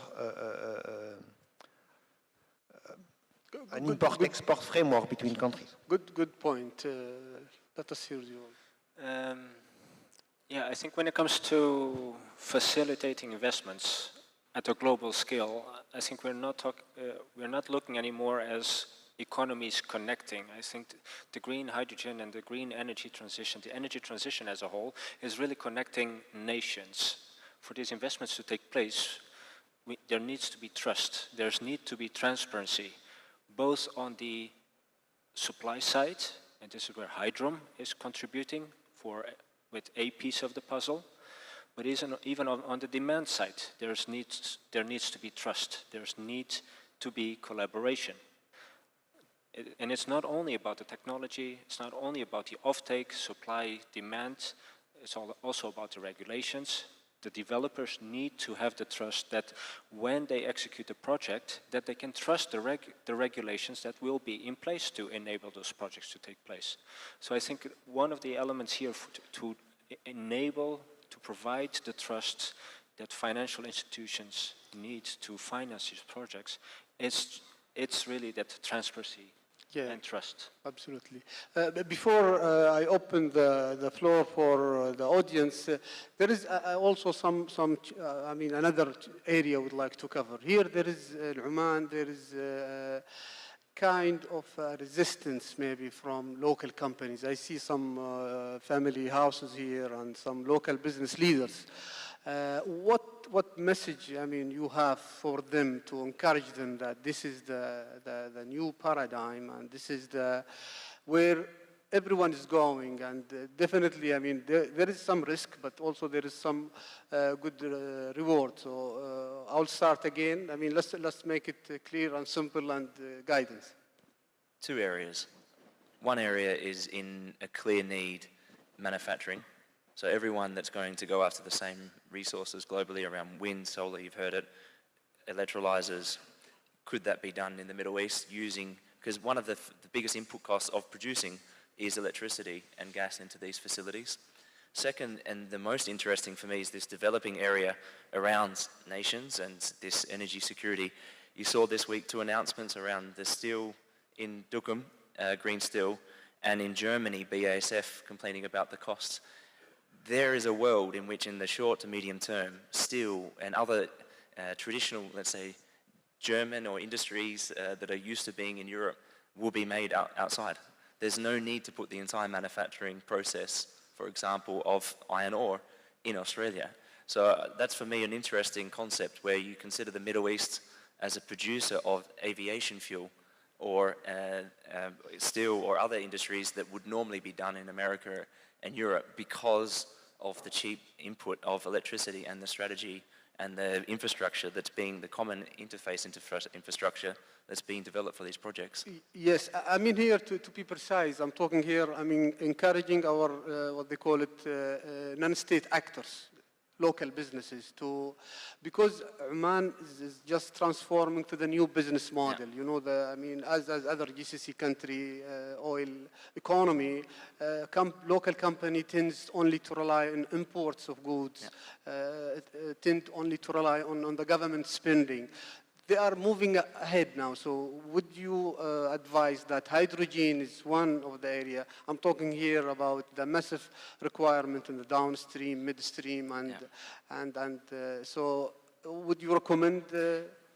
Yeah, so okay, on specifically that. So I think Roland Berger, you showed the advice, right? And the need for R&D and the innovative thinking that's going to need to be done as part of this hydrogen industry. So I think maybe I'll give the mic to you and you answer the question specifically on a local basis from your studies, what you think should be the case here. So, I mean, first of all, if the question is, do we see huge potential in hydrogen and the small businesses of Oman investing there? Sure, there's no type of doubt. I think I agree, there's a global competition.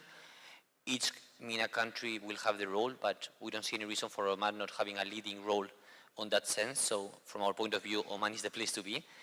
For the Omani companies, it's really good to invest in innovation in hydrogen because that's something that will last for a long time. We are not speaking of 5 years, we are speaking of long-term decarbonization.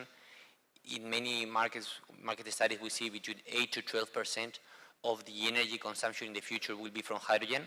That doesn't look like a lot, but that's many million tons. That's hundreds of the current largest project of hydrogen, and that's enough market for the whole community of Oman. And there, following on the R&D point, fully agree. There are many things that needs to be developed. One of them, just before of what's blocking the investments, one of them is, for example, the transportation side. On transportation, there's a lot to invest on to really get there, and why wouldn't Oman have a key role enabling that, developing transportation, developing ports, enabling the infrastructure, the shipbuilding, even going one step further. There's many things that Oman can really do to not only produce hydrogen for local consumption, export, but also try to be a key leader in the decarbonization through hydrogen. Excellent. Let's open the floor for audience. I'm sure we'll have a lot of questions here also to encourage the discussion. So anyone has a question?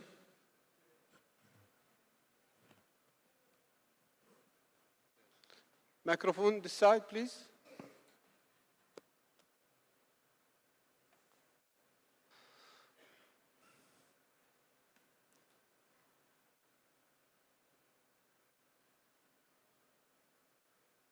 Microphone.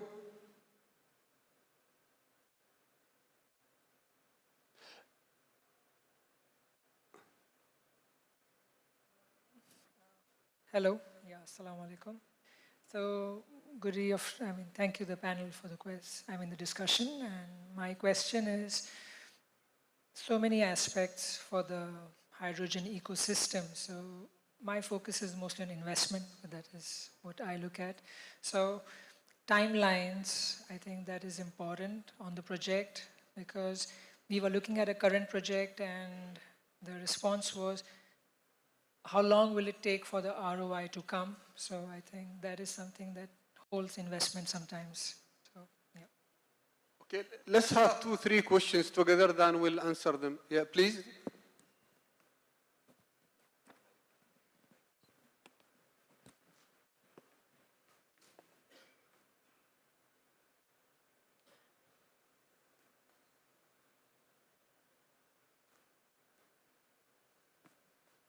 Hello, my name is Jeffrey Beyer. I'm the Managing Director of Zest Associates, a sustainability consultancy based in Dubai. My question is for Vikram and also for the rest of the panel. Regarding finance, you said how renewable energy producers are used to having 25-year PPAs. The oil companies are used to having spot markets. There's got to be something in between. What do you think is in between? How do you structure these kind of markets to make everybody comfortable? And finally, is H2 Global one way to do this that you'd recommend, or are there other structures that we can use beyond H2 Global? Thank you. Any last questions from the audience? Yes?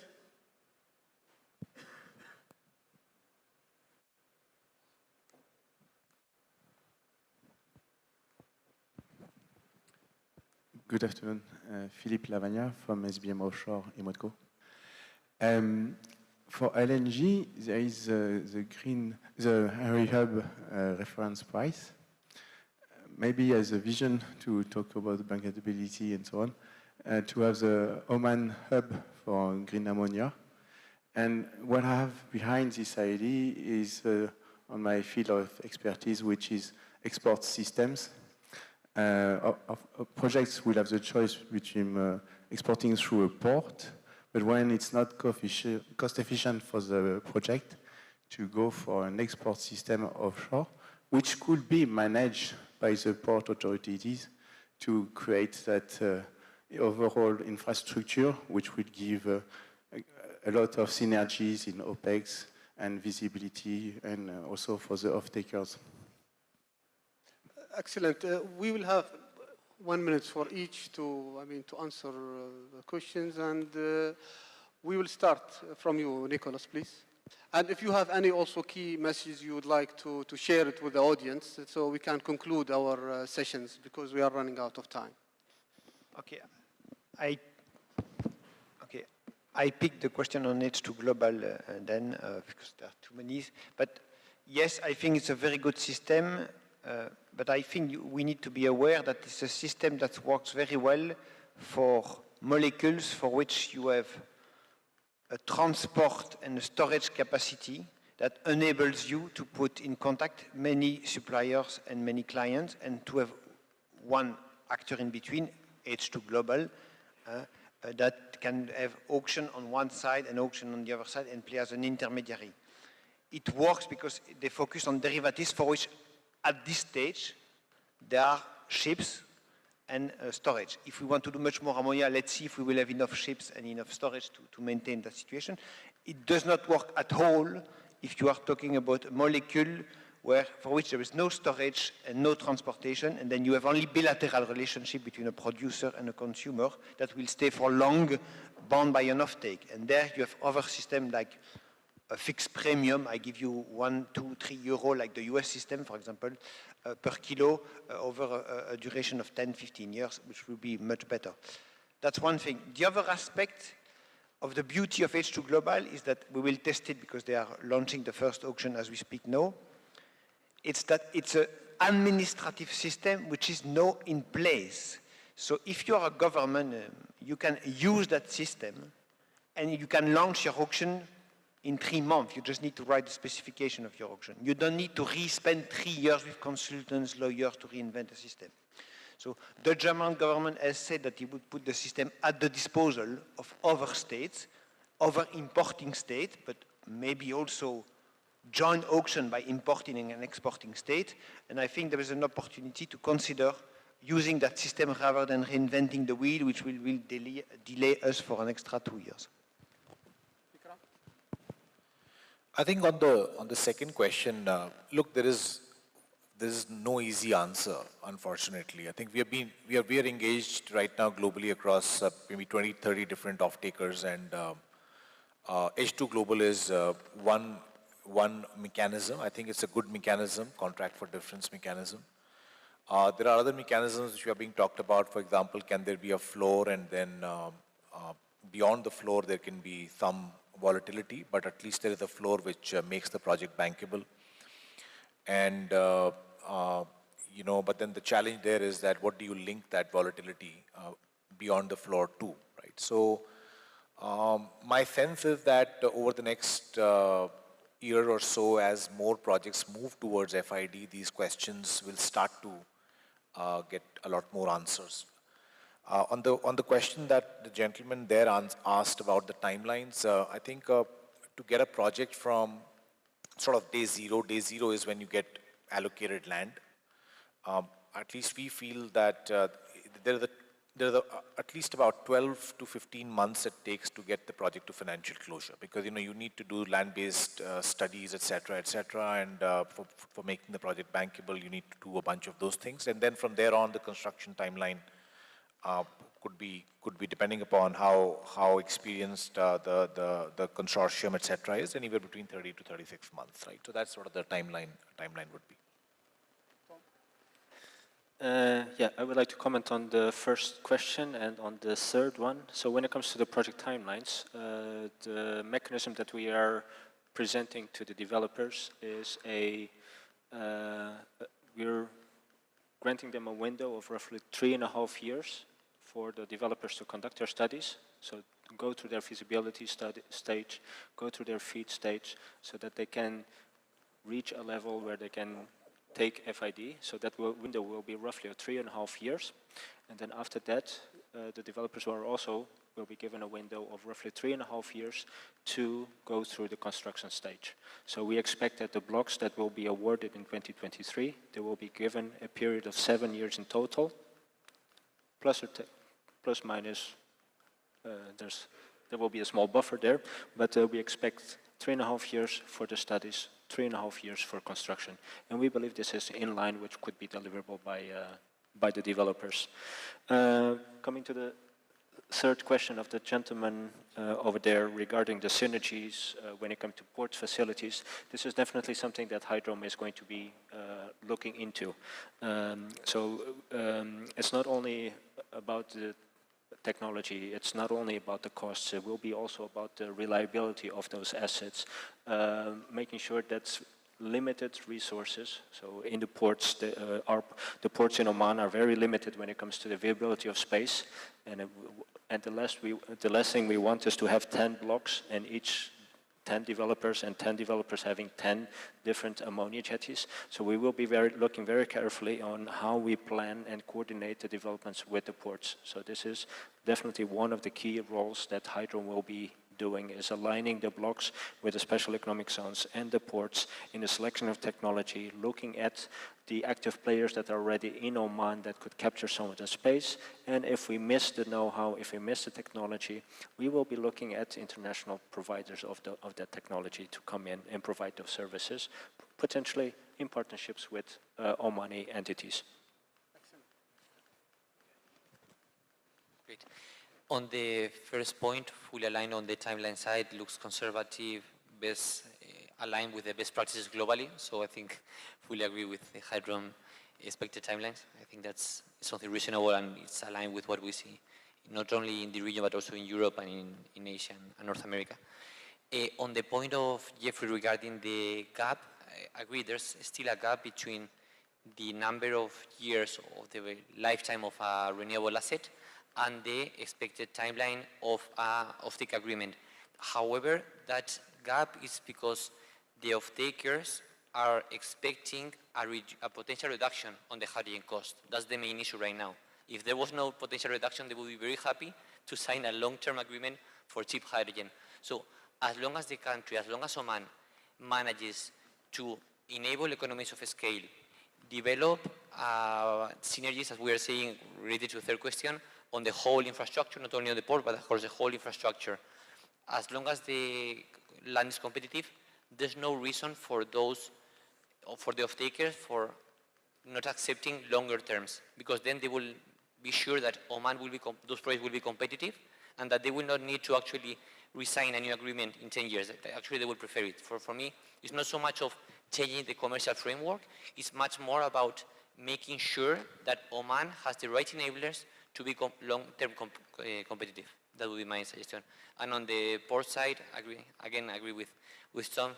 There are many synergies across the whole infrastructure, not only on the port, you have also in the derivative side, so conversion in ammonia loop, methanol loop, also in nitrogen production, water. There are many synergies across the value chain, and that's why it's so important to really have a proper planning of how will the hydrogen ecosystem look like and the green hydrogen valleys. I think we're running out of time. Do you still have time to? Okay.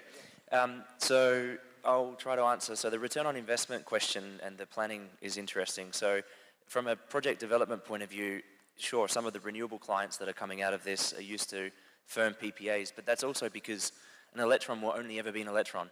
You know when you design a wind farm that it will only ever be an electricity into a market. Some of the clients that we're working with at the moment have no idea what it's going to be for who. So they might change midterm, and there's a project in Denmark called the Danish Fuels, which will switch throughout the phase. It will first be gas into aviation fuel and into something else. You've, in that process, got to deal with multiple interfaces, technology and licensing, very complicated. So return on investment planning, I think the good thing about taking 7 years, you get to see the pain of everyone else and in all seriousness, and by the time that it reaches the investment decision, you'll be actually at the front to receive the best and latest technology and learn from the others. I think that's the good thing about this planning. So I think on that perspective, there's some good to come out of waiting in line a bit for others to learn the lessons. The last point I'll make about the LNG comment, very interesting in the North Sea and the UK, between the UK and Europe, a lot of oil platforms, oil and gas, but also a lot of wind farms.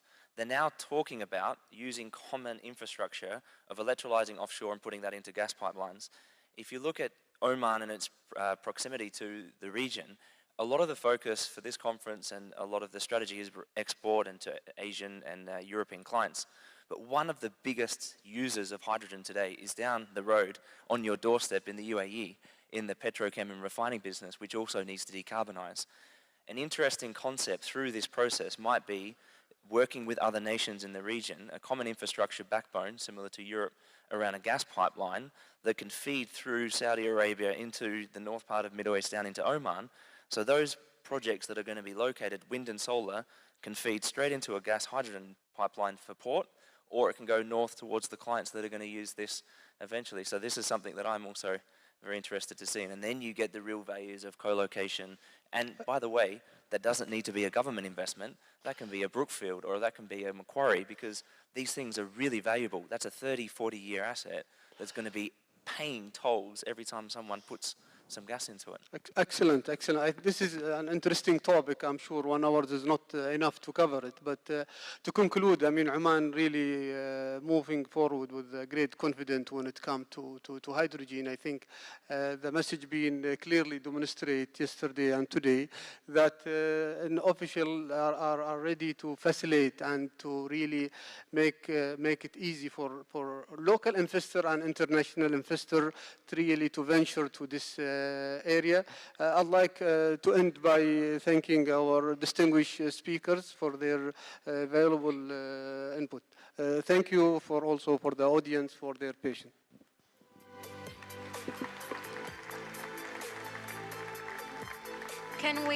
Can we have the photographer at the front to take a group picture of our panelists and moderator? Thank you, Dr. Yusuf, for the great moderation. It's great to see the first Omani moderator of the summit. Also, thank you to our panelists. With all honesty, I was most intrigued by the past couple of sessions. Out of all the sessions during the summit, but as a holder of a degree in economics, I'm obviously going to be biased toward these topics. We've examined many issues involving investment in green hydrogen, how to reduce the cost associated with it, and how to make it more attractive to investors. We'll be now looking at it from a similar angle, but this time around it's going to be from a finance and bankability angle. Joining us for the next session is our keynote speaker, David Livingston, Senior Advisor at the Office of Special Presidential Envoy for Climate, U.S. Department of State. Please let's give him a warm welcome to the stage.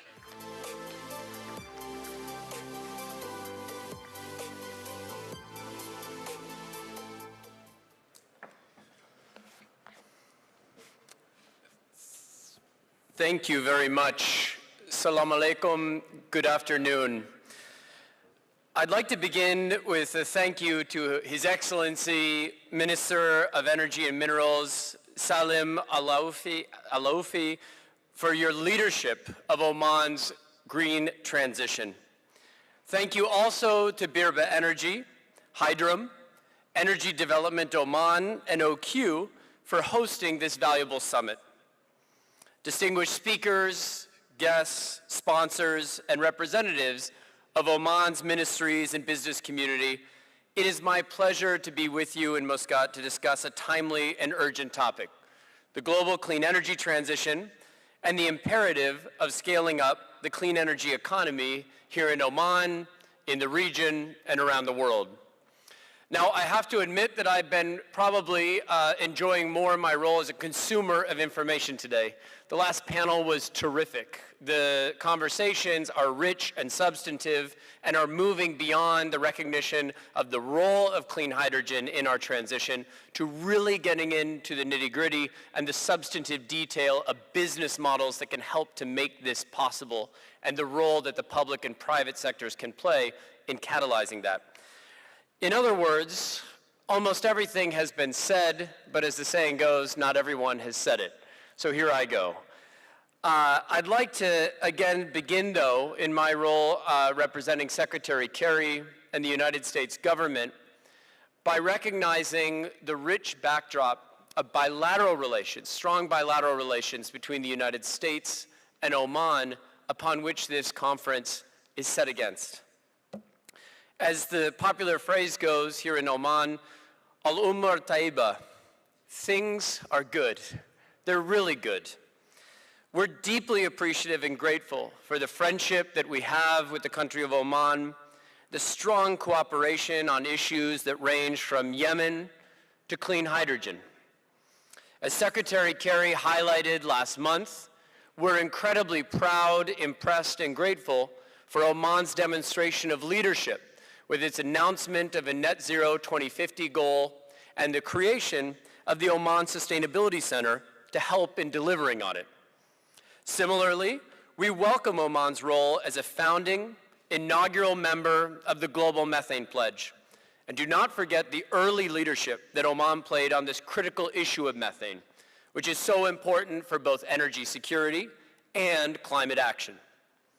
We were delighted to host His Excellency Syed Badr al-Busaidi in Washington to announce the U.S.-Oman Strategic Dialogue, which will include working groups on clean energy, trade and investment, and education and cultural exchange. In the coming months, we will be sending a delegation to Muscat to deepen our cooperation across these areas. Green hydrogen will allow Oman to seize on its tremendous potential in renewables and solar in particular. Oman ranks first among the GCC countries and sixth place worldwide in terms of practical photovoltaic power potential. I should know that it has even more potential and more ability to generate prodigious amounts of solar power than even some of the most promising areas of the United States. I'm from California, and I have been camping in Oman, traveling around the country in the past, and know for a fact that when the country puts its mind to it, when it puts in place the frameworks to attract investment, the amount of solar deployment that takes place here will indeed be impressive and historic. The United States, I should say, also recognizes the potential for green hydrogen and has made significant investments in it through recent legislation, which I'll speak about more on in just a moment. The future for hydrogen, as we've heard today and yesterday, is bright. It's so bright. We're targeting strategic and high-impact uses for green hydrogen in areas where there are limited alternatives for decarbonization, such as steel and other industrial applications, as well as heavy-duty transportation, clean ammonia, and long-duration energy storage. Hydrogen can also be exported over long distances, enabling better energy security for ourselves, our allies, and our partners around the world. In steel, clean hydrogen can enable zero-carbon primary steel production through direct reduction of iron. In fertilizer and chemicals, clean hydrogen can replace today's hydrogen streams, gray hydrogen streams. In aviation, clean hydrogen can be combined with CO2 to provide synthetic, clean, near-zero emissions fuels.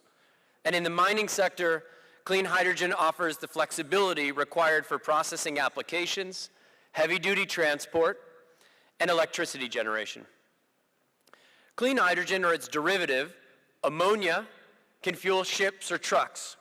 It can be co-fired with coal in a coal power plant to reduce emissions, something Japan is similarly working on and leading on. And earlier this year, the world's first fleet of hydrogen-powered passenger trains was launched in Germany.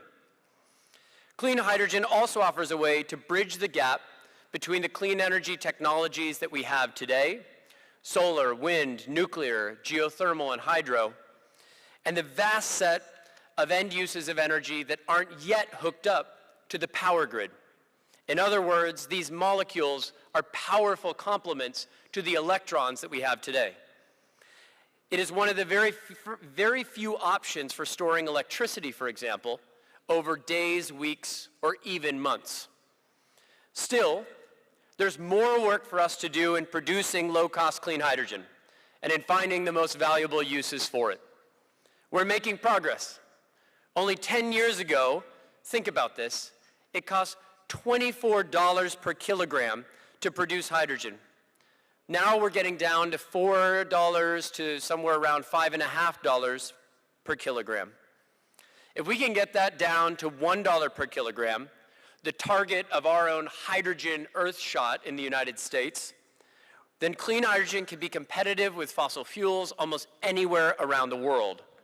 I believe, we believe, I know all of you believe that we can get there and that we may even get there this decade. We'll get there through deployment at scale, through the sort of clear policy signals and sizable investments that Oman and the United States are both making. We'll get there through innovation at the cutting edge, from innovation in hydrogen production to transport to consumption. We're just at the beginning of the so-called S-curve of innovation that will see dramatic performance improvements as well as cost reductions in the years ahead. Consider, for example, some further innovation in PEM electrolyzer membranes, thinner and thinner membranes that can lead to incredible efficiency gains in green hydrogen production. Or consider major steps forward in direct reduced iron technology for steel production that can lead to major new demand for hydrogen in the creation of zero-emission steel, something that I know Jindal Steel is already working on here in Oman. Public and private sector partnerships are essential to catalyze the investment in both innovation as well as scale to drive down the cost of clean hydrogen so that these technologies can further develop. Indeed, public-private partnerships to drive demand for hydrogen and the creation of low-carbon fuels and industrial goods is exactly what we in the United States government are seeking to add to this discussion, something we've been leading on. You heard quite a bit, a clear call from this last panel as well as speakers before me, that one of the things we need to do is cut through the chicken and egg of supply and demand. We need a clear demand signal that there will be volumes of hydrogen that will be needed at the end of this decade so that we can scale up supply and lower the cost of finance for those supply projects in the years ahead. Well, my friends, that's exactly what we are working on in the United States government, as well as with several other partner governments in the World Economic Forum, with something that we call the First Movers Coalition. The First Movers Coalition enlists nearly 70 of the world's largest companies that have demand in key industrial goods like steel, cement, chemicals, concrete, aluminum, and so on, as well as demand for long-distance transport in hard-to-abate sectors, shipping, aviation, and heavy-duty trucking. These companies range from Amazon to Apple to Ford to Emirates Global Aluminum to Volvo and beyond. They are not only some of the world's largest companies, but they're also some of the world's most credit-worthy counterparties. Now, why does this matter? The First Movers Coalition is driving demand for clean hydrogen through the demand signals that it's getting these companies to send. A company like Volvo, for example, will commit through the First Movers Coalition that from the year 2030 onwards, 10% of all of its steel procurement as a company for its autos will be zero emissions or near zero emission steel, according to very particular specifications. Now, multiple different technology pathways to get there, but the key thing is that is the sort of demand signal that will drive new technologies into the market because it will require investment in new technologies to meet that demand. And that, in turn, also has an implicit demand signal for hydrogen within it, because so many of the different sectors that I named will require new volumes of clean hydrogen in order to deliver these cleaner industrial and transport products. In fact, our preliminary analysis shows that in less than a year of existence, the First Movers Coalition is already catalyzing new demand for more than 1 million tons of clean hydrogen. That has a happy symmetry, a serendipitous symmetry, with Oman's own clean hydrogen production target for the year 2030. Now, about a third of that 1 million tons that we calculate is coming from the commitments that we've gathered in the aviation sector. Another third of that is coming from the trucking sector, and a final third of that is coming from shipping and steel. But make no mistake, we will be looking to expand this vigorously and rapidly in the months and the years to come, and we welcome Omani companies and the Omani government to join us in this effort. Now, this is not just theoretical, but real. I've heard just in recent days, in this month of December and November before it, from several steel manufacturers that are seeking to announce major new green steel projects well before the middle of this decade and are actively seeking new clean hydrogen offtake today. We've already seen precipitous drops in the cost of wind and solar generation over the last 2 decades.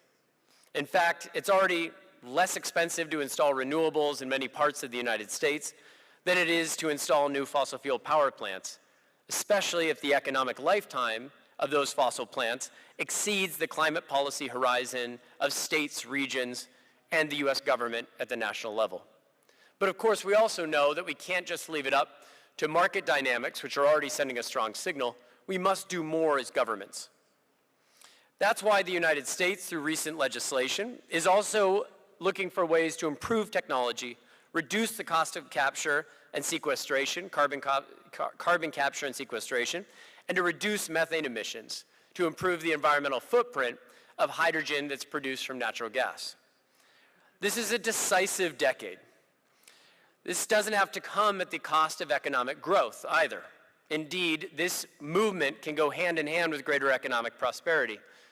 Like I mentioned, our own US Department of Energy's Earthshot for clean hydrogen seeks to reduce the cost by 80% to $1 per 1 kilogram in 1 decade. 1 for 1 in 1. We estimate that if we do this, we'll increase hydrogen use in the United States at least 5 times over, unlocking more markets around the world, including clean hydrogen producers right here in Oman. But the true heart of the US effort is also in the massive resources that we ourselves are mobilizing towards this goal with our own taxpayer dollars. Last year, President Biden signed into law the Bipartisan Infrastructure Investment and Jobs Act, which includes $9.5 billion for clean hydrogen research, development, and demonstration programs, including hydrogen hubs that all companies in the room here can apply to join. And last month, at a much even larger scale, President Biden signed the Inflation Reduction Act. Several months ago, that past summer, President Biden signed the Inflation Reduction Act, which represents the single largest investment and most impactful legislation for climate and clean energy solutions in United States history.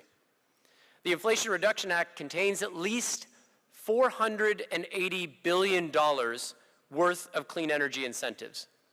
But those are open-ended, which means many experts believe those incentives could end up being worth well over $800 billion if fully utilized. The Inflation Reduction Act also makes crucial investments that will have a profound impact on the development of clean hydrogen, including incentives for clean energy generation, including solar, wind, hydropower, new and expanded tax credits, in other words. Support for domestic production of clean energy components like solar panels and wind turbines, and of course, a prodigious tax credit for clean hydrogen production that represents $3 per kilogram of clean hydrogen produced. Together, this legislation will be catalytic for building out the clean hydrogen economy here in the United States. But it does not come at the expense of the efforts of others. It is complementary to them. Through the investments that we make in the United States and that we offer companies around the world, we will help to drive down the costs of technologies. We will build out new pieces of the supply chain that are currently missing. We will drive innovation in key inputs and products within hydrogen supply chains. And we will be ready to partner with countries like Oman in further accelerating the global clean hydrogen market in the years to come. I will note that both of our countries have a shared horizon of ambition with our respective net zero 2050 goals. Now we need to build on that shared horizon, build on our shared policy ambitions, and work towards greater synergies within our commercial and public-private ecosystems. The existence of our free trade agreement between Oman and the US is a strong foundation that we should be proud of. It will offer Omani companies and investors new opportunities to make strategic investments in the United States, including in our nascent clean hydrogen hubs and CCUS hubs, and help Omani companies take full advantage of the benefits offered by the Inflation Reduction Act. And it will similarly offer US companies opportunities to make significant investments and secure investments in Oman that will help to drive forward new capital and infuse new energy into Oman's own clean hydrogen ambitions. When we look back at the end of this decade, let's proudly say that Oman, the United States, and the other friends gathered here in the room were not bystanders or beneficiaries of these massive changes ahead in our energy and economic systems, but we were indeed authors of them. We took them in our own hands, and we wrote that future with our own pen. Let's say that we helped shape this transition in a way that created prosperity for our planet and for the peoples that live in it. So thank you, shukran.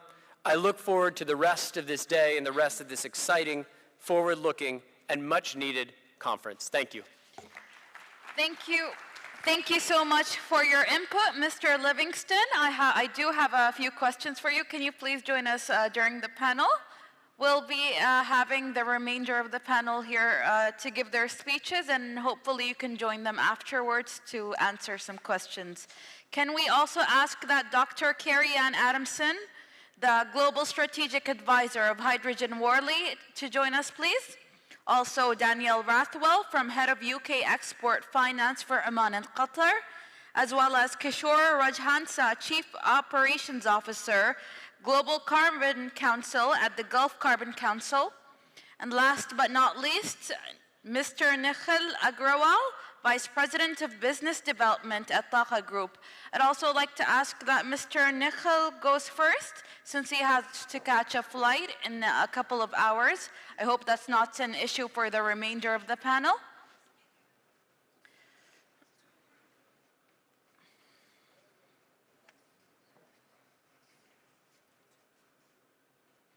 Please, go ahead.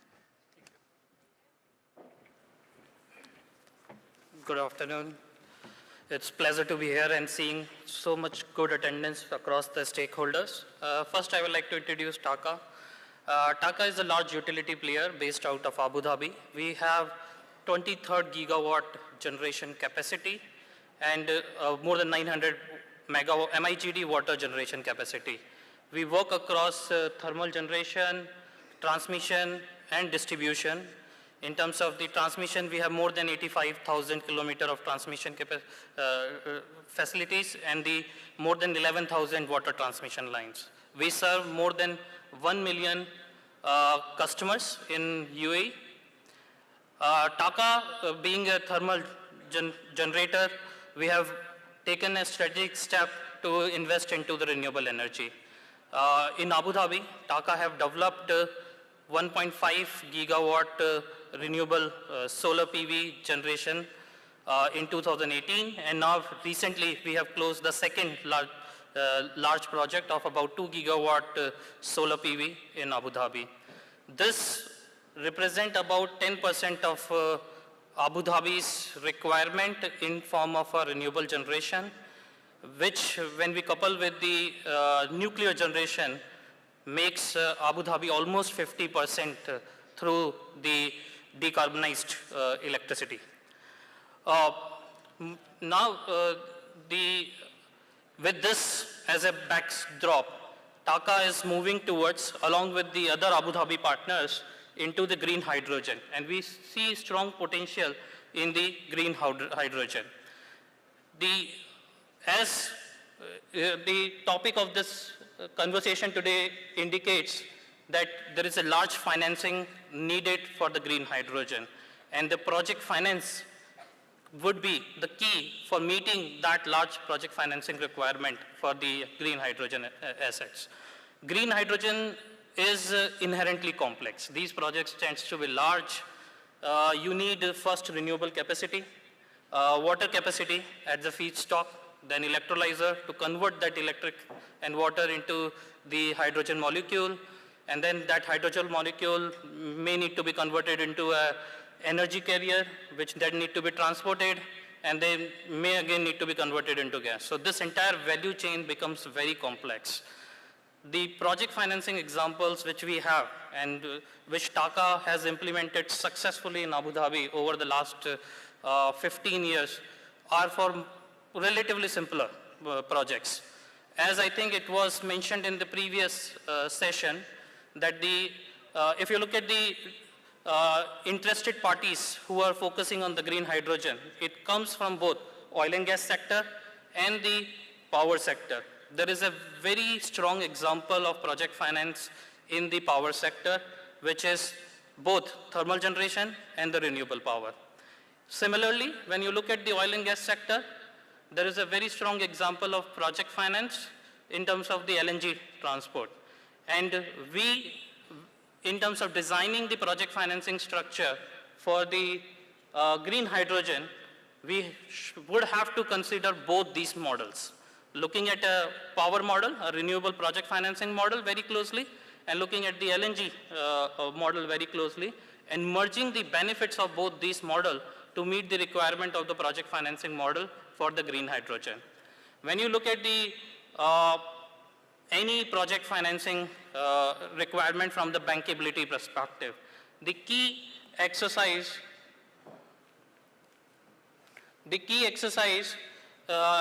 the lending community will go through is understanding the risk of the project. The key principle of the project finance is to identify all the risk in the project development and allocate those risks to the parties who are best suitable to manage those risks, so that the SPV itself can be de-risked for the lending perspective.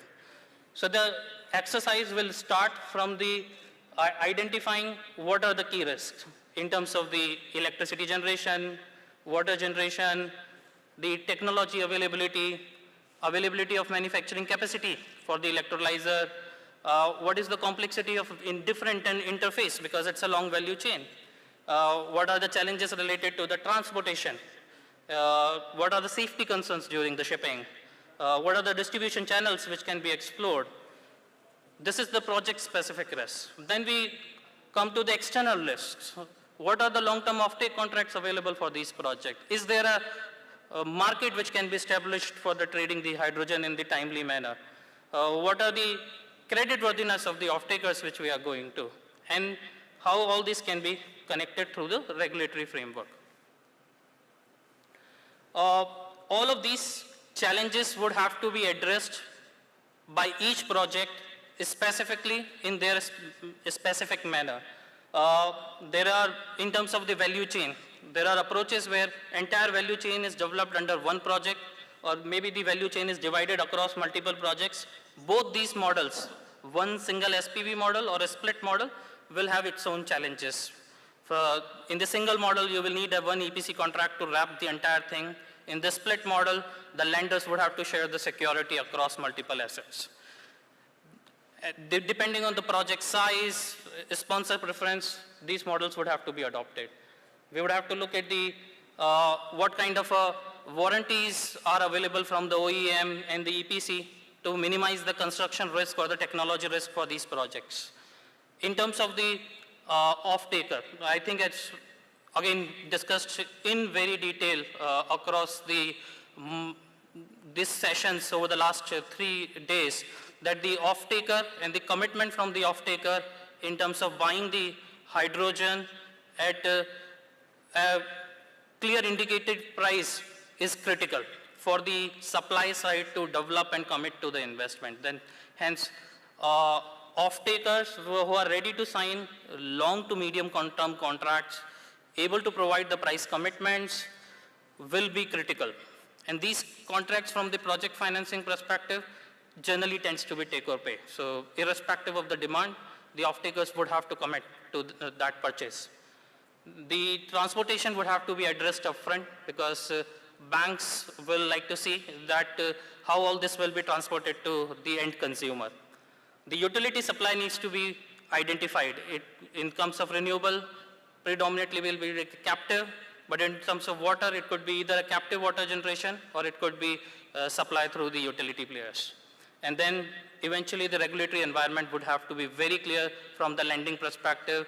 There is as we discussed again over the last few days, there is a lot of uncertainty what is green. Which molecule can be defined as a green? There is a different definitions in different markets. And that risk is a substantial risk from the project financing perspective, which lenders will be looking at before lending for these projects. Lastly, I just wanted to highlight that considering the size of these projects, it will not be one particular lending community who can take the lead and provide the financing for these projects. We would have to explore all avenues of financing available for large infrastructure projects. Some of the initial projects, with smaller size projects, will definitely need some government grants, climate fund grants, international grants possible to make them viable. But these projects will be important to prove that the concept works. There will be a big role to be played by the DFIs and the MDBs. They have a different mandates to support, different criteria to support, but at the end of the day, purpose is same, to enable the development in the countries they participate in. Export credit agencies will be very critical. They will drive the technology development. Similarly, the commercial banks will have a very important role to play. These will be the lending institutions who will do this complex work needed to enable the project financing. All the risk analysis we discussed previously would have to be led by the commercial banks. And lastly, the regional and local banks would have a very, very important role to play because they will be the lending institutions who will be able to address the local challenges and will be able to provide the comfort to the wider bank group. Thank you. Thanks a lot for the time. Thank you so much, Mr. Nickel, for your input. I believe you can't stay behind, or unfortunately, Mr. Nickel has to catch a flight, so thank you for joining us. Next, we'll have Dr. Carrie Ann Adamson, Global Strategic Advisor of Hydrogen Worley, join us.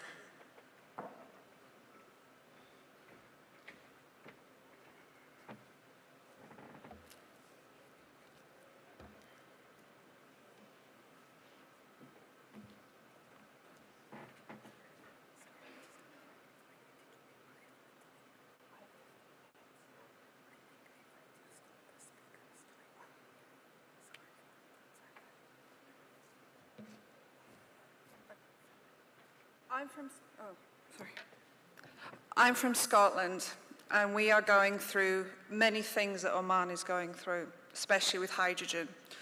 And one of the key phrases we have at home is it has to be a just transition. Nobody gets left behind. And to paraphrase my new hydrogen friend from the US Embassy, by 2030, I hope we can look back and say, no one got left behind. We may be the authors of our future, but let's do this in a just and equitable way. And I've already pressed the wrong button. But here in 2022, the hydrogen industry is very young. And when I say hydrogen, as with a lot of our speakers, it's about low carbon and zero carbon hydrogen. It's not about grey hydrogen. It's very young, it's very fragile, and it's very immature. All things that the finance industry doesn't like. Now, I can't go through this in detail because I've just been told my time has been halved. So if there's any points that I raised during this presentation, please come to the Worley stand afterwards and we'll have a nice chat. So, oh, this does not like me.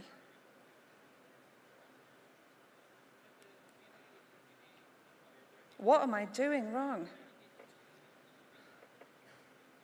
There's always one, isn't there? It's been a long day.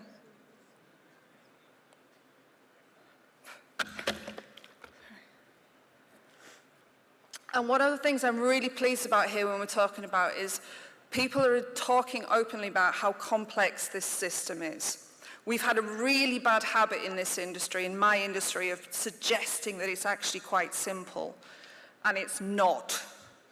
My colleague this morning, Dr. Hans Hermes, talked about buckets.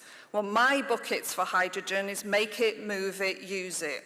That's my 3 buckets. And as you look on the value chain, you can see it's incredibly long and complex. And one of my key worries, and banks' worries as well, is we tend to fixate on levelized cost of hydrogen. This $3 a kilo, $1 a kilo, da-da-da-da-da. But that's only a teeny tiny part of this value chain. And actually what we need to be talking about is all the other parts that we don't include. Price is way down at the end, way, way down at that end in green. That's the price the customer has to pay. And the one thing we're not talking about is taxes. As I believe it was Lincoln who said there's only 2 things that are guaranteed in life, like death and taxes. Right? We're not even talking about taxation structures yet in hydrogen, and that is going to seriously impact the profitability of this sector. And that's another word we need to be starting including in our lexicon is profitability. Banks will need to see a return. And unless we talk about price, we're not going to be able to calculate in rates of return for banks. And honestly, and I'm really glad we've heard about this as well, monitoring, reporting and verification. One of the biggest challenges that we have to develop at the same time as a global industry. I also work in blockchain because what else do you do on a Friday night, right? So again, if you're interested in talking about monitoring and reporting, come and have a chat. We also have different stakeholders. Now I'm reworking this presentation on the fly, so I apologize. But one of the things we need to do is collaborate. We need to be better at collaborating on a global scale. As an industry, we do not have a global language. I don't mean Arabic, English, French, and Klingon. I mean, how do we talk about this industry? Is it megajoules? Is it kilowatt hours? Is it megawatts? Is it quads? What is it? Banks don't like that because they don't have a benchmark. They need benchmarks on how we measure this industry. Now, surely that has got to be an easy starting point for the industry to get together, not waiting for government, but for the industry to get together and say, this is how we are going to talk about the industry. Right, in my last 2 minutes, I'm going to focus on government. Government, because I've heard so many times here people saying we want certainty from government, which is really interesting because no other industry has certainty from government. So why are we as hydrogen looking for certainty from government? At the minute, we're operating in what is called a regulatory void. So in most countries, it's not actually clear what the regulations on hydrogen. If anybody wants a copy of this slide, please ask afterwards. Well, the key one is production. What is green? It's been brought up before. I personally know of 12 different standards for green hydrogen. I know of 3 for low carbon hydrogen, over and above that. So if you're going to export hydrogen, whose standard are you going to use? Without a global standard, I would suggest you pick your target export country and adopt theirs. We don't have time to mess around with each country developing their own standards now. All of our developments need to be interoperable. The electric vehicle market was seriously slowed down because of the lack of interoperability of charging, and we don't have time for that. Pricing, a lot of people are looking at price premiums, and unless we actually guarantee that they're buying what they think they're buying, they're not going to want to pay a price premium. And customer acceptance, we talk a lot about B2B, which is the captive market, but there is going to be a liquid market, and that will be B2C. And the B2C market is very cutthroat, and we need to get on board with that. So I'm going to skip this slide.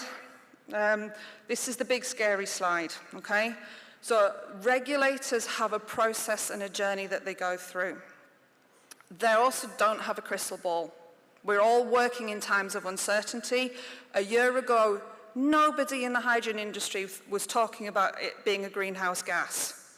Now we're all very aware that hydrogen is a greenhouse gas, and policy is flexing to change to update this.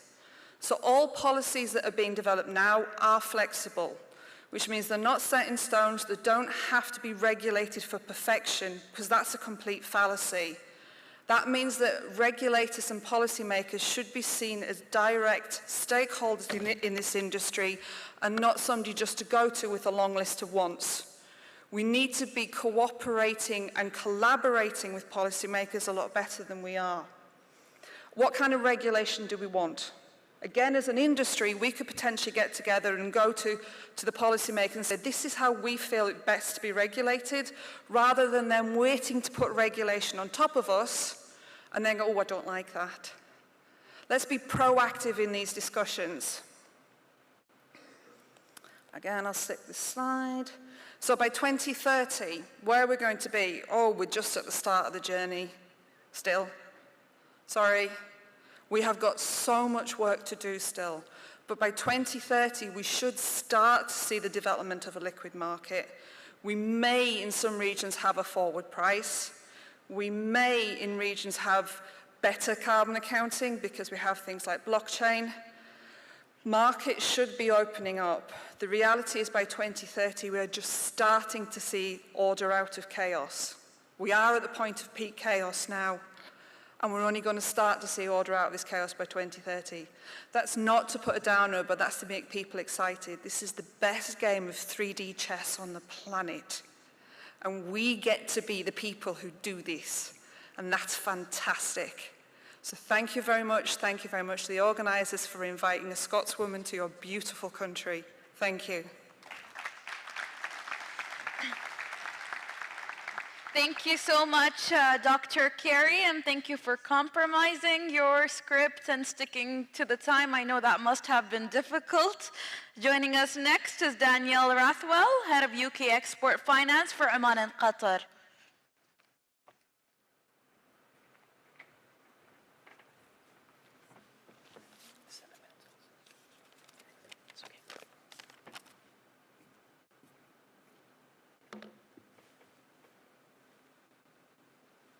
Assalamu alaikum, good afternoon. We're almost there at the end of the day. I'll just give it a minute for, the slides are up now, excellent. Just check this. So good afternoon, it's a pleasure to be here again. This really is the most exciting professional community that I'm involved in my work, in what I do based in Doha, coming on a very regular basis. So it really is brilliant to be here and to see so many familiar and friendly faces. So thank you. I want to sort of touch on three things in the amount of time that I have. I think the first is I want to speak about how my organization, UK Export Finance, but also other export credit agencies are changing and adapting to face the challenges of financing clean growth projects and clean growth sectors like green hydrogen. I want to speak a bit about how we see these opportunities and challenges as well. And then I also want to speak a little bit to how we see the market in Oman and the very exciting opportunities that are being formulated here. So to start off, UK Export Finance. So we are the world's first export credit agency with over 100 years of experience. So we were formed just after the First World War, actually, in another great age of change and structural adjustment. We essentially provide competitive debt finance. So this is an equity investment.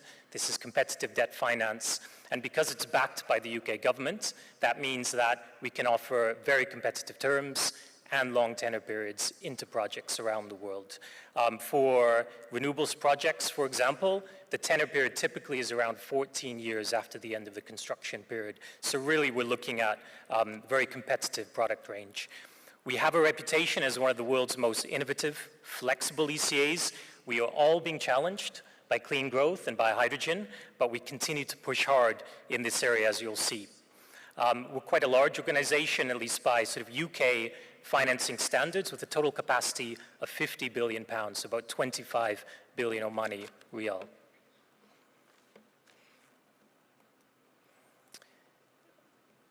in the interest of time, I'll skip that slide. So I wanted to zoom out quickly and talk about the role of ECAs in the green finance transition. I didn't want to speak just about UK export finance because a number of these organizations are making very, very strong steps.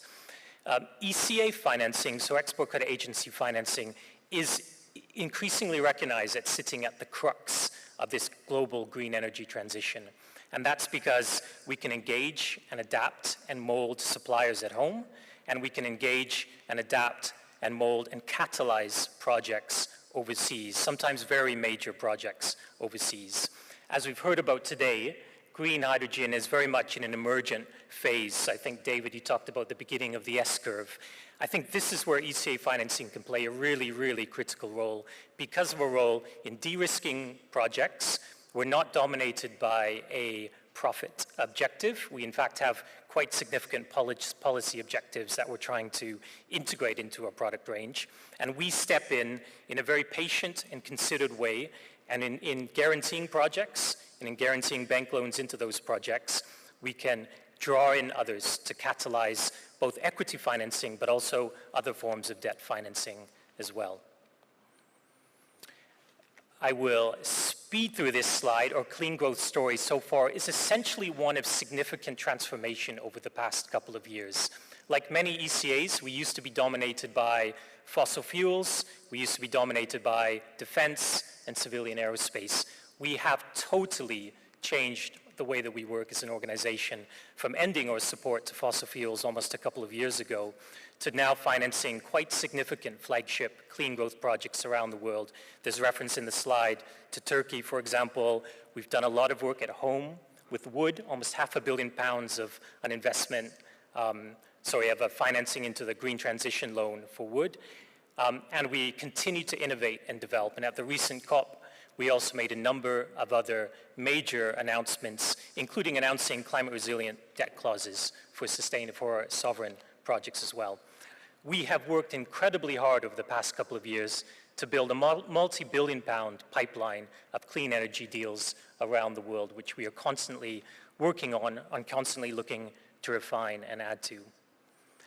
I will skip the clean growth strategy slide, but I will just say that we were one of the first ECAs to make a commitment to net zero by 2050, and we are one of the leaders in a growing international coalition of export credit agencies that are looking not just to end support to fossil fuels, but to drive financing into clean growth projects. And I include US Exim very much within that coalition as well.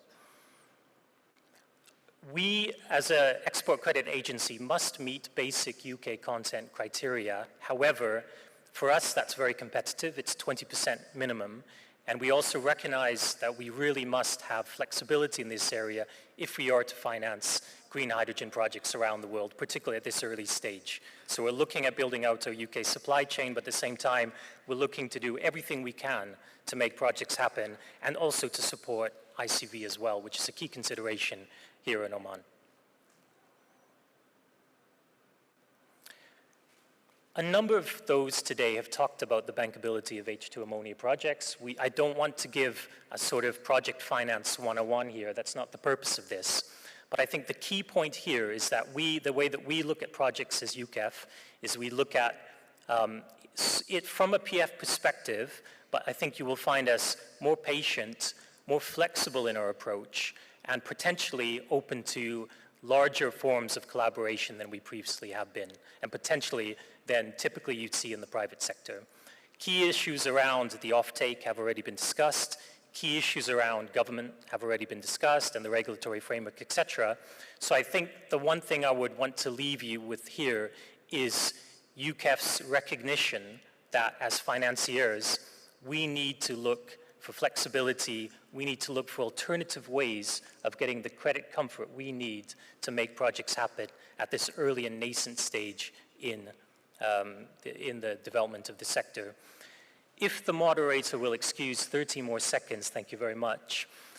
In terms of Oman's H2, green H2 ambitions, we are extraordinarily interested in this sector. We're very active.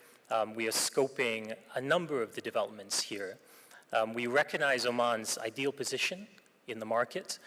We are building on an incredibly strong bilateral relationship, which is very long-standing indeed. And as a government organization, we can build and leverage on that.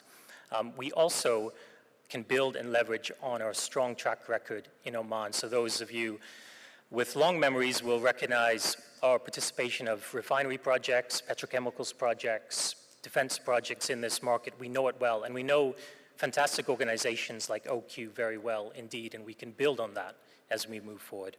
So I think the final point for me is the bottom point there. You know, we as UCAF stand ready to work with other financiers in coalitions and in collaborations to support Oman's strategic goals to become a major green hydrogen power, utilizing our risk appetite, being as innovative and as assertive as we possibly can be within our mandate to make things happen and to play our role, and that seems to be the theme of this session, to proactively play the role that we can play at this stage in Oman's development, at this stage in the sector's development, to really make things happen. So thank you very much.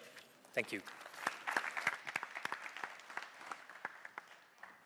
Thank you so much, Mr. Daniel Rathwell, Head of UK Export Finance for Oman and Qatar.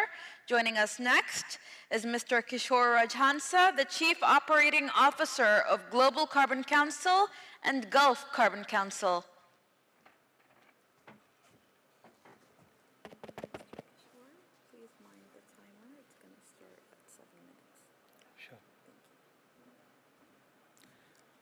So thank you very much to the organizers of the summit for having me. So my topic is a little bit different from the rest of the panel here, and it is about financing green hydrogen through voluntary carbon markets. So I represent Global Carbon Council here, which is a voluntary carbon market program. We are based out of Qatar, and we are a global program approved under United Nations CORSIA scheme as well as International Carbon Offsetting and Reduction Alliance. So just to talk about a little bit of big picture, this is a slide that you see coming from the UNEP GAP report 2022, which says that the countries, although they have submitted a nationally determined contribution to UNFCCC, they fall short by about 23 gigatons to meet a net zero world by 2050. And what is the total target? 65 to 70 gigatons, out of which 23 gigatons are falling short. And 23 gigatons would be supported by businesses, private sector, corporates. And that is where voluntary carbon market comes into picture, to support them. And hydrogen forms one of the very big part of this journey to net zero. So voluntary carbon markets are growing strongly across the businesses. Corporates are demonstrating clear appetite for contribution to 1.5 degree. So far, they have voluntary carbon markets last year have contributed to about 500 million tons of CO2 reductions, independently from any legal requirements. The voluntary carbon market has the potential to grow significantly, and it is expected that they go 15 folds by 2030. And the prices, which are currently in the range of $3 to $15, might reach to $30 to $50 by 2030, and even $100 by 2050. So voluntary purchases and retirements accelerate the global transition to the net zero by helping to close the emission gap. So the voluntary carbon markets are here to stay, and they will contribute to Paris Agreement goals. This is what is expected from the markets. The current policies would lead to, these are the projections coming from various publications I am putting forward to you. Without markets, the current policies will lead to 77 gigatons between 2022 to 2035. The overall purpose of GCC is to contribute to achieve Paris Agreement objectives by increasing the ambition or helping to enhance the ambition of the nationally determined contribution made by the countries to UNFCCC. We are the Global Voluntary Carbon Market Program, first and only in the MENA region, in fact, first and only program which is based out of the entire Global South. We have received full support and approval of ICROA and CORSIA under United Nations International Civil Aviation Organization.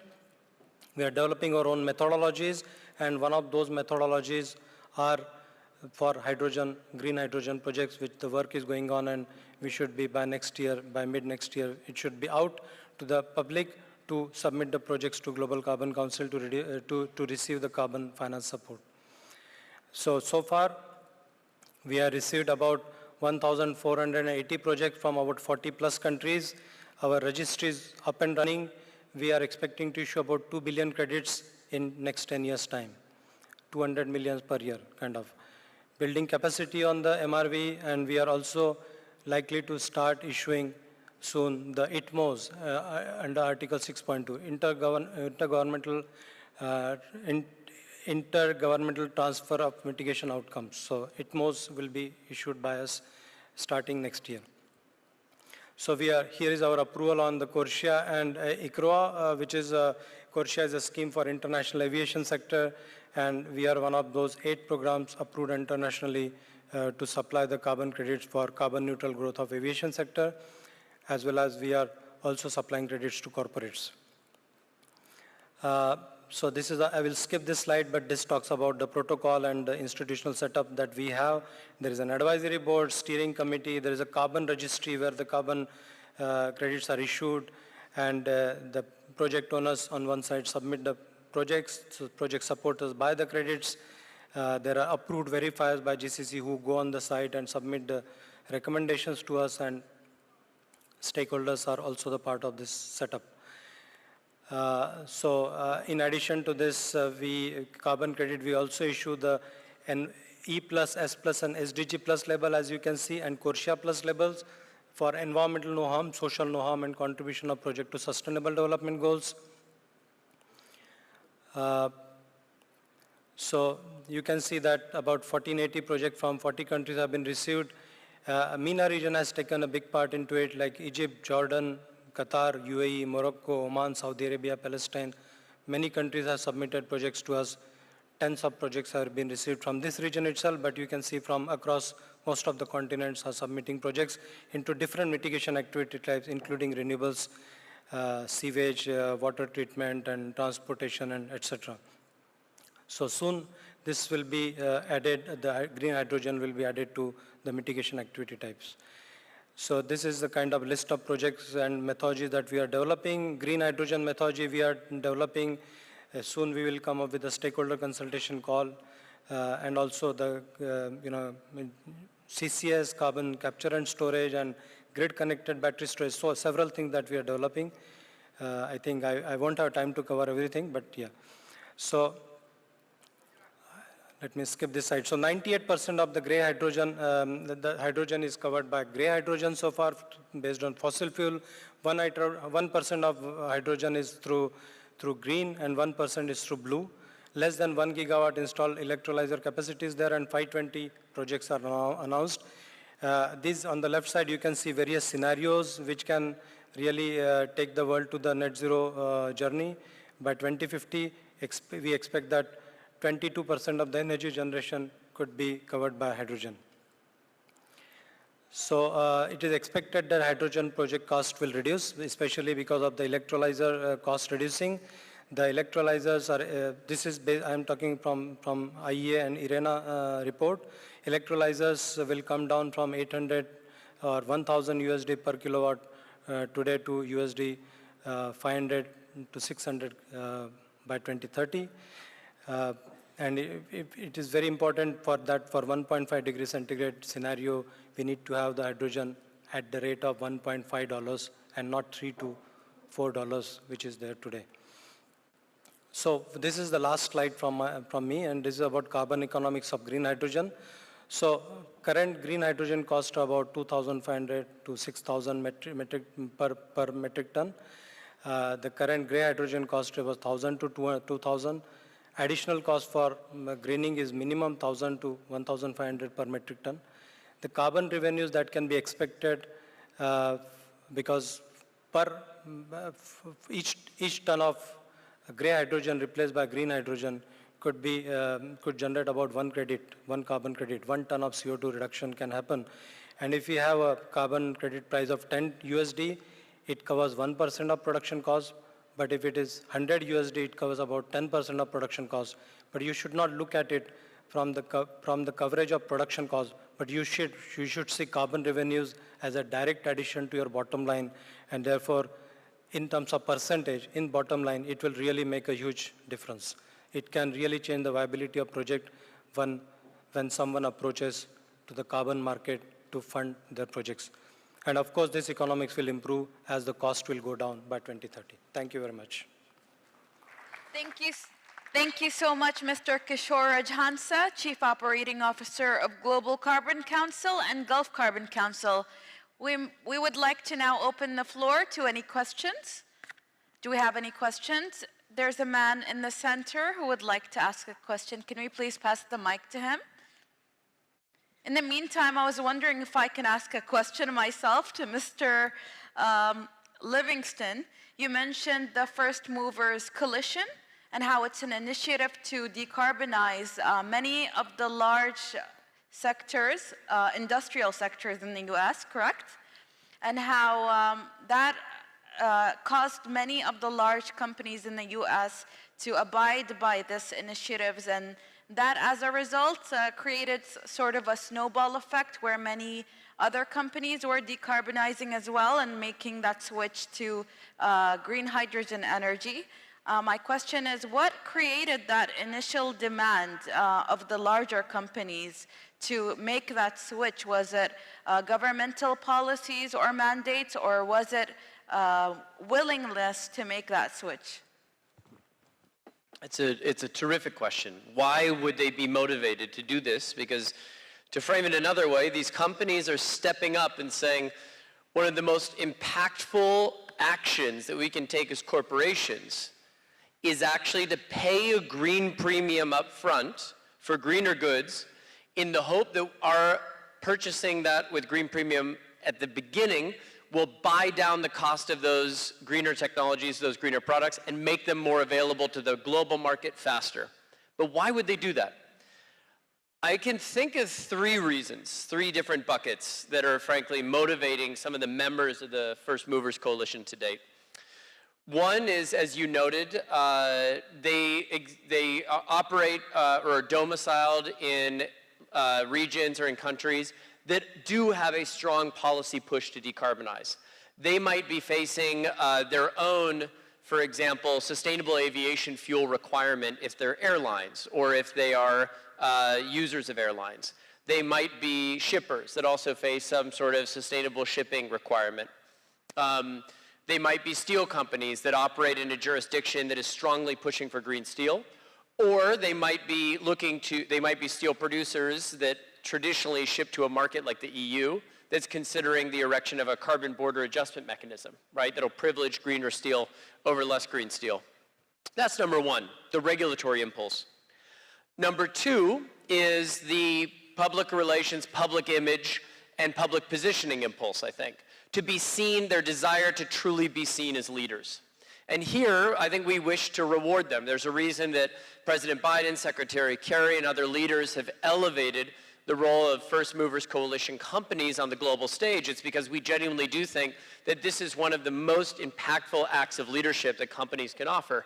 It's not necessarily all about just decarbonizing their own supply chains, but it's also about paying that green premium up front to help to scale up the green steel technologies, the green cement and concrete technologies, so that they become more affordable faster.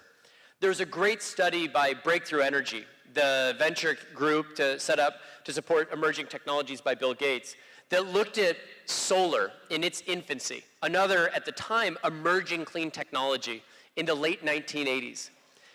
What they found is that if about $5 to $10 billion more had been invested between 1985 and 1990 globally in early stage solar deployment, the cost of solar in the year 1990 would have been nearly 50% cheaper.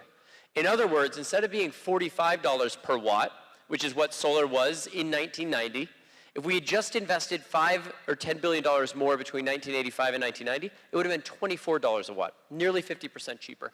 So in other words, in the early stages of that S-curve, the willingness to pay a green premium early on has an outsized effect on the path dependency of that technology's commercialization going forward. So again, they wish to be seen as leaders. But the third reason is arguably the most strategic one. They are paying that green premium up front. They're willing to join the First Movers Coalition because it gives them privileged access to these early markets. It allows them to have early insights into the pricing of clean hydrogen for the production of green steel. It allows them to start to establish supply chains for themselves in what will ultimately be a competitive scramble to establish these supply chains over the coming decade. And frankly, it may also offer them strategic opportunities to co-invest in supply projects or in elements of those supply chains by being off-takers. And they will, of course, be in a privileged position as an off-taker or as an ultimate end user of these products or these inputs like clean hydrogen. That will put them in a privileged position to potentially co-invest and gain some strategic equity advantage as well in these supply chains as they scale up. So 3 different reasons. We welcome all of them. But I think that what's so interesting is how you see different motivations for different companies in different parts of the world.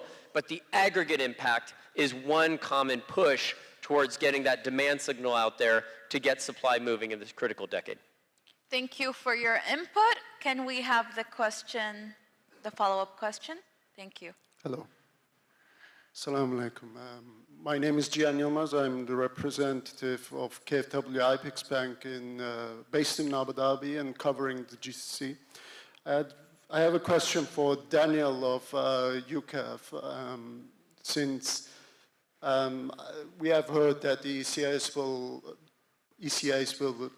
play a major role in the shift to green economy.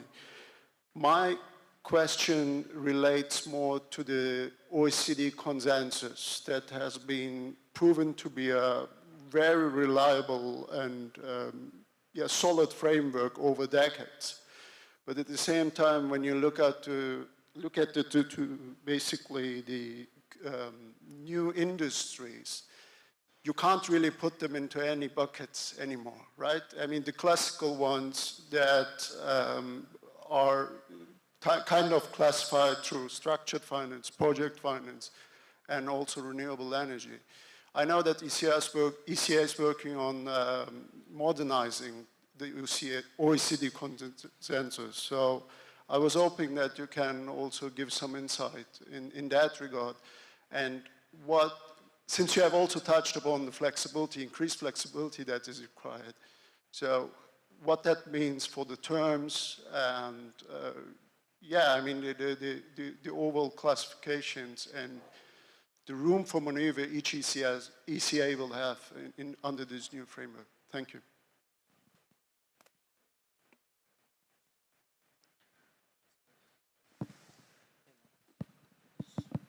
There we go. Look, that is an excellent question. I think for those of you in the room who may not know the sort of slightly boring and intricate detail of this, the UK EF, like other OECD ECAs, have signed up to a gentleman's agreement at the OECD level, which governs some of the fundamentals of a policy, and in particular, governs how competitive we can be in certain respects. The overall purpose of that is to avoid an intra-OECD credit war, right? We want to have a level playing field. We want to compete on the quality of our businesses and the quality of the projects that we finance, rather than on how deep we can go in terms of financing, in terms of the level of the finance. We always seek to operate within that framework, obviously, but with respect to clean growth, we are doing our utmost to find flexibilities wherever they may be found. At the same time, we are, like other, I think, OECD member states, seeking to influence change at the OECD level, and you might not be surprised to know that there's a very live debate about how green hydrogen is considered.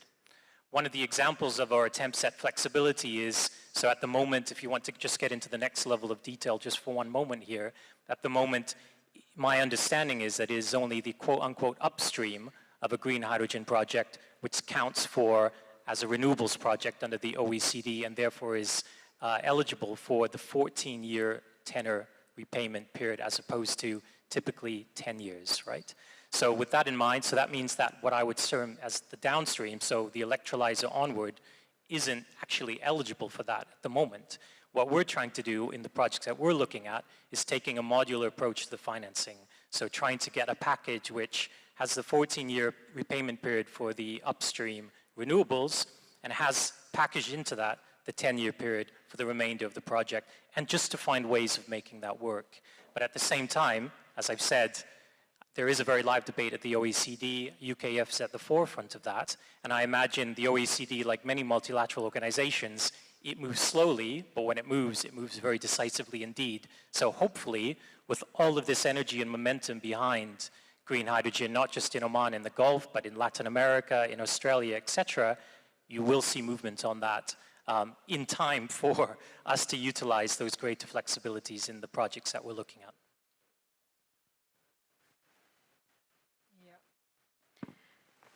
Any further questions? Yes, I have a Go question. ahead. Yeah, so my name is Mohit Malbhatia. So I work with family offices on investment and things. So I have two questions. The first question is a lot of focus on the production side, where green hydrogen, the supply chain, but this is not a product which is consumed immediately because it is transported as green ammonia, let's say by the ships. So who is investing on the consumption side if all the focus of investment is on the production side, because green ammonia then gets converted to hydrogen? That is question one. And then coming to the UK export credit, does it only support UK-based businesses and companies, or is it open to the market in which the project is? So two questions to the panel. Yeah. So I'll start with the first question. We've heard a lot in the last 2 days about chicken and egg, but there's actually a lot of companies out there who are going vegan, okay? So they're going, oh look, we're just not interested in that, and they're actually being their own producers and consumers. So they're doing integrated projects.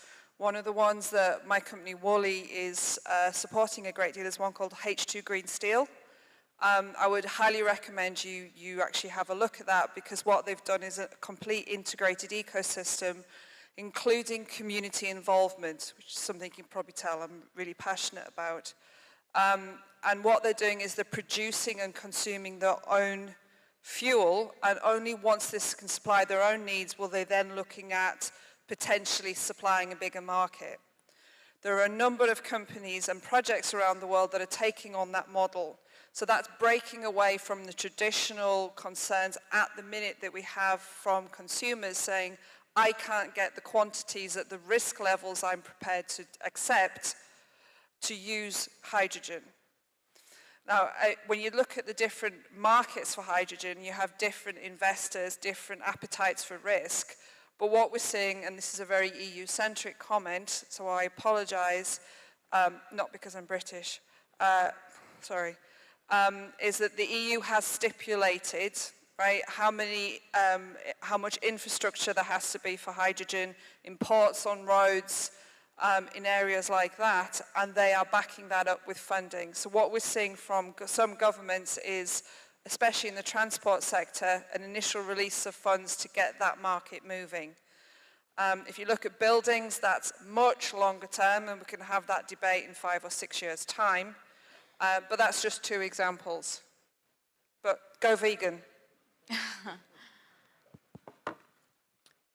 Thank you again. That's another good question, I think, from a UKEF point of view. The short answer is no.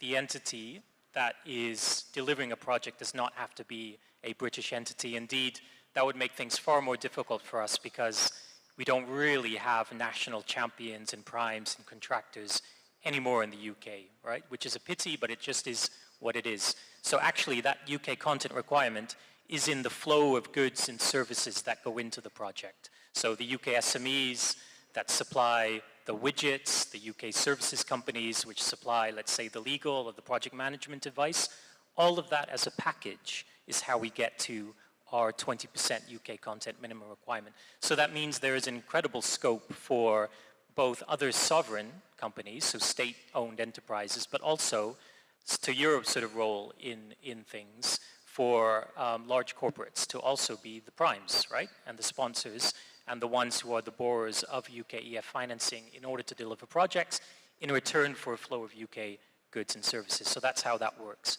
And if I may, just while I have the mics, just touch on your sort of first question there around financing on the consumption side. I didn't have the opportunity to say it in my presentation, but we're interested in capital-intensive projects across that supply chain. So yes, we focused on hydrogen production projects to date in the remarks that I've made, but actually things like green steel production facilities are incredibly interesting to us. Other types of downstream facilities, one might call them, are also really interested to us if they are capital intensive and if they require international imports to achieve. Thank you so much for your questions. Unfortunately, due to time constraints, we cannot take any more. Thank you so much, panelists. This was such a great session.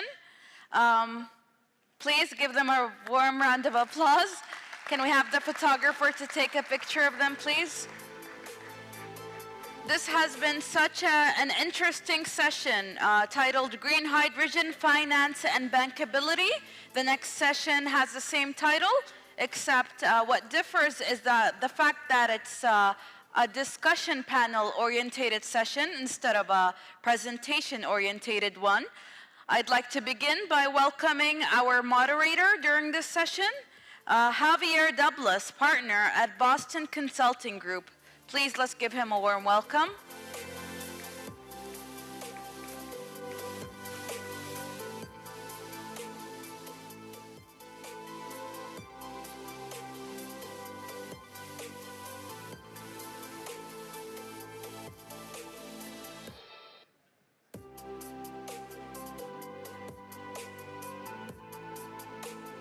Thank you, thank you. Thank you. Please join us on stage, Javier Douglas. I'd also like to ask that Thomas Van Lith, Vice President, Middle East, Africa, and Turkey of Deutsche Bank, please join us on stage, as well as Khalid Al-Barwani, Deputy General Manager and Head of Wholesale Banking Group, Bank Nazwa.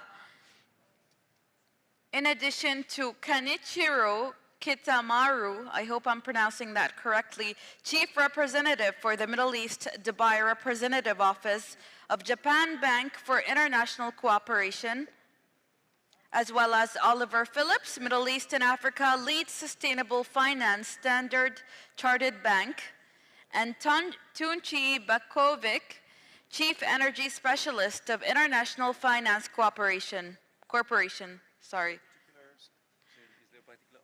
Go ahead, make yourself comfortable. I'd like to hand over the session to Mr. Javier Douglas, partner at Boston Consulting Group, who will be this session's moderator.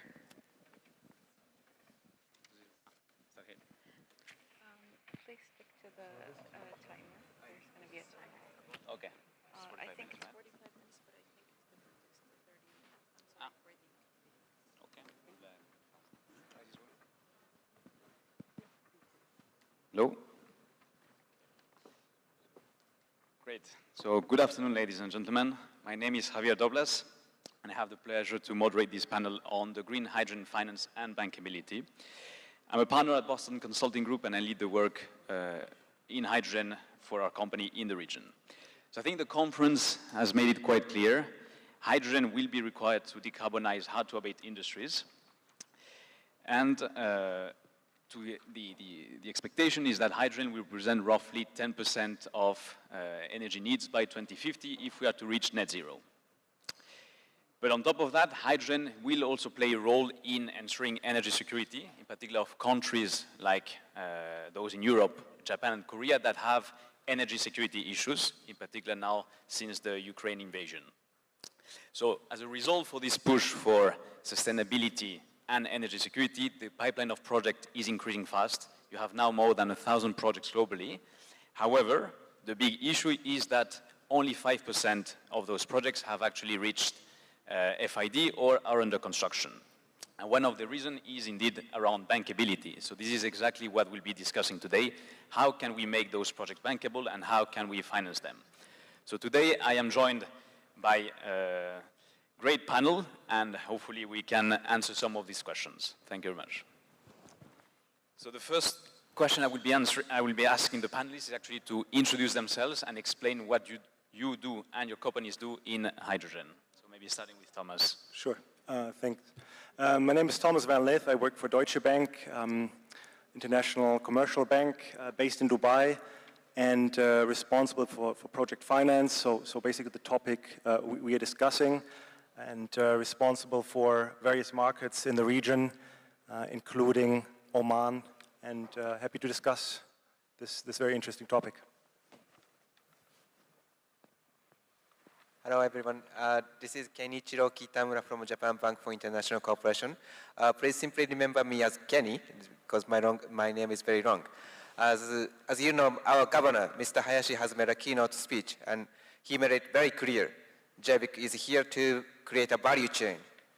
And I'm very honored to sit here today to explain a bit more how we can support the creation of the value chain. Thank you. My name is Tonchi Bakovic. I work for the International Finance Corporation.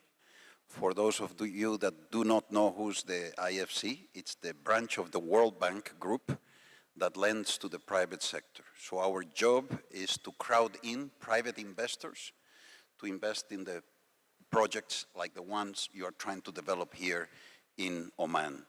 We have a portfolio of close to $8 billion in power. We've developed since the 1990s 60,000 megawatts of power generation.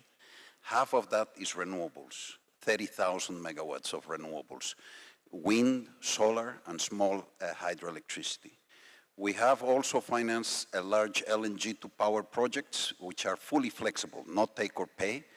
They take the intermittency risk, so they are there to help with the development and complement renewables.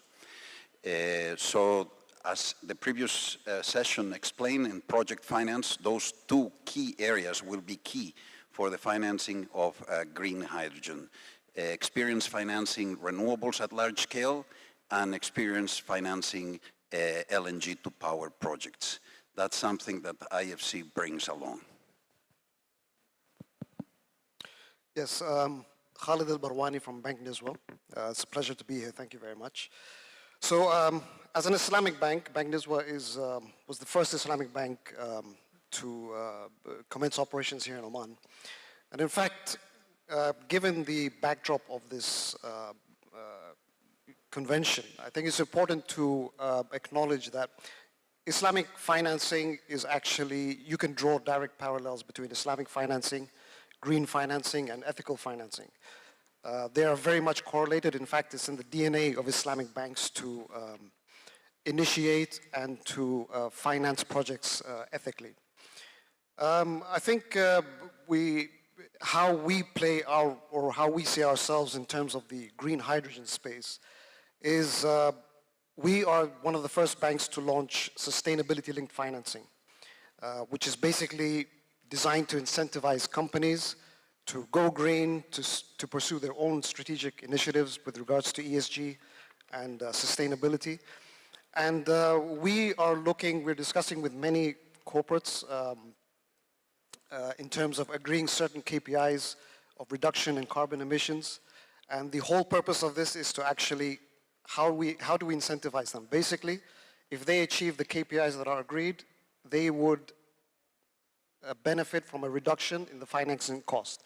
So we see this model playing a major role in terms of the overall ecosystem of green hydrogen, and we look forward to participating in it. Well, good afternoon, everyone. I think it's on. So my name is Oliver Phillips, and I run Standard Chartered's sustainable finance business for Africa and the Middle East. Standard Chartered is the other large international commercial bank here. Thankfully, we're at opposite ends, not next to each other. So at least there might be some distance, a difference as it gets down the line between what we're saying. But, I think we really are looking to support our clients in their transition to reach net zero and to achieve the goals of the Paris Agreement. We've committed as a bank ourselves to get to net zero. And we've also said we don't want to leave any of our clients behind. We don't want to stop banking any of them. So to do that, we need to find ways to support them in delivering on that, reducing their emissions. We have a full suite of sustainable finance products, I mean, very similar to what's just been described. But I think hydrogen for us is a really exciting area. The potentials that it has, particularly for the hard-to-abate sectors, those industrial ones, is phenomenal, and this region is really well positioned to take advantage of that. So I think looking forward to sharing our views on what we need to do to help that and to take advantage of the opportunity that hydrogen presents. Great. Thank you very much for the introduction. So now first question to you, Tonchi and Oliver. In your opinion, what is required to make projects bankable for capital providers to commit funding? And in particular, what percentage of offtake would be required to make a project bankable? So that would be the first question. Yeah, I think, you know, at IFC, since we're part of the World Bank Group, we have like 100 country offices worldwide. So we have a very large pipeline of green hydrogen projects coming to our desks from all over the world.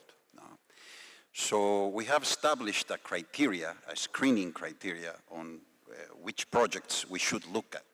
And that screening criteria has 7 components. One is the sponsor. Has the sponsor invested in large-scale renewables, or has the sponsor invested in the manufacturing of ammonia or methanol or fertilizers? Do they have experience? Second one is, like you said, the offtake. Is the off-taker credit-worthy? How is the willingness of the off-taker to go as long in the tenor of their contract as it is the tenor of the loan? If we are asked at IFC to lend money for 20 years, would the contract go for 20 years? We doubt so. Yeah? So most probable, these off-takers will want to go only 10 years at best. They don't know if they'll be in business 20 years from now. So will we have to take as lenders the tail merchant risk of the commodity? Because these projects will need long-term financing to happen. So the offtake is a very, very important for the bankability of these projects. The third key component is the cost competitiveness of the project. Will you be able to compete with gray ammonia or with other countries? There are 3 key elements for the competitiveness of green hydrogen. One is the cost of electricity. You want as cheap electricity as possible, because 70% of the cost of electrolysis is electricity. Second, you want low-priced electrolyzers. Can you get low-priced electrolyzers in a market where they are demanding a lot of electrolyzers in Europe and the United States? And the third very important component is the utilization of that electrolyzer. Some countries, they not only have the renewable resource during the day, the solar resource at day, but they also have hydroelectricity at night or wind at night. So they complement those resources, and you can amortize that electrolyzer 24 hours. That's very, very important. So we look at how competitive that project will be so you can sell it at the market. The other one is the application. What are you going to use the hydrogen for? Is it going to be to manufacture ammonia, methanol? Is it going to be used in the country, or is it going to be for exports? The other one is whether that's the best use to use renewables. There are countries that 80% of their electricity system is coal. And they are looking at building large renewables to export hydrogen. So the question we have, the end game is not really hydrogen. The end game is to decarbonize your energy sector. So isn't it better for you to build renewables to displace coal rather than export hydrogen? The 6th component we look is the scalability. Can you scale up the project, or will it end up only as a pilot project? Can you make it bigger? Can this be a programmatic approach where you make a country like Oman a green energy hub? Okay. And the last one, for us at the World Bank Group, very important, the environmental and social footprint. You know, these projects, they need a lot of water. And when you desalinate water, you throw a lot of brine into the seabed. And that is a big issue. Also, these projects will use a lot of land, and they will affect communities. So the environmental and social footprint is also very important for us. So those are the 6 components we looked at when selecting our green hydrogen projects.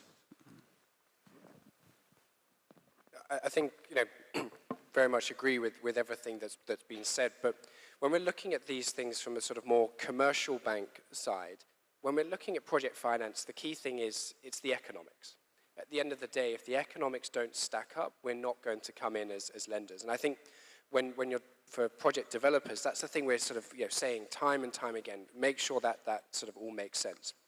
There are a lot of things that I think are crucial as well around, the fact that the sponsors, as you said, I think the fact that sponsors is the first thing is such an important one, because no one really has all of the different bits covered of a hydrogen project at the moment. No one has the expertise in every single bit, so assembling that consortium is quite important. But none of that's going to matter unless the economics do all stack up. And for me, really, the most crucial bit around the economics is the offtake. It is that demand side. It's where is this project going to make its money? And that's where it becomes really important that we start building a very strong understanding of the demand. And I think I've heard a couple of people sort of mention questions around this so far. A lot of the talk around hydrogen is around the supply. It's around developing the projects. We don't always have enough talk around the consumption, which is one thing that actually I think it is great that we've seen a lot of in Oman. And I know right at the back there are some people from ASEAD who I know have been doing a lot in developing the demand side, for example, and many others. That demand use case is going to be so crucial. If we're talking about hydrogen for conventional power, we're probably missing a trick. I don't think that's where we should be focusing on. We should be looking at industry, looking at green steel, looking at can you use hydrogen for transport, particularly for sort of heavier transport like trucks, maybe less on the passenger vehicle side. But really being able to crystallize that demand case is going to be so important. I think for governments that are developing their hydrogen strategies, what is really important is not just seeing a focus on the export market, but a local consumption. Because if I'm a lender looking at this and I'm thinking, well, I know that there is an export market, I can see a government that's helping to develop that, that's looking to sign trade agreements and looking to be proactive in that space, but is also helping to build the infrastructure, and I can see local infrastructure. It's going to make it a very different conversation when I'm looking at this from a sort of credit point of view and assessing that risk of the financing. So I think it comes down to the economics, and the economics at the moment are going to be so driven by that demand side that for me it really is crucial. Thank you. You wanted to add something? Well, just maybe a couple of thoughts on, so the sponsors were mentioned, and also I think, the interesting thing about some of these new green methanol, green ammonia projects, which are green ammonia mainly in this region in terms of large infrastructure projects, non-recourse type of projects, they're straddling both renewable energy as well then basically chemical process planning. And I think there's a strong case for sponsors also to have capabilities in both areas to cover that, because I think that's important in terms of just making sure that that is bankable. Yeah. Thank you very much.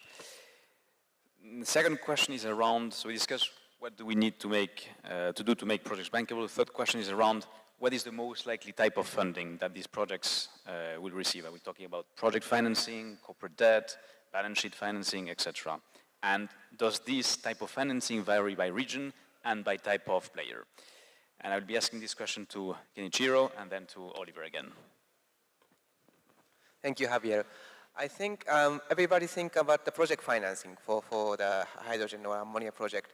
Based on the fact we have been providing project financing for IPPs or the oil and gas project.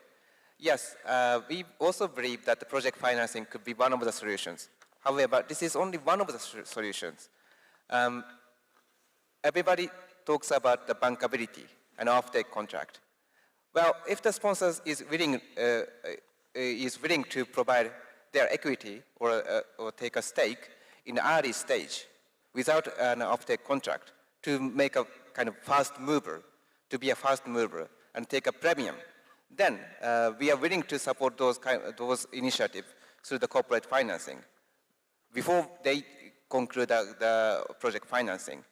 And also, if the project is large enough to support not only for the energy needs, but also for the industry, and the corporate or the sponsors is big enough, or the credit worthiness is good enough for them to receive a huge amount of loan on their balance sheet, that could be another solution. So my point is that the project financing is one of the potential solutions, but we can provide more financing to make this happen. And also, in all these steps, the subsidy or the tax incentive could play an important role. And also, as a JBIC, we would like to support those initiatives through our special account operations, where we can take more risks, such as technology risk or the volume risk. We are willing to take much more risk. You might have heard that Japanese banks, especially JBIC, JBIC, is a cautious bank, but we are willing to take more risks to make this transition happen. Thank you. I think, Ken, I really agree with what you said. You know, project finance is where we tend to start and then get stuck with. But there's a lot more that we can be looking at and can be thinking of. But I think project finance for me on the kind of the production side is probably going to be where a lot of the significant financing is. But hydrogen's not just about producing it. It's about that full value chain. And that's why I think particularly as you look at the rest of the value chain, you're going to definitely see more need for the rest of the financing wheelhouse, if you like. If you take, for example, a transport company that wants to move its trucks to be hydrogen-powered trucks, project finance is probably one of the worst types of finance that they can get for that, because it's going to be a nightmare to structure project finance for it. Looking more towards a corporate, sort of traditional corporate finance structure, maybe looking even at trade finance, export finance as well, if those trucks have been imported from another country. This is going to be much more suitable, I think, for the rest of the value chain. And I think that's going to be what's really crucial to think about as we're developing these sort of kind of financial structures, is to be flexible and to customize around what you're looking to, how you're looking to finance things, depending on what part of the value chain you're looking to finance it with. I think the thing to think about as well, and it's great that we've got sort of a mix of commercial and then also kind of more development capital on this panel, is how we sort of bring that kind of blended finance journey along. And I think one of the things that I've criticized some of my friends in DFIs and multilateral institutions about before is that, particularly when we look at maybe less the Middle East, but my other sort of hat in Africa, is that a lot of the projects have had kind of too much development capital for too long, and the commercial capital hasn't come in early enough, and we haven't been sort of been almost forced to come in to get that experience. I think for hydrogen, what's really important is that the development capital, the multilateral institutions, bring the commercial banks and the commercial investors in early, get us experienced, make sure we're seeing, we might be taking a couple of % of the overall size, but we at least see the project, we see that we get paid, we understand the cash flows, and then that will accelerate the ability for the commercial capital to come in. And what that will mean is you start doing one round of projects, one type of technology maybe, and the DFIs, the multilaterals start it up, the commercial entities take it further, but then as technology evolves, you can start kind of focusing and repivoting those different pools of capital in that full blended finance spectrum to be able to kind of unlock the next wave of technology, unlock that next type of project, which I think is going to be really important for that sort of long-term financial stability of the sector. Great, thank you very much. Bit related to that, so you as capital providers, and we have the mix of commercial and development capital, what can you do to actually support projects, to allow them to move forward, noting that only 5% of projects have actually moved forward and reached FID or are under construction? And I'll be asking this to Thomas and Mr. Khaled. Yeah, sure. Yeah, I think the 5%, I read 3%, I've read 2%, but the point is, the statistic is, I think it's indicative of the challenges involved. And I think over the last couple of days, we've heard a lot about the challenges, whether technological, whether, just various different challenges. As far as capital providers are concerned, we would look at, and I think my fellow panelists touched on it as well, the technology risk and revenue risk, for example. And without delving too much into it, on the technology side, there are certain mitigants that capital provider or financiers can do to help the project be more bankable.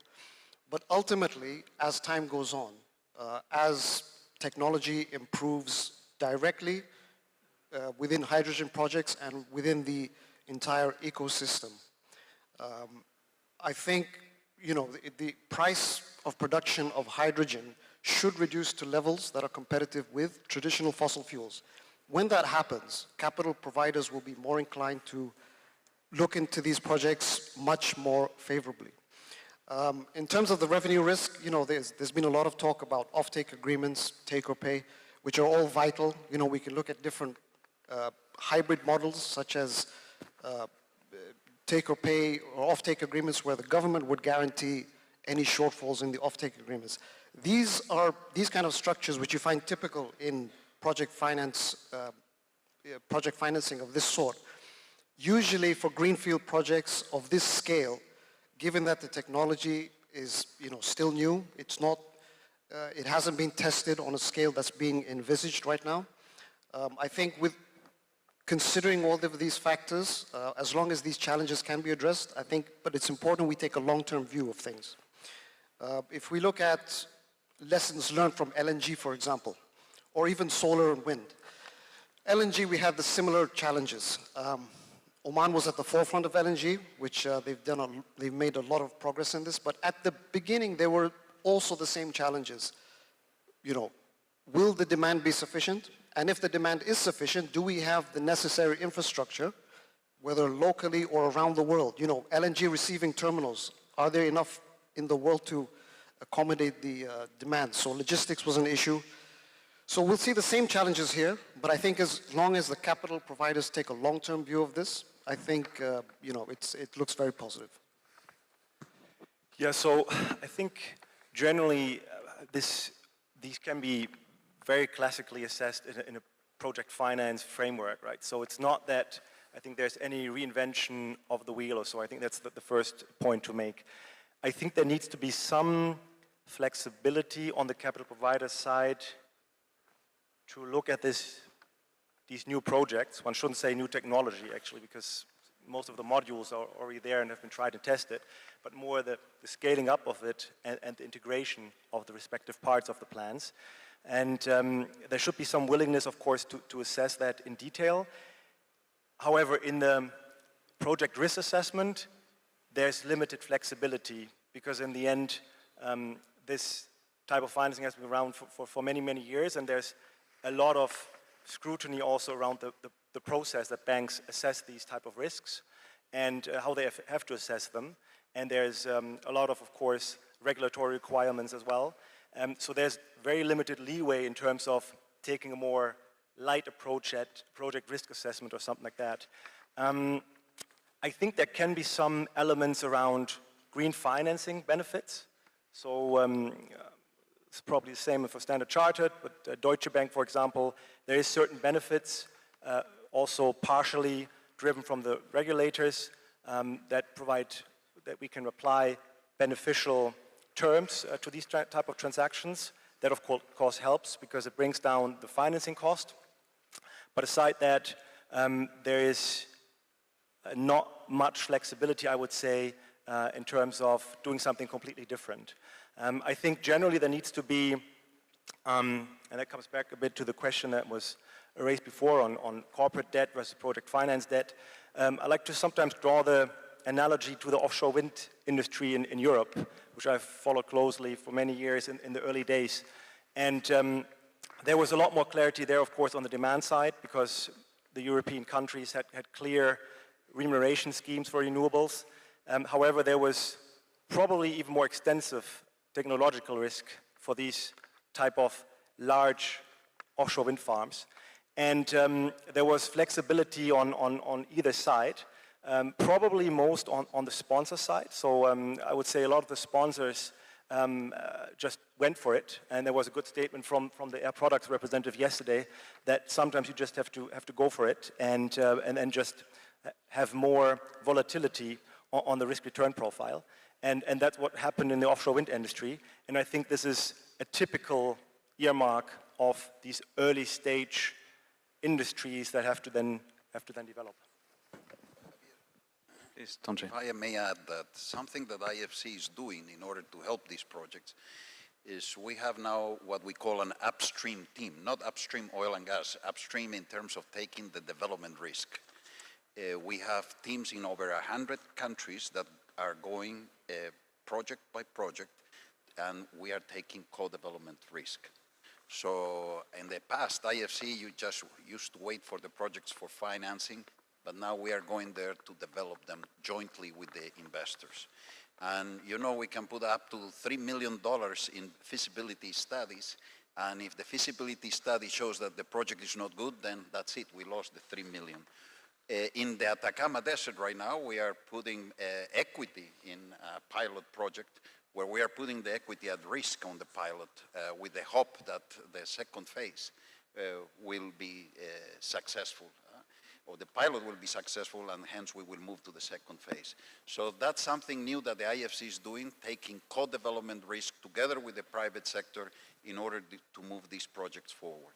Another thing we are doing is IFC is not only on the supply side, lending to the power players or to the energy players, we are also lending to manufacturing players. We have participation in over 8 ammonia plants worldwide with first-class fertilizer companies. So what our clients from the manufacturing side are also interested in buying green hydrogen. We have clients in cement, in glass, in steel. So we are trying to put all the players together in that long value chain, from the supply to the offtake. Great. Now, you can keep the mic, Tonje, because the next question is for you. So Oman has announced a very ambitious green hydrogen strategy, targeting 1 million tons production by 2030 and 8 million tons by 2050. And it's currently running an auction process toward large-scale land blocks this year. So what do you think, as IFC of this strategy, what do you think is the opportunity for Oman here? You know, again, I'm not sure about auctioning land. It's the first one, the first auction I see for green hydrogen projects. So I need to think a little bit more about it. But, you know, the electricity, again, as we said earlier,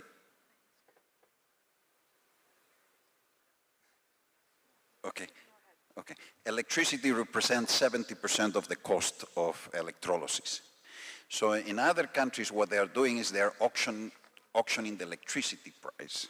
Because if you have cheap electricity, then your green hydrogen will be competitive worldwide. Now, if you are auctioning land, and that auction for land will be expensive, your green hydrogen may become out of market worldwide. So that's something to think about. I need to think more. My colleagues tell me there will be also, when you are auctioning land, there will be the pressure for the equipment suppliers and the providers to get the prices down. But, you know, this is the first one. I think this is the way you need to try it, see if it works or not. And then the second one you can improve based on the experience on the first one.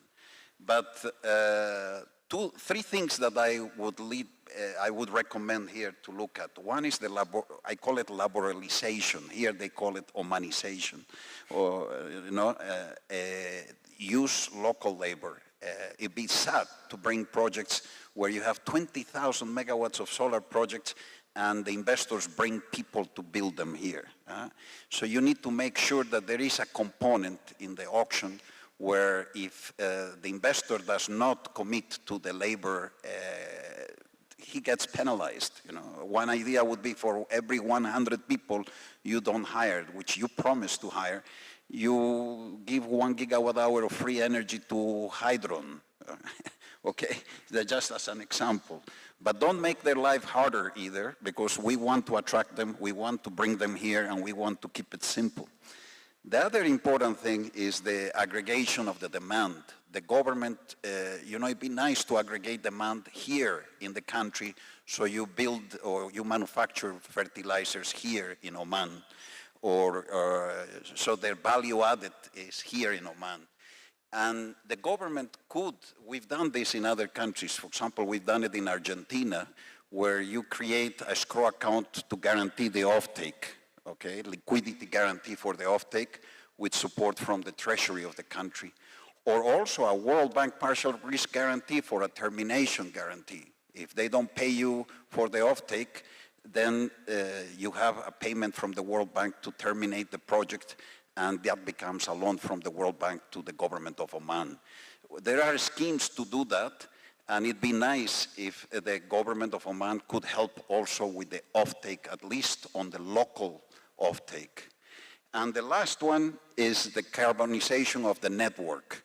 Europe is very tempted to say that green hydrogen, when connected to a grid, will count as green hydrogen only if the grid is 90% green. And I saw yesterday on your presentation of the transmission that you have separate grids. So it'd be nice to keep one of the grids, perhaps where you are going to have the hydrogen development, and keep it as a green grid, 100% green grid or 90% green grid, so your hydrogen qualifies as green hydrogen in Europe. Those are the 3 recommendations I would have. Thank you, Tonchi. I'm told we need to accelerate, so final question. So this is a very ambitious strategy of Oman, and a number of projects will be coming on stream, right? Who would be competing for capital, right? Do you see the availability of capital for Oman as a potential constraint, or do you think enough capital will be available for all these projects? And question maybe to Kenichiro and Khaled. Thank you, Oliver. I think Oman is not the only country who is aiming for a green hub, for a green hydrogen hub. Other countries such as Saudi, Morocco, Egypt are thinking about the same thing. So there will be a competition for the capital, debt, and also the technology. So we need to be prepared for the competition. However, we also see the opportunity here. The fact that Oman government is going to provide the common infrastructure for the hydrogen production project is a good sign of commitment from the government. And also the fact that the Omani government has granted or opened the land access for the project developer is also another good sign of strong commitment from Omani government. So yes, there will be a challenge among the countries or among the projects. However, I see that Oman is in a better position compared to the other competitors now. So the key thing is we have a plan, we have a project, and we have to deliver it. During the COP27, we heard many things about the implementation. Here, that applies here as well. We need to implement the project in a coordinated manner. So we, JBIC, can provide a financing not only to the production of the green hydrogen, but also for the construction of this common infrastructure through the lending to EDO or Hydro. So we would like to, and also let me touch upon one more thing. The fact that we are sitting here together with the IFC, commercial banks, and local banks is a good sign. We have a strong commitment and a willingness to provide financing here. And one more little thing, that the fact gentleman sitting next to me has a family root in Croatia is a one simple, one great example how we can be flexible, sitting next to each other after a big match 2 days ago. So I think Oman is in a very good position to move forward. Thank you. Well, it seems we're running really out of time. Can I just add one thing on the hydrogen strategy as I mentioned earlier? I think just a couple of things to add on that. I think there is a trade-off to make between how much a country should ask for and still fostering the industry they're trying to build. So I think I make a strong point, you're making a few points on the value add in the country. I think that needs to be finely balanced in order to make sure that this new industry is actually thriving and you're not chalking it off at the start, and any new processes, etc., should facilitate rather than make the growth more difficult. Just to add that as a general overlay. Asked me as well. So I'll take 20 seconds, 30 seconds. I think I agree. You know, we're facing a lot of competition regionally, internationally. I think where Oman can stand out is ensuring that we provide enough incentive, right? In terms of the value chain, in terms of the ecosystem. And when I say incentives for capital providers to be willing to come here to invest, right? So it could be in the form of tax credits, specific regulatory reforms, but I think this is key. We have to attract the FDI, we have to attract the capital providers, and I think we're on the right track, but as long as we can, you know, act swiftly and smartly and efficiently, then I think, you know, financiers will be very interested. No, thank you very much. I think it was very useful insights. Thank you.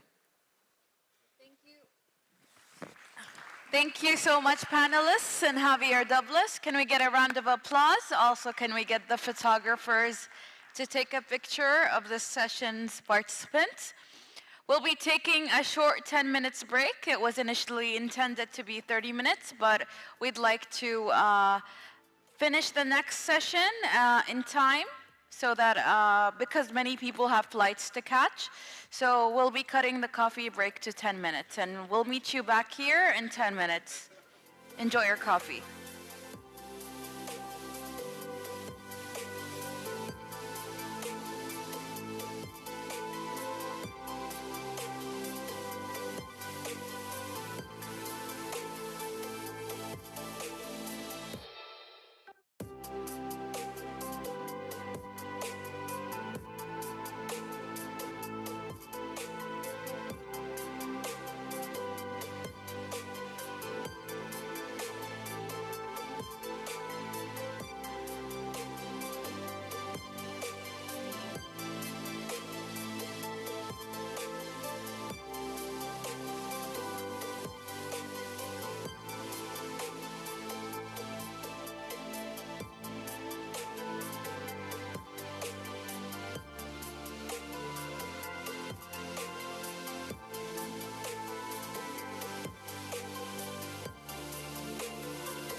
Consumption in road specifically. And by examining the first chart, the demand chart, literally the key takeaway from it is that transportation will make a significant share in the hydrogen demand market, making about 38% in 2040 and about 43% in 2050. Now, the other chart basically exemplifies the hydrogen consumption in roads in particular, scanning years from 2019 to 2021. And the observation made here is that to 2021. And the real fundamental driver behind this increase evolved around the fact that hydrogen fuel cell trucks actually increased with more than 60-folds in 2021.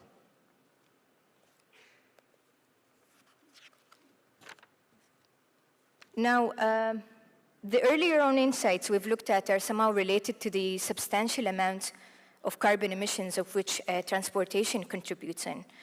And on a global perspective, and as of 2021, road emissions made about 77% of the overall transportation emissions. Now, if we zoomed in road emissions specifically and looked at some national prospects, on a country's level, for example, Oman's road emissions are mainly driven by light vehicles, making a percentage of 60%, and the rest of 29% is coming from high-duty trucks.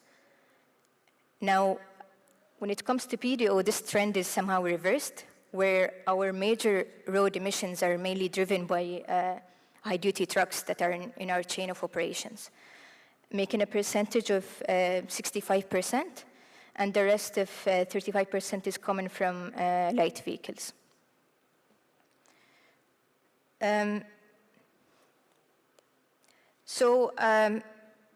Hydrogen-powered road vehicles, or more correctly, fuel cell electric vehicles, come armed with some advantages over the other road vehicles. And I guess the primary advantage evolve around the fact that there is no harmful emissions, at least at the point of use. It only creates electrical power in the fuel cell, emitting only water vapor and warm air. Now, when I speak about zero-emission technologies, specifically in roads, I'm sure, and another one pops at your mind, which is battery electric technology, which is well established and likely to play an important role, especially when it comes to light cars and commercial vans. Now, fuel cell electric technology could actually meet the requirement of some road transport applications actually more effectively than the battery electric technology, especially when the speed of refueling is a priority and or if the vehicle has a large or heavy payload to consider. And really, because of these positive attributes, fuel cell electric technology actually promises to play an imperative role in the heavy-duty hauling. And that comes at the core of what we believe in at BDO as well. Now, let's step into a bit of technicality when it comes to the overall hydrogen mobility value chain. First thing first, let's differentiate between the fact that we've got three filling scenarios. The top one there is for the compressed hydrogen, and the bottom one there is for the cryo-compressed hydrogen and liquid hydrogen. And if we look at the top value chain, first of all, which is the compressed hydrogen, if we started off beyond production point where hydrogen is generated and stored, it's then filled into tube trailers and trucked at a pressure around 180 to 250 bar to the refueling station, where then a trailer swap operation will be needed to load and offload the cylinders. And then the compressor will further compress hydrogen to meet the vehicle's tank specification. 350 bar is the indicated pressure for heavy-duty trucks, and 700 is usually used for light vehicles. Beyond compression, we'll need an onboard storage as well, and a cooling element, because one of the natures of hydrogen is that while it expands, it gets warmer and warmer. And that's why you want to make sure that before it's dispensed into the vehicle's tank, it's quite cooled. Now, the bottom value chain is, again, for the cryocompressed and liquid hydrogen. And this basically applies for configurations where hydrogen is liquefied up to minus 253 Celsius degrees beyond production, and then transported into cryogenic cylinders to the filling station, where then you can either, again, trailer swap or offload it into a supply storage. And here, you got two options. You can pump it as liquid hydrogen if the vehicle's, or you can cryocompress it into gaseous form at the indicated pressure we've talked about. And I'm sure you'll be wondering here, why do we have to convert it to liquid post-production if we're going to dispense it as gas at the end use? And really, this configuration is advised by many literature for application where the user wants to move large amount of hydrogen, because again, one of the natures of hydrogen is that while it's in a gaseous form, it requires 3 times the space of that in natural gas. And so it will be easier to liquefy it and then move a large amount of it. Now, about our feasibility study jointly with OQ, which is still at a very, very preliminary stage. But just to give you a hint of how we intend to work it out, where yes, the technology got some positive attributes, though it's not yet available in the market. And sure, I'll speed up. And so,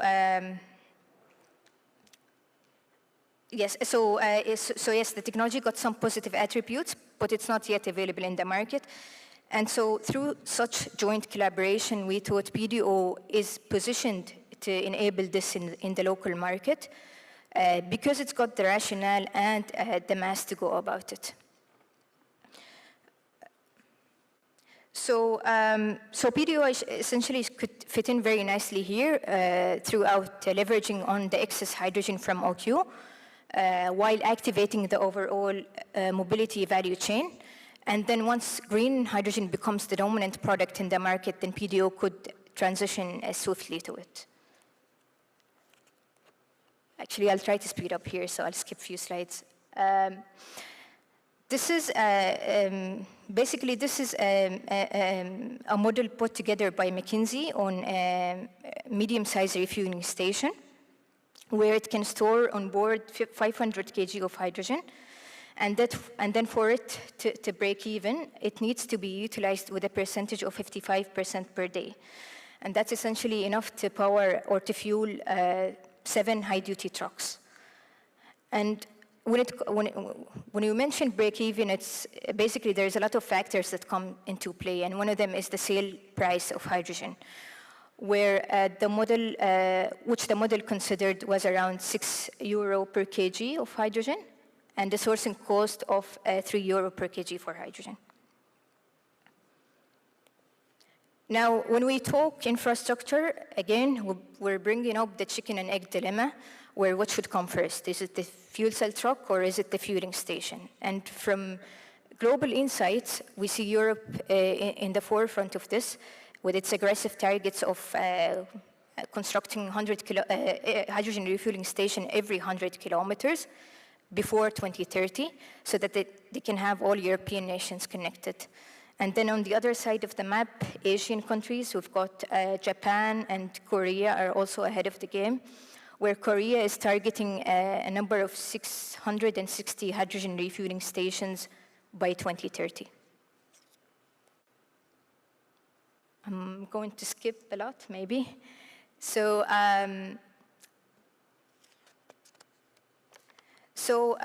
there is already a list of codes and standards for this hydrogen mobility value chain, but one of the obvious gaps of which the Hydrogen Council stressed on is basically that there is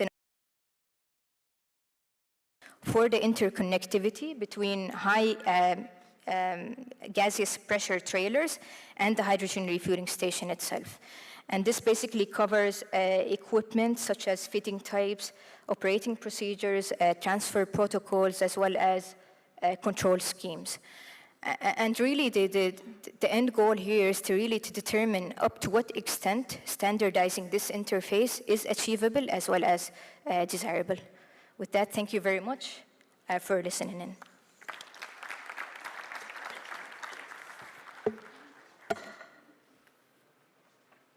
Thank you so much, Ahad Al-Ghaithi from PDO. Joining us next is Ahmed Al-Rawas from OQ. Please, let's give him a warm welcome.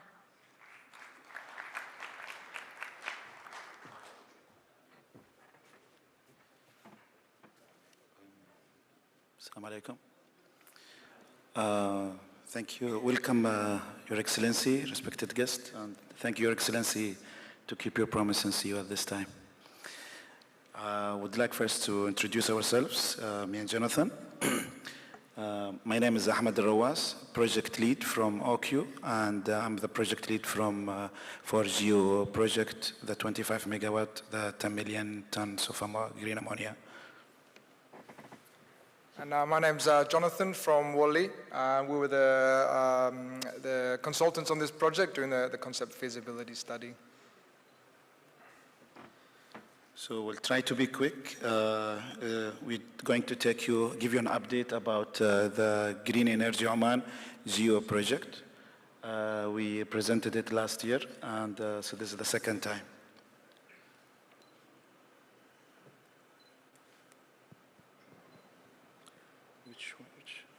What should I press?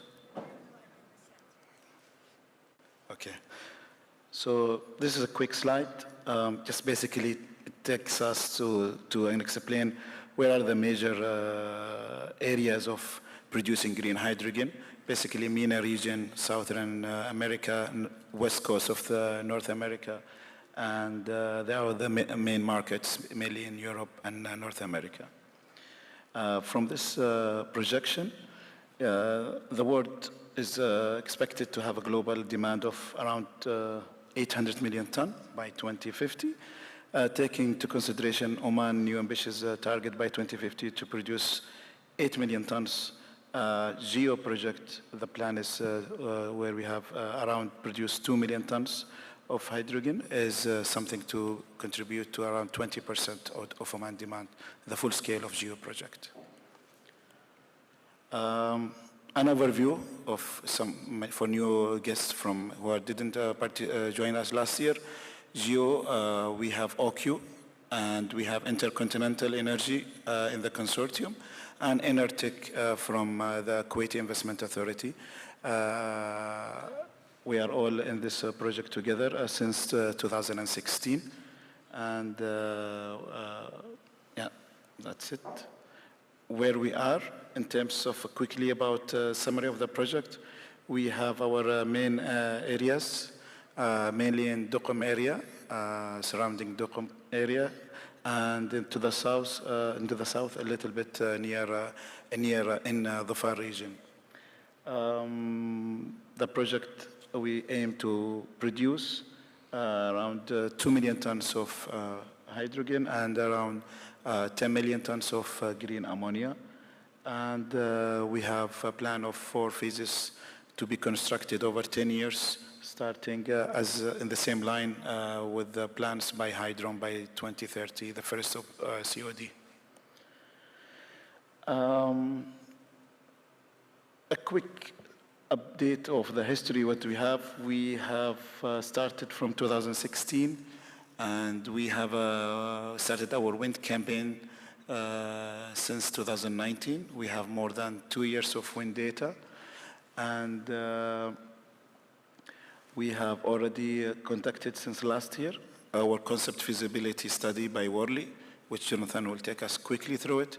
And we have already almost done with the energy yield assessment done by DNV, and we are still ongoing with the environmental social impact assessment study done by HMR, and engaging with many stakeholders, including the Environmental Authority in Oman. Jonathan, it's off to you. Sure. So, yeah, first of all, it's good to see everyone here still. It's been a fantastic summit so far, and I think it's exciting for us to present a project that is really tangible. We've talked about a lot of studies, a lot of legislation that's going on in the background, but this is something that, you know, will be breaking ground hopefully in the next few years, and hopefully you will start to see the equipment going in the next few years. So something, you know, you can touch, and hopefully people can start to visit it in the next few years. So the timeline here, as you've seen before, there's a lot of work that's been done up to today, but there's still a lot of work left to be done, and this is the same for all the projects. So the next stage is for the project is really to get into the pre-feed and feed, which is required as part of the FID. So once the approvals and land permits and other permits are in place, hopefully the project will move smoothly into that phase. Then naturally, immediately after FID, the plan is to launch those long lead items, to get those big contracts signed and to get moving on the ground there. So the first phase should be online and producing hopefully by 2030. The subsequent phases are for the full capacity by 2036. So it's a big project, as you've seen, very, very big. So there's a long timeline there, and hopefully this timeline will reflect reality.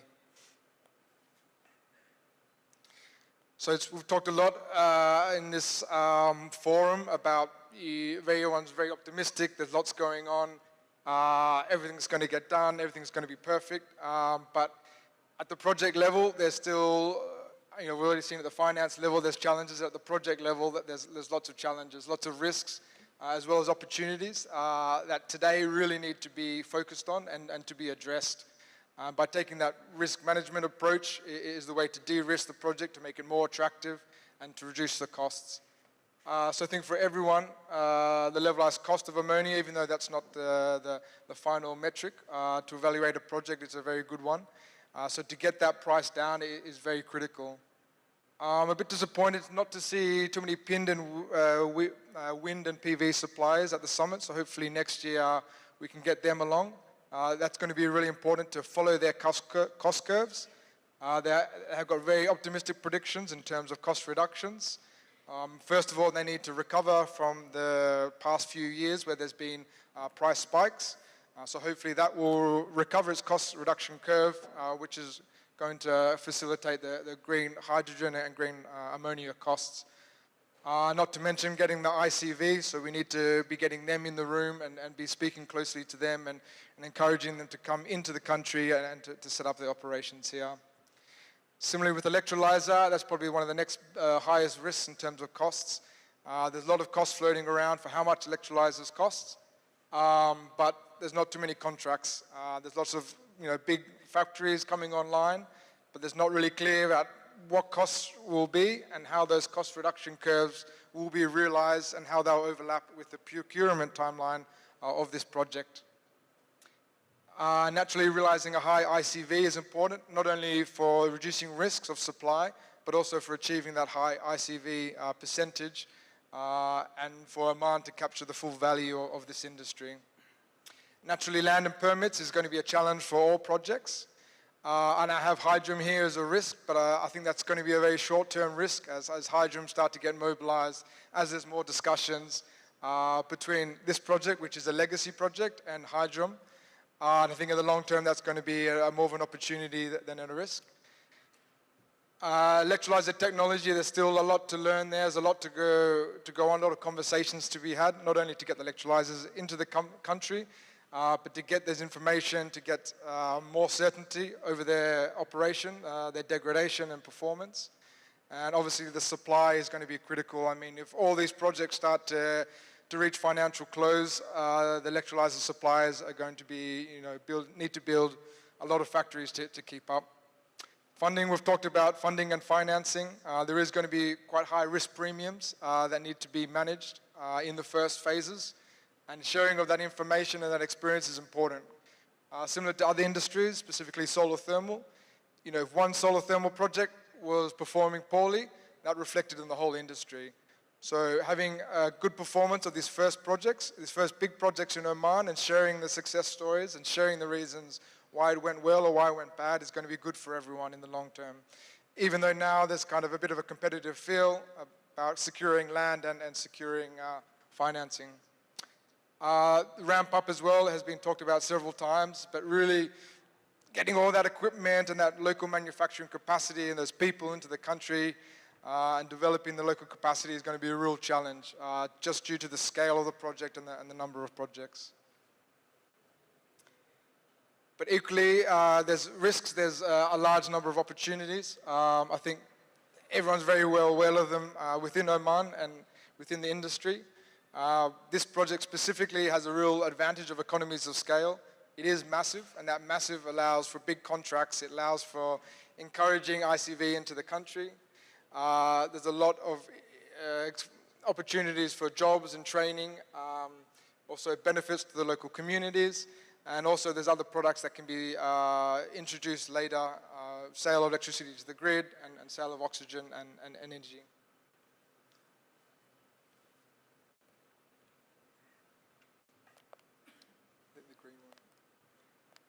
And finally, there's ICV's been talked about, so I'll just brush over this quickly, but there's a massive opportunity here for Oman, and for the reducing the capex of the project. Specifically, that's isolated around the major cost items, the solar panels, wind turbines, and electrolyzers. And there's really no reason why these guys wouldn't come to the country. They need new factories, there's special economic zones, the Oman government is on board 100%, there's regional growth, there can be a regional supplier of this equipment. and not to mention the downstream of local hydrogen markets for green steel, green power has been talked about a lot, but is even more so for this project at this scale. Thank you very much. Thank you, everybody.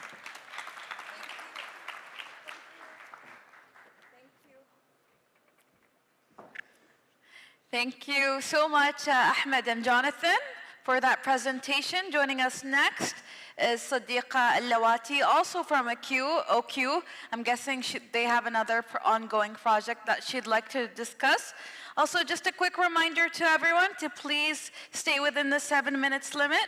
I understand, fortunately for us, there aren't any matches that we're going to miss tonight, but we'd still like to get everyone home in a timely manner. So please go on. Your Excellencies, distinguished guests, I think I'll go for the other mic. I'm very tall. Yeah.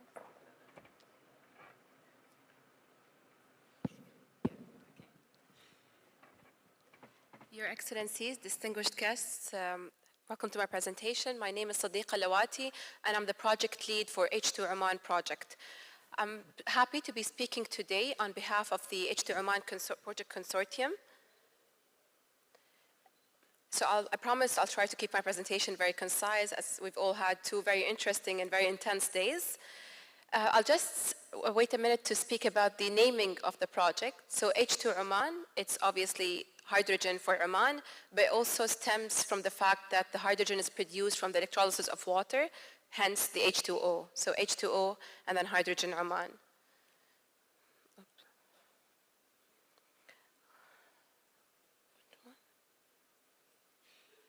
Okay, so on our agenda today, we have the introduction to the project partners who we've heard speak in the previous 2 days. We also have an overview of the project, an ICB study which was conducted for the project, and also the elements critical to successfully implement this project at a large scale in Oman. So the project partners are Aqua Power, who are leaders in the region for the development of renewables projects, power projects, as well as seawater desalination, as well as OQ, who we've heard speak multiple times in the past 2 days. They're an integrated energy company with operations stemming from the upstream, midstream to the downstream oil and gas, as well as the alternative energy business of OQ. We have Air Products, who are today the biggest suppliers of hydrogen in the market and intend to convert their operations both internally and to the customers to a green hydrogen. What's unique about this project is that the partners are developing a project of the same scale in NEOM in Saudi Arabia, and the benefit we get out of that is that the lessons learned are transferred directly to H2 Oman project in the sense of project planning, execution, as well as the technical and design work. So just a bit about the project overview. The project will be located in Dhafar, which benefits from excellent wind conditions. The average ammonia capacity is 1.1 million tons of ammonia annually, with a renewable capacity of in excess of 3 gigawatts, solar as well as wind, and it is coupled with battery storage. Obviously, for the transmission system, we intend to have our internal grid as well as connection to the main grid. And the electrolyzer would be in excess of 2 gigawatts electrolyzer. The off-takers from the project are Air Products and OQ, both who are developers in the project. So earlier this year, OQ as well as the project partners have spent a considerable amount of time looking at the value this project would bring to Oman, or what we call the ICB, the in-country value. And we've grouped that into a couple of different buckets, the environmental, financial, as well as social benefits for the country. In terms of the environmental benefits, this project would reduce 2 million tons of carbon dioxide, which would have otherwise been exposed in case SMRs were used. In terms of financial impacts, for the direct investments, the foreign direct investments, we have $6.5 billion of investments coming into the country. In terms of the actual ICV, and how we worked on that is basically we surveyed the market. We went to the existing vendors to study what is currently available in the market, but also what is the potential, what is the appetite for the market to upgrade their businesses to have some manufacturing done locally with a minimum investment. So as it stands today, 29% of the total project capex would be actually procured and done locally. And for the OPEX, 53% of the OPEX over the project lifetime of 30 years would also be spent locally. This is as the current situation of the market. However, the appetite we saw in the market and with the minimum investment, we would be able to scale this up to have another 9% of CapEx to be spent locally in Oman as well. In terms of job creation, at peak during construction, the project would provide 15,000 jobs, and at operations, it would provide around 330 jobs. Here I come to my last slide on basically what elements which the project consortium consider as critical to successfully implement such a green hydrogen project at scale. First, obviously, is the government support and alignment to have basically the regulatory framework, which Oman is already working on, as well as the support in permitting. We have partners. You would need financial strength, as well as partners with industry know-how and strategic partners. For the offtake, obviously, we would need a long-term offtake agreement. And for the production and transportation infrastructure, and we've heard that a lot in the past 2 days, basically on the water, the hydrogen side, the electricity, as well as on the ports and on the storage of hydrogen and ammonia. We would also need lands, obviously, lands guaranteed, as well as ground weather data, which is required for bankability. We also would require strong financing to be able to finance this multi-billion-dollar projects, as well as APC and O&M capabilities locally at the scale required for such a project. And lastly, what my colleague Ahmed has touched upon is the technology and the supply chain to enable the project to happen at this scale. Thank you very much for listening. Thank you so much, Ms. Sadiqa Al-Lawati, for your informative presentation. Joining us next is Mr. Basil Al-Zain from Shell Oman.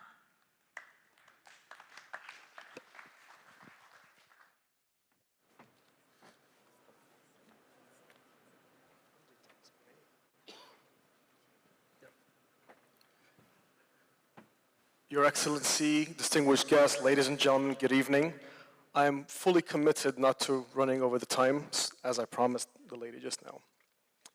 I want to give you an update on Shell's Gift to the Nation program, and particularly the hydrogen mobility 5-year program that we launched earlier this year.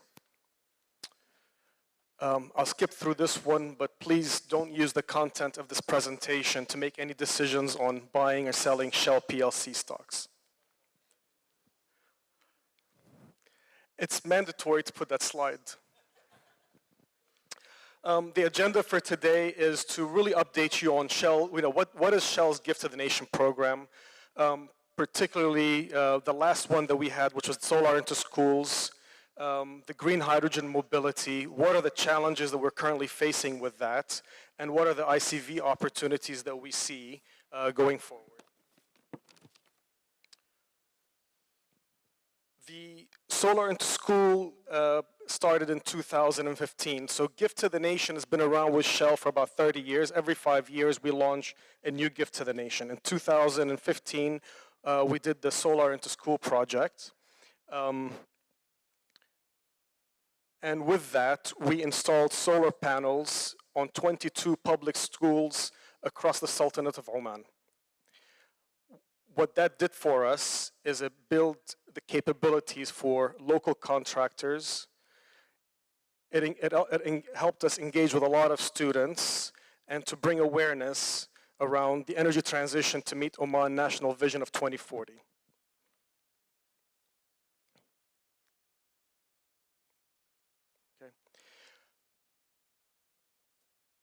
We also worked with the regulatory body around what it takes to put power into the grid and how to help the Ministry of Education, and that is looking after those schools, to benefit from the extra solar that's generated on the weekends and the summer months when schools are out, and how to put that back into the grid. We successfully installed 2.7 megawatts of solar panels successfully in this project. And through that, we were able to engage with over 13,000 students. Now, I'd like to say here that as we talk about green hydrogen, there's been a lot of upskilling of local companies and local SMEs in this space. And now we're very happy to say that a lot of them are able to independently deliver large-scale projects. So please, for all our green hydrogen producers, think about how do we support those local companies when it comes to the installation of solar panels. A lot of hard work has gone in, and we need to support their continued growth. Now, moving on to the hydrogen mobility gift to the nation. Back in March, we signed a memorandum of understanding with the Oman airports for the purchase of 15 hydrogen vehicles and to generate green hydrogen to provide those 15 cars for a period of 5 years.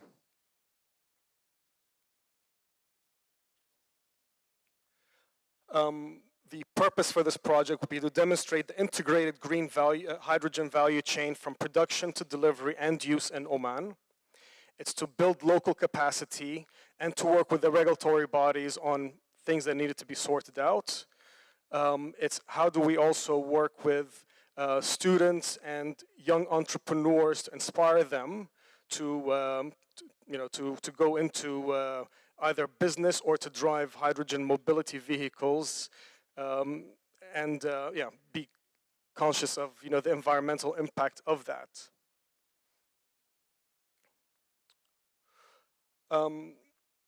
What we're looking to do here, of course, is to build an electrolyzer, a small-scale electrolyzer with a compressor, storage facilities, and a dispenser. Some pictures from a station that we have in the Netherlands. I'll skip this slide since I had covered it in her PDO slides on how a fuel cell vehicle works. But let me talk about the challenges for this project so far. The first challenge is, if we look at conventional fuels, typically well, not typically, but fuels are generated at a refinery and are trucked to a refueling station. Same thing in Europe. Green hydrogen is generated off-plot and is trucked into the stations and stored in storage facilities. What we're doing here is actually first of its kind in the fact that we want to generate green hydrogen at site and dispense it to the vehicles. So that integration is extremely important. The other challenge that we're having is around the supply chain. We've been hearing for a couple of days now on the backlog of electrolyzers, etc. And the last challenge that I want to touch on is the equipment aftercare. So we need to be able to service our equipment, and that is a really important element. And I'd like to so we're putting the challenges here, but what is Shell offering as a solution? So when we look at our contracting strategy for this, we are prepared, and I say it on this forum, we're prepared to pay a premium for any company that is prepared to either manufacture or set up an operations base in country. Okay, we will build that into our tendering process as an incentive. So please, for all the manufacturers and maintenance companies out there, we've engaged quite a few of you over the last couple of days, please take the bold decision, and we will try to work with you through an incentive scheme in our contracts. Also want to say that this little pilot project will actually generate up to 35 full-time jobs for Omanis. And that is a number that we will be tracking through the full life cycle of this project. I have 20 seconds. So we've touched on the manufacturing of local components locally, the aftercare, and then the building of the SME, the small and medium enterprise companies. So with that, I have 5 seconds to go. Thank you.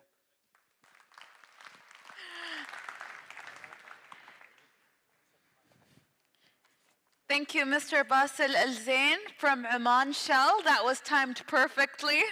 Thank you for that great presentation. Joining us next is Rajat Seksaria, Chief Executive Officer at ACME Group. Thank you. Greetings to His Excellency and all the dignitaries present. I think during the last 2 days, we have seen the breadth of possibilities. What my intention would be in next 7 or 8 minutes is to take you through a deep dive into how a real green ammonia plant looks, how when you get into the depth of the projects, what are the challenges you face.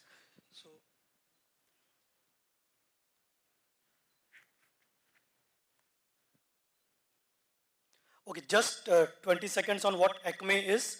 So we are one of the largest renewable players in India.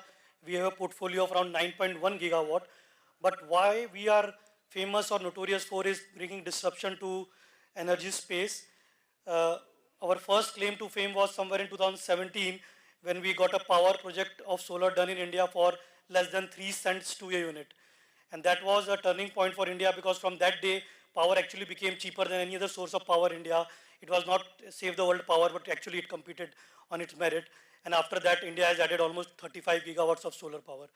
Other thing which is not mentioned here, 15 years back, we disrupted the telecom sector where we invented a product called Power Management Unit, which reduced the power consumption in telecom towers by 50%. And at that point in time, that was one of the drivers of reducing the cost of telecom in India. So these are two disruptions in our lifespan of 15 years we have done. Of course, in our journey, we have partnered with companies like EDF, Brookfield, Scatec, and even United Nations. So this is in a nutshell about us. Now, I think what I want to do is take a minute off, and we've been talking about how we'll do a green hydrogen or ammonia. How does a real plant, a functioning plant, looks like? So while we were developing our plant in Oman, which I will speak in a minute, we were also developing a test bed of sort, which we commissioned last year. And I will just run, with your permission, a video of 1 minute to show how a real plant looks like. So maybe if the team can just run this video of this plant in India that we have, and many of the people, including Omani authorities, have visited that plant. First green hydrogen and green ammonia plant. The plant is located in Bikaner in Rajasthan, India. Here, renewable power generated from solar PV plants is used to produce green hydrogen. The nitrogen is captured from atmosphere. Green hydrogen is produced by splitting purified water molecules into oxygen and hydrogen without using fossil fuels, using an electrolyzer. This technique is very clean and produces more than 99.999% pure hydrogen gas. The air available in the atmosphere is pressurized through the air compressor and being buffered by the filter and air dryer. This process produces 99.5% nitrogen. The green hydrogen and nitrogen are mixed and preheated up to 200 degrees Celsius. The product stream then enters into ammonia synthesis converter. Then it's further heated to 360 degrees Celsius. The final product is ammonia. The produced liquid green ammonia is stored in the pressurized vessel, which can be transported to anywhere in the world. By using world-class technology, the process is 100% emissionless. ACME, leading through innovation. So I think why this is an important plant, this is a humble effort we have put in putting up a real plant. Why this was important for not the things we got right, but it was important for the things we got wrong in this plant, which has actually become the learning as we are implementing our Oman project that we speak about. And just many people asked me, how did you finance this project? It was completely equity finance, no FID, no financial closure. We just took pure equity risk, no offtake in place to just prove this, how a plant works. And I'm fortunate people from 9 countries have visited. Many people, His Excellency from your ministry have visited this, given us feedback. All the speakers before us, the banks, JBIC, other banks have all visited this. And so I think this is a plant which is actually a test bed for the plant we are doing in Oman. Just 3 or 4 slides, which are again very specific to Oman. People talk about Oman as a destination with good renewable resource. What does that actually mean when you conceptualize and put a plant into numbers? The fact is we have good solar radiation, wind radiation, that is important. But what is more important, the variability during the months.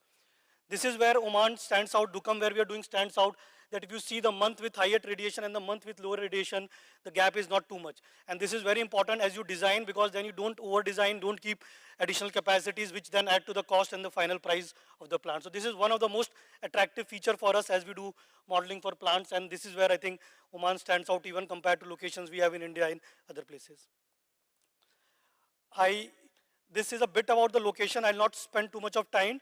Right now, we are developing the first phase of plant in Dukam, along with our partners, Scatec from Norway. Their delegation is also present here. and I'll just give you some of the details about this plant. So this is how a plant looks.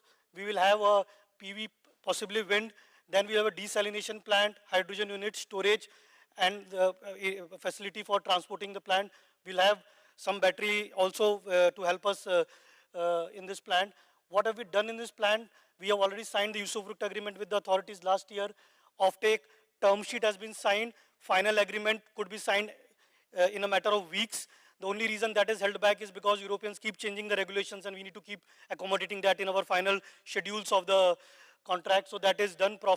I'm pretty sure by the time we are inking that agreement in a matter of weeks, that would be the first in the world, the long-term fixed price bankable offtake contract that everyone has been talking about. We have already placed the ammonia order to KBR. It's not an LOI, it's an order. Money spent, engineering done, feed completed, ESI done, ammonia storage order given to ThyssenKrupp. Construction permit, the preliminary construction permit has always been granted to us on this project. One more thing which is important is we have got this plant pre-certified by TUV of Germany to be a fully compliant green ammonia plant as per the regulations prevalent when we got this certificate. Of course, the regulations have changed, but we'll be getting it modified as and when we nail down the regulation. But if you go to the TUV site, you will see this is the first plant certified to meet the red draft regulations on the basis of our design. Another first for this plant is we are very lucky that along with our Norwegian partner Scatec, we also have Yara, the largest ammonia player in the world. We have got the first offtake for this. As I said, the final long-form agreement could be signed anytime now. We have resolved all the problems that are required, most of the problems that are required to solve the banking test that everyone goes through. But that is an exercise which has taken us 2 years, a lot of to and fro, possibly 22 rounds of meeting to nail this down. But I think this then probably sets the benchmark for almost any other offtake agreement that world is going to sign, because we have nailed the clauses which had no precedence, how you deal with take or pay, supply or pay, with the fact that you have variable load of power. I'll just take a minute more to just a couple of slides. So how did we go about it? It was a very systematic approach. We started discussion in 2020, but our MOU got signed with the authorities in 21. The moment which we cherish is when the full world was shut down in COVID. The authorities were kind enough to give us special permission. We chartered a plane, got our 25 people engineer on the site, got the studies done, even when the world was locked down. That gave us a head start. We then signed a land reservation agreement, got Scatec as a partner, got our first plant in Bikaner commission, which was the test case, and now we have signed the offtake agreement, and we are now started the construction. Now, this is the preliminary construction. These are actual on-site photographs. So for those of you who visit the plant, we have already started the basic construction work. Even as our final financial closures are going to be sanctioned in, again, matter of weeks, hopefully before Christmas, but if not then, possibly in January. The approach we have taken is very disruptive. We are not waiting for the classical FID. As an entrepreneurial approach, we are putting in our equity till we get the final financial closure done. As on day, as we speak specifically for this first phase, we've already either spent or given commitments, POs for around $40 million, LOIs for around $111 million, and this doesn't take into account all the other overheads as business development that we're spending. So we really want to speed up, and all of this is being done because we want to ship out first molecules ideally by end of 24, but we have kept a window narrowing mechanism certainly by first half of 25. This is what we are 24/7 working. Just last 2 slides. Taking a project of this kind means so many consultants that has required this list of consultants. You have KBR, TUVs, everyone is involved, a lot of local companies, Marafik is involved. So these are all players involved. I think one point I just wanted to tell you, which is very, very important, and I'll just skip the slides because I know I've run out of time. One of the requirements that everyone talked about is, please have a fixed price for ammonia. This is what the banks ask about. The challenge all of us as developers will face, the actual price of ammonia is this, which is never fixed. This is last 20 years. If you add the carbon, even that is not fixed. And if this was not complex enough, this is the interest rate situation that we are seeing. So we are basically variabilizing all the variables and then actually trying to make it fixed. That is the largest challenge that as developers will face. We are trying our best. We are not hedging our bets. We are only in green. We want to make it successful. And hopefully that will be a story which will be the first in the projects in Oman. And I'm sure we'll continue to get the cooperation that we have been getting. Thanks, everyone. Thank you so much, Rajat from ACME. It's always great to see a plan actually put into action.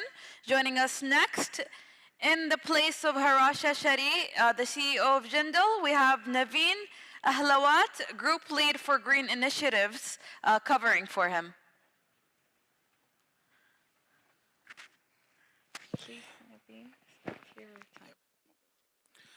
His Excellency, distinguished official from Ministry and distinguished guests, I am Naveen Ahlawat. I head gasification, green steel, green hydrogen initiative and carbon capture utilization across Jindal Group. Thank you so much for giving the time, and I believe that I'll be able to create an impact what Government of Oman, the visionary, the Sultanate of Oman is envisaging to decarbonize by 2040.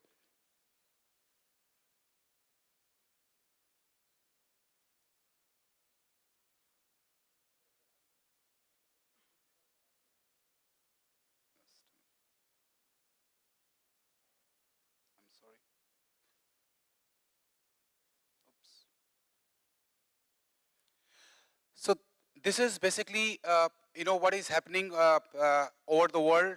We are, the temperatures are the way it is going. We are right now 2.5 degree, and what exactly we want, that we have to go to the pre-industrial level of less than 1.5 degrees centigrade. So I think we all are here to support this vision, and that is how recently concluded COP27 is all about. They are saying it's time has gone for greenwashing. It is time to act, act, and act.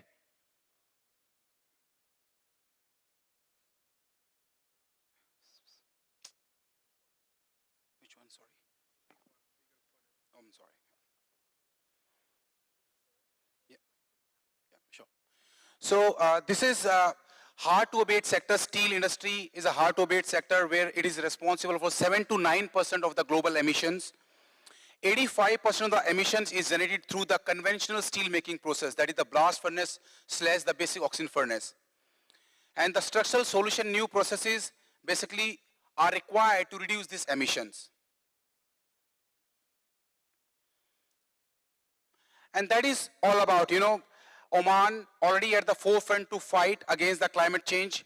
And this is exactly what we have to follow, how we can go for the decarbonization. And one of the the only best way to go green hydrogen to green value addition is to go for green steel. This is the single biggest value creation for the green hydrogen.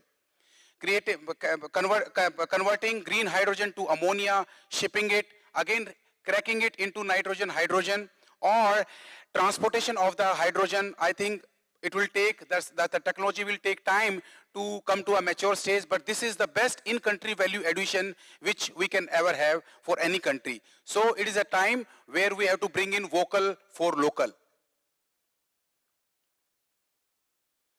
This is, I think the point has been covered by my fellow panelists about the beauty of Oman, and especially in Duqm, how it is blessed with the power, the solar intensity and the wind velocity. I think this is the best place among the world where we can kickstart all these downstream value addition from green hydrogen. And this is where we are. We are not new in Oman. We have been operating in Oman for last 12 years, where we have added $5.5 billion investment we have contributed to the Oman GDP. And it is we are running 2.4 million tons per annum of basically natural gas-based DRI plant, which has got the lowest carbon intensity in the world. It is the most efficient and the most powerful plant, ever in the world, where the carbon intensity is 1.05 tons of CO2 per ton of crude steel against the global average of 1.8 tons of CO2. 2.4 million ton is the capacity, and we are exporting the steel from this plant to more than 24 countries and across 6 continents. And this is where the journey has started. We have 2 main drivers are there. The first driver is the COP27, which has shown the renewed urgency to go from target setting to the implementation stage. It is the time to implement. Second, the renewed interest from the customers. The customers automobile customer like BMW, Mercedes, which have taken the strict target to decarbonize them by 2035. There's a renewed interest, and that these two things have really motivated and inspired us to go downstream of this. So this is where we are. A couple of days back, we have unveiled world's largest green steel plant that is going to come right at the port of Duqm. The renewable power that is required will be 7 to 9 gigawatt, and the electrolyzer capacity will be close to 2 gigawatt. The green steel that is being produced from this plant will be exported to countries like Japan, Europe, and before we fulfill the requirement of the GCC region. Now, this is very important that the steel that is going to come out, Oman will be turbocharging the green steel manufacturing across the world. The demand center has been created in Japan, in Europe, but Oman will be the first one who will be turbocharging the green steel production. This is the indicative proposed plant that is going to come at the Duqm. The beauty of this plant is that even the scope 3 side, the inbound, outbound side, most of the raw materials is going to be shipped. So the scope 3 emission will be at the lowest, and you can see the settling from the green hydrogen. It will be directly feeding our 2 DRI modules, 2.5 million ton each. From there, the conventional electric arc furnaces, the steel melting shops, and from there, right up to the thin slab casting rolling. This is going to be the ultra-modern thin slab casting rolling that is going to be in the GCC region. And from there, the green steel will be exported.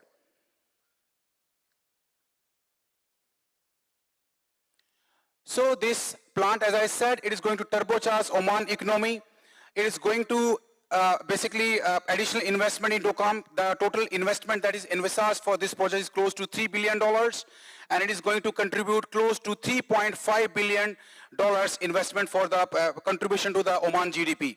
It is also going to add the downstream value addition for so many ancillaries units, so many shipbuilding units downstream to this plant, which will be part of the ultra green initiative in the Duqm.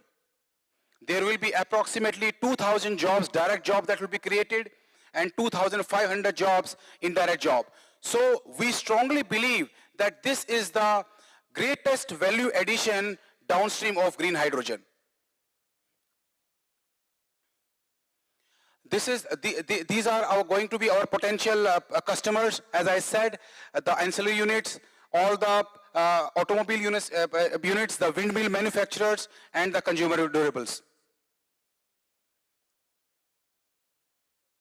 Thank you so much, and I request the team to just play the video so that whatever I said will be displayed so that it will be etched into the minds. Thank you so much.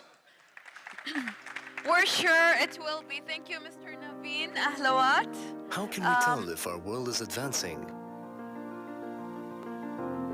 Is it by developing larger, smarter cities? Or is it by switching to sustainable energy sources? Maybe it's both of them. But one thing is for sure, all these visions rely on the same vitalizing compound. Steel. The use of steel can be traced back to some 4,000 years ago.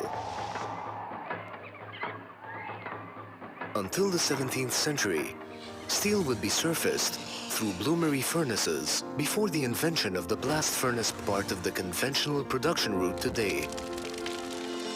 Steel production over the years has largely relied on energy derivatives fueled by non-renewable resources.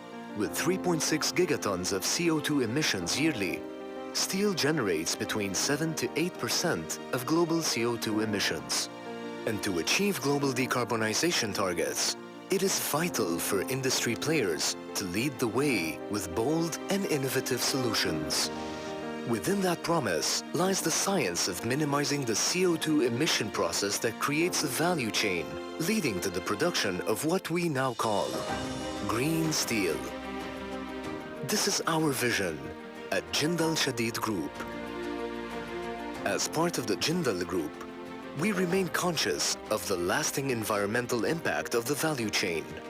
This has propelled us to establish the state-of-the-art steel plant in Sohar, Oman, which is the largest private low-carbon emission plant in the GCC.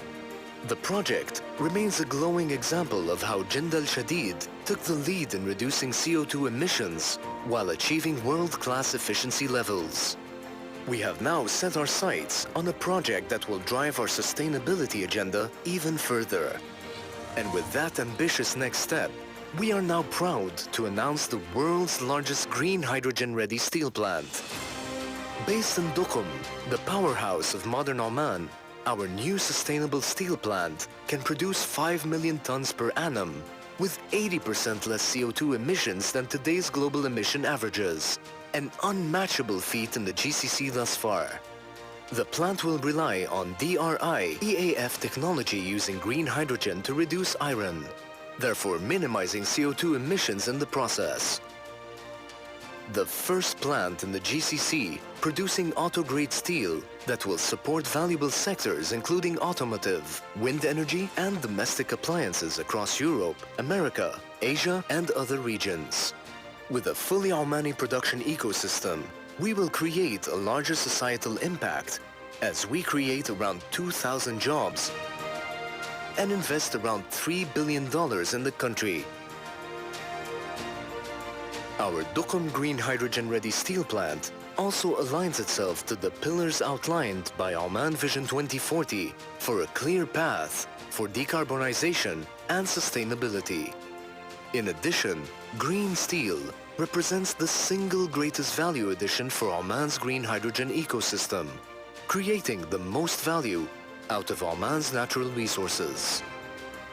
A greener steel production will advance Oman into a new era of sustainability and promise a better future. Sorry, we're out of time. Last, not the least, I want to thank His Excellency. He came to visit our stall a couple of days back and ensured all the support for this project. Thank you so much. Thank you so much, Mr. Naveen Ahlawat.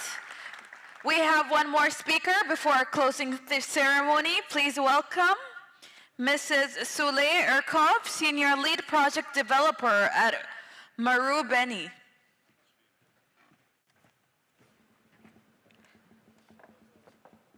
Good afternoon. Good afternoon, His Excellency and ladies and gentlemen. I am very well aware it's quite late. This is the last day of the summit, last session, and I'm the last speaker. I promise I will keep it short, for sure. But I really appreciate your time. However, I'm very excited to present our Salalah H2 project today. Very shortly, I'm Shula Erkoç.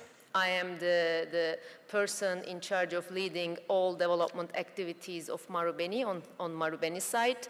We, as Marubeni, the lead developer on Salalah H2 project, we are joined by very well-known consortium partners who are OQ, Linde, and Dutco.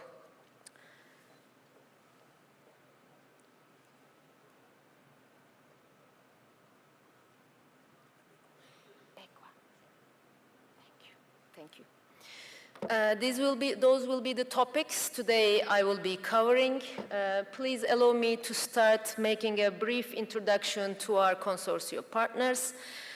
We, as Marubeni, a big Japanese trading company, we have 6 business divisions, including chemicals, energy, infrastructure, and power division is one of our main business division. As trading activity, our latest fiscal year sales figure is $70 billion. Regarding to our power business, we are a leading IPP developer in the world. We have 40 gigawatt of operational plants across the world in all energy technologies. 13 gigawatt of this 40 gigawatt is located in GCC, including Oman. 2.4 gigawatt of renewable energy. As Marubeni, we are very keen on continue investing and developing green energy projects, as well as green molecule projects. Aside from our Oman Salalah H2 project, Marubeni is also developing mega-scale green molecule projects in Australia and Europe as well.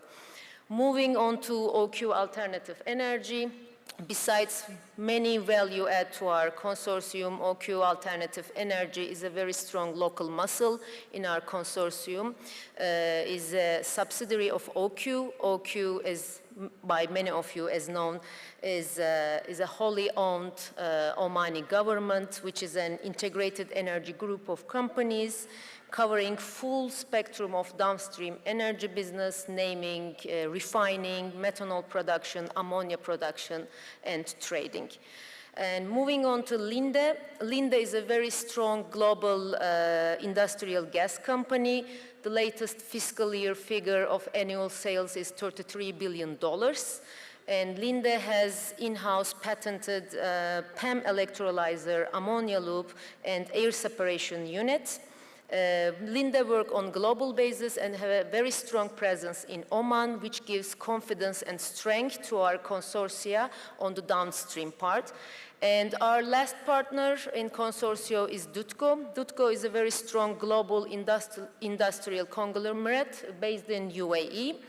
Dutco has strong capability and expertise in total water management solutions, as well as port dredging, petrochemicals, and rare earth metal production.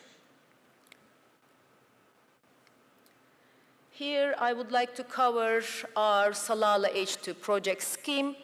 Starting from the left, our upstream renewable energy power production will be provided by wind and solar PV plants, which is in approximately 4 gigawatt of total installed capacity, split into 2.1 gigawatt wind and 1.7 gigawatt solar.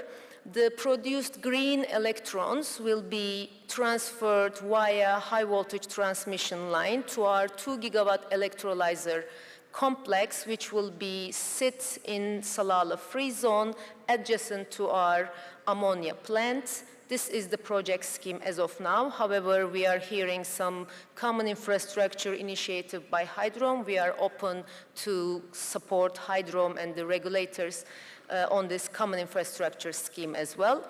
As of now, we are intending to supply green oxygen and renewables to existing OQ assets in Salalah free zone, as well as we are very keen on to develop green fuel bunkering station at Salalah port. However, these two initiatives are at the very early stages of discussion.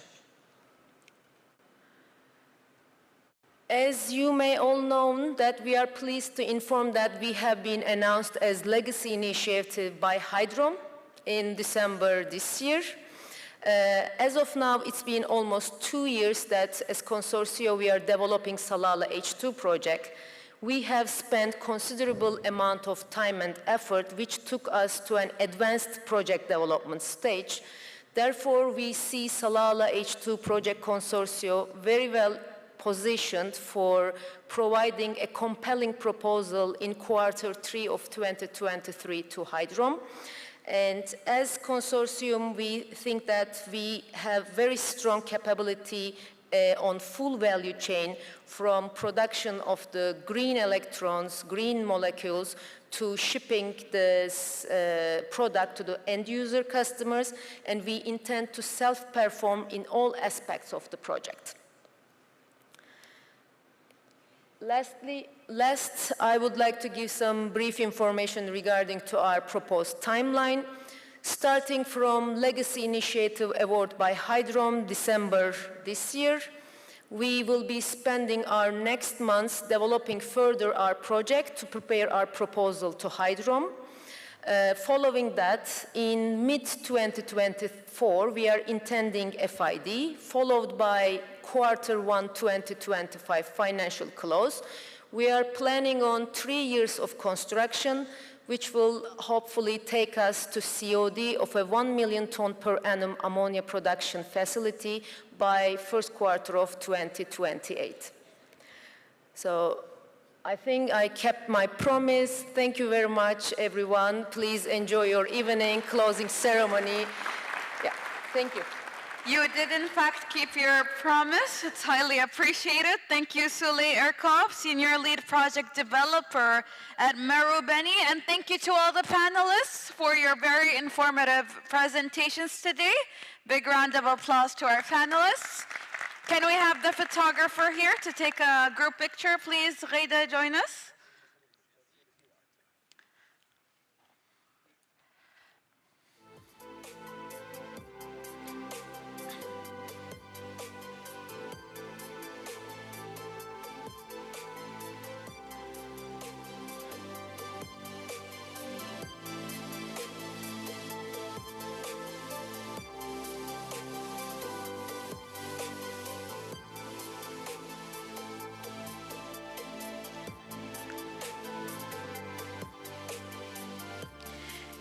Great, thank you so much to you all.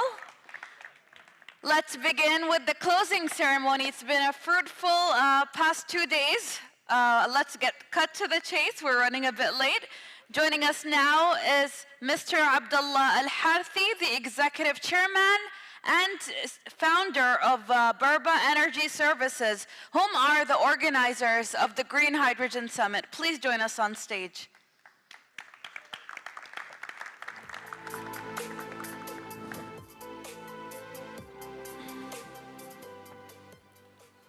Assalamu alaikum wa rahmatullahi. I'm not going to talk so long. I think I've been overwhelmed today with so many people I met and from various places across the globe. And I think I was right to call it a global energy. And I think somewhere we are not there, but we will get there. Your Excellency, thank you very much. This is all to you that you gave me the confidence of the first day to say, Abdullah, go. And you challenging me that day, you say, what the word summit there?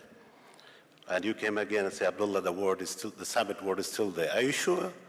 I said, yes, we have to aim the summit. If we don't have the aiming the summit, we'll never get there. And I think somehow we are getting there.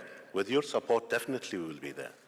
I am very pleased today that everybody here, I'm not sure of that, but I'm confident somehow we have achieved some of our goals.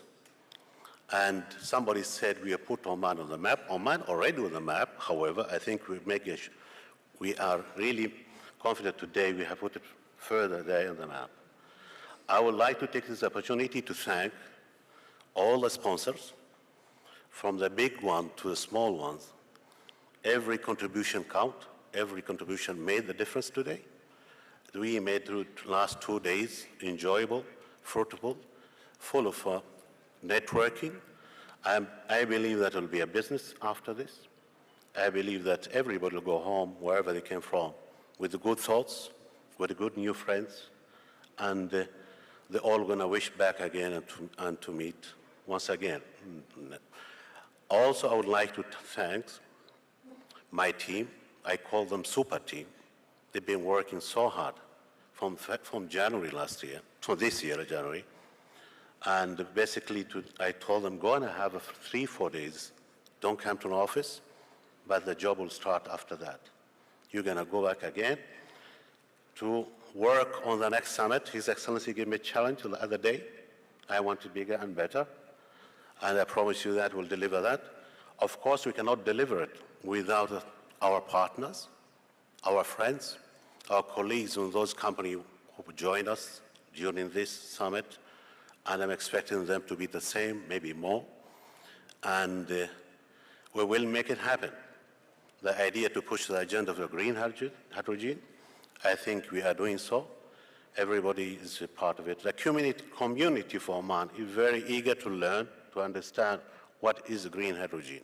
And that doesn't demonstrate from the student program. We're going to see them a few minutes from now.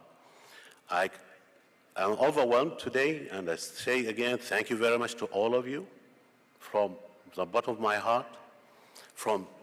Also, I would like to say thank you to the MEM team, taking the pain from me and all this kind of pull and then here, but we managed together to land to this situation. It's fantastic. I would like to apologize in case you have a problem the first day of the food. We somehow mishap. We made miscalculation, but I promise you never happen. But today I think we corrected, and I wish you a good evening and night networking, and I thank you again, all of you.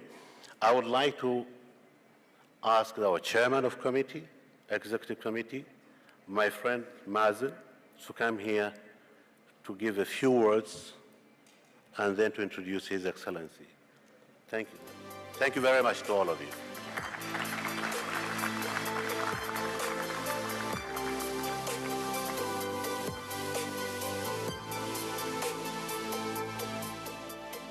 Assalamu alaikum. Thank you, Abdullah, for the lovely remark. I'm sure that there's always something that we can always take away. It's not only the technical, apparently, there's more, there's food as well. Gives me great pleasure to come back here again and address all of you all and maybe get this, keep this speech a little bit short. I think there's a few things that I wanted to say here is that I am personally overwhelmed with the presence, the interest, locally and internationally, obviously. And I'm also equally pleased to see that, you know, all of the sessions have been quite successful. I've been talking to people, and the feedback we're getting is we need to improve, we need to have more space, we need to have more participation by this and that, which means the interest,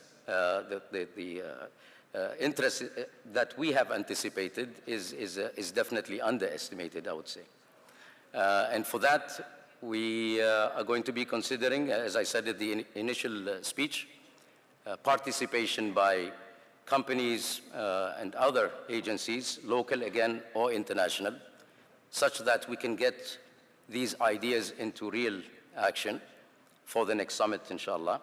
So the global nature of that will need to have representation by the participants or the green hydrogen enthusiasts, as I like to call it. With that in mind, thank you very much once again for visiting our beautiful city, Muscat. For those who are staying behind, please do enjoy the city. There's a lot more to do during the day, especially outside when the weather is nice. Thank you very much, and with that I end my closing remarks. I would like to invite His Excellency, Minister of Energy and Minerals, His Excellency Salim Al-Aufi.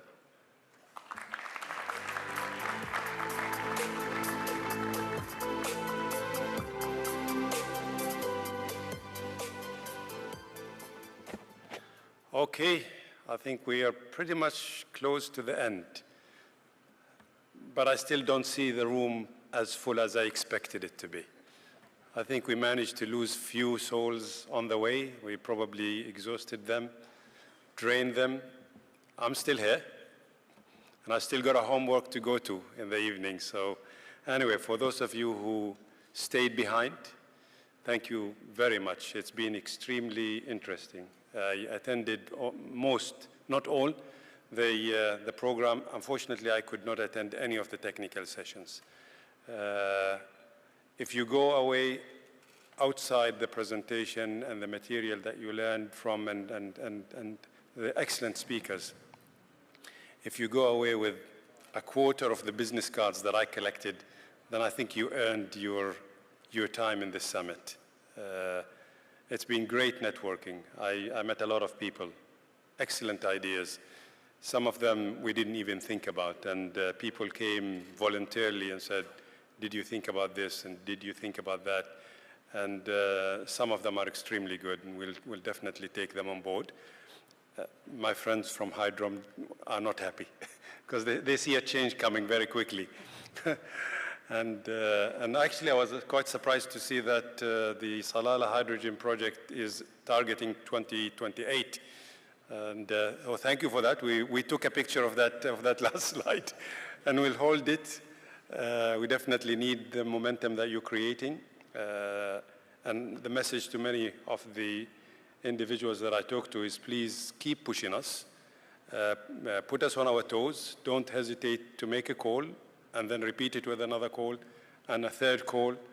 And if we're not listening, bother us, because that's how we get moving. Yeah, the challenge that you gave us earlier got us moving extremely fast. I was feeling last year that we're not moving fast enough. This time, after listening to all these presentations, I think we're probably moving way too fast. I was just calculating how much needs to be spent from now until 2030 if we are to execute the projects. And that's a lot of money.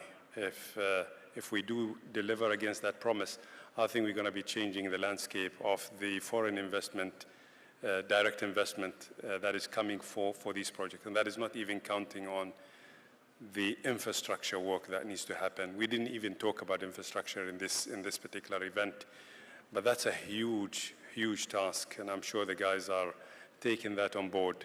Not only the Duqm part, but also Salalah, and of course it was mentioned in the last presentation that we need to create that integration. We cannot allow every developer to take that burden on their own shoulders. We have to step in and support and help. Really, the last thing I would like to say is thank you again. It's been great having you here. For those who participated in the different programs, your valuable participation is registered, and we appreciate it immensely. Of course, we still have the dinner. Don't walk away yet. We are extremely happy there is no football match tonight, so nothing is competing against our dinner. Am I done with time? No, you go ahead. Take your time. That's because that's what you do all the time. Yeah, so we still have, of course, the students finalist. I'm looking forward to that. And finally, the dinner, I'm also looking forward to still networking and connecting. And for those that I will not talk to this evening for whatever reason, please accept our gratitude and thanks. Thank you all very much. Oh, I forgot to mention one thing. Maybe we need to start putting a registry of the buzzwords that we heard. So what was the buzzword from Shadid? Is it vocal for local? And then our American friend was one for one in one or something like that. Yeah, they tend to remind us of a lot of things. So we probably need to keep a record of all these different buzzwords so we can use them and get us reminded of what was said and what it really means. Anyway, thank you all.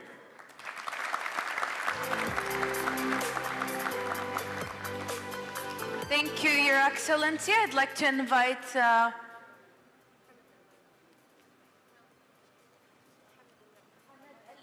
Hamad Al-Nu'mani from LNG to the stage, please, as well as Intisar Al-Busaidi from Sultan Qaboos University to give the student award. Would you like to say something, or? Yeah.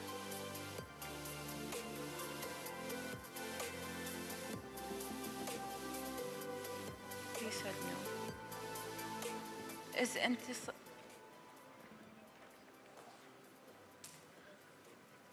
So throughout the summit, we've had the Energy Future Leader Program, and we've had many students participate in it.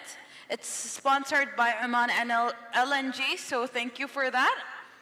I'd like to begin by giving out the participation certificates, as well as afterwards, we also have 3 awards presented to the top 3 students.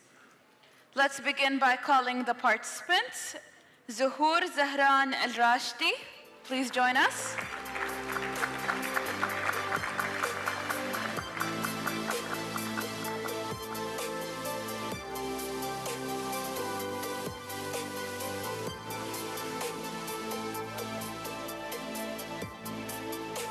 Zuhur Zahran Al-Rashdi.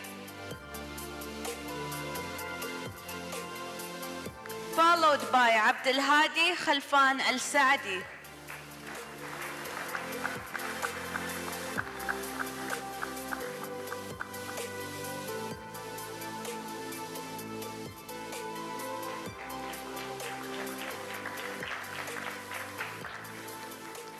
Also Abdul Majid Malallah Al-Wahabi.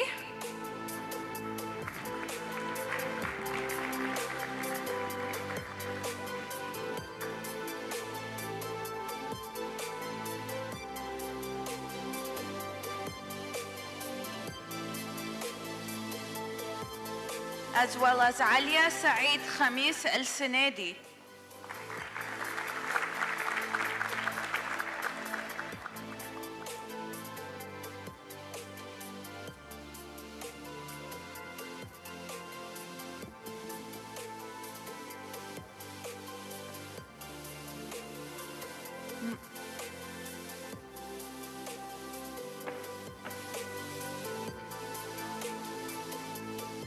Mariam El Ghafri, please join us.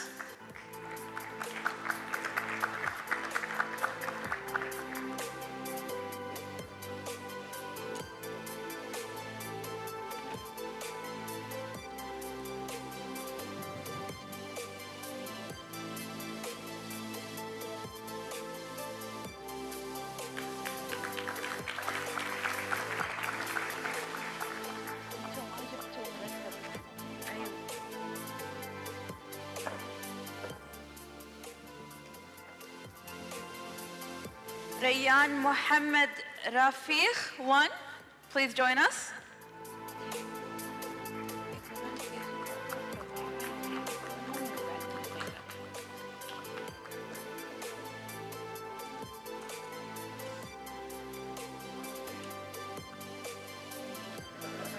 Sara Yahya Mohammed El Fuleti.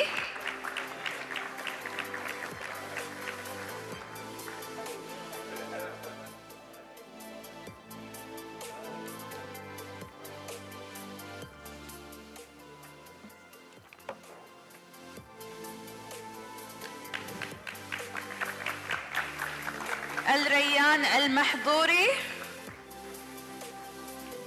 ليث جغيشي. صفاء الهنائي and شروق الهنائي.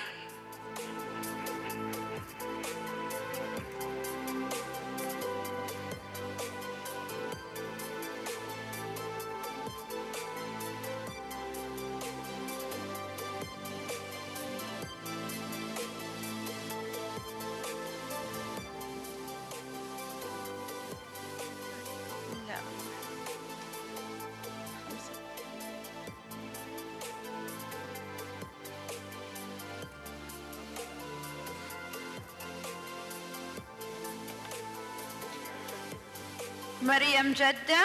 أميرة عزوز. ريان الفارسي. رؤى الراشدي. نور اليحيائي.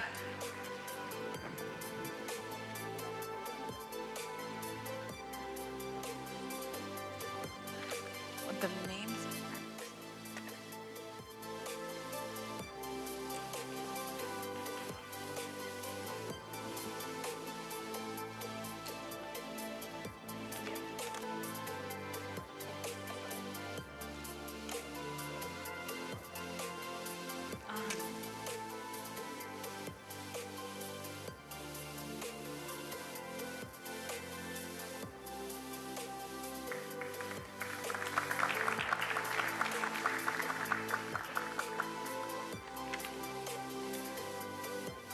حليمة الحسنية. محمد العبري. أحمد عبد الجوادة.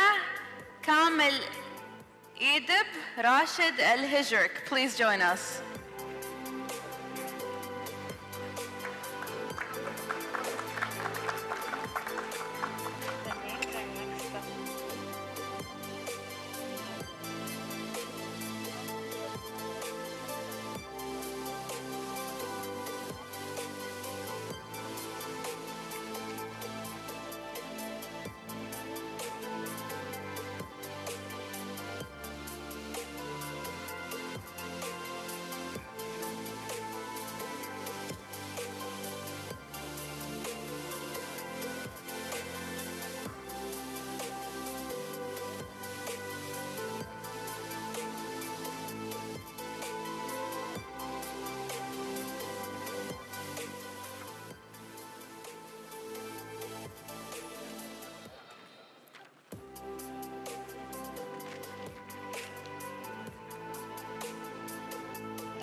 I believe we still have a few left here, so maybe we can pass them out later on. Maybe the students had left.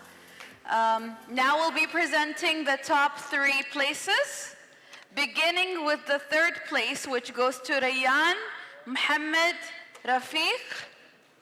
Please join us. Congratulations on...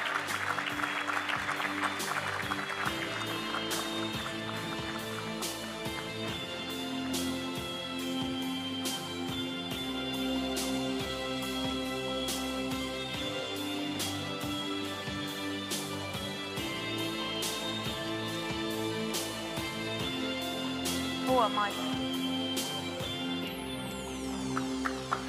Congratulations, let's give him a big round of applause. Good work, Rayyan. In 2nd place, Abdelhadi Khalfan Al-Saadi. Congrats, Abdelhadi.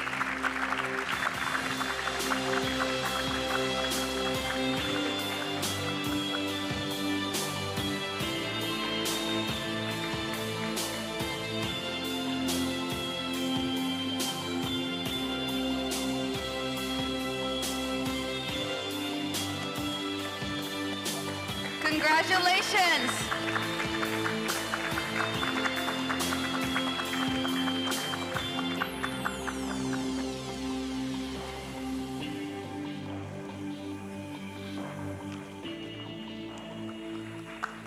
Finally, in 1st place, Zuhur Zahran Al-Rashdi. Congratulations, Zuhur.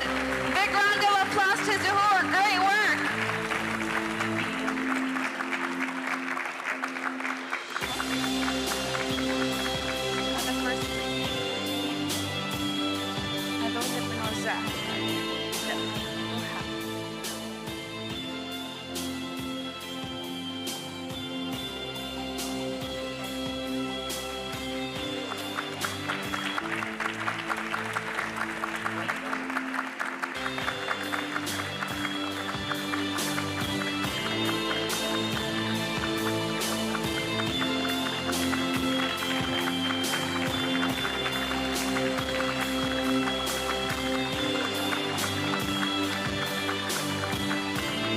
Great work, Zuhur.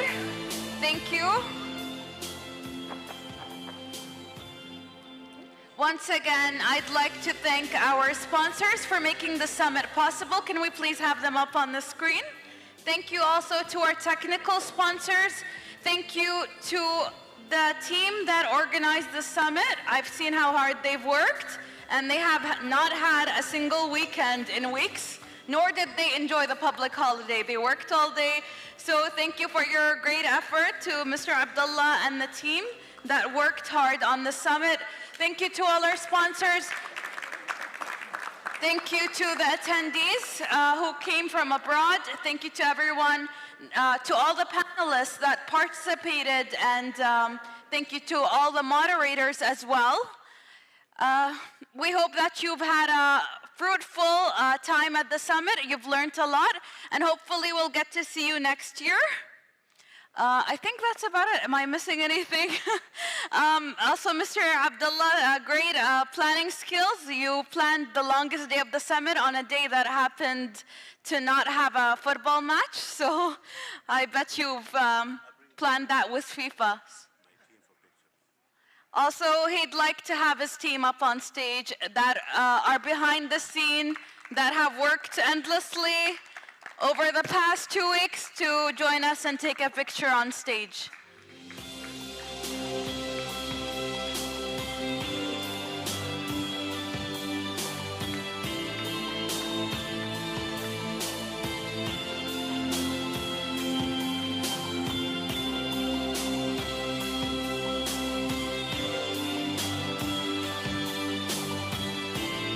Thank you once again, everyone. Enjoy your dinner.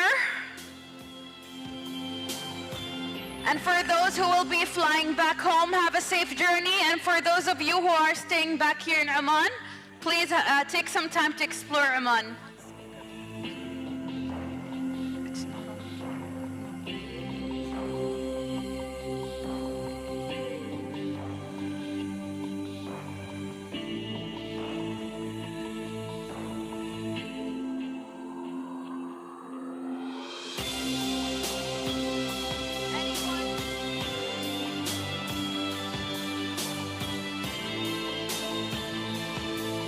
It's also been brought to my attention that there are tokens of appreciation for all the speakers who participated in the summit.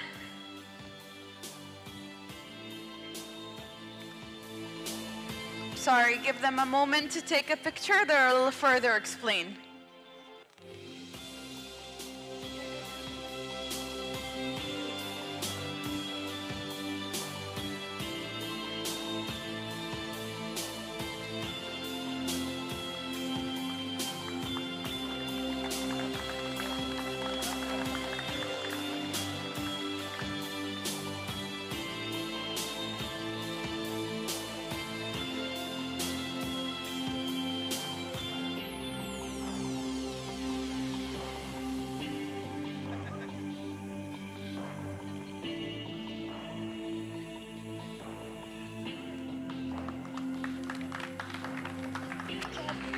Fatima, Fatima.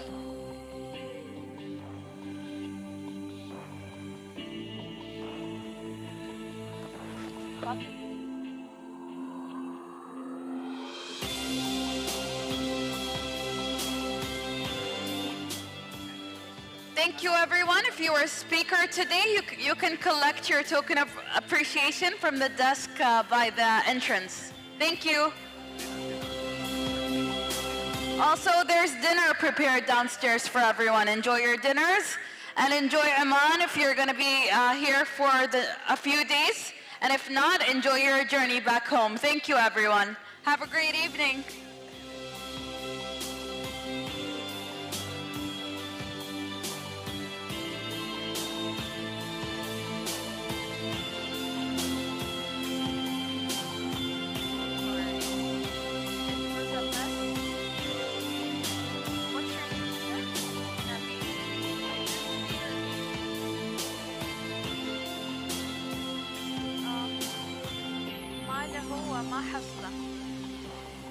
I'm so sorry, Naveed. I'm so sorry.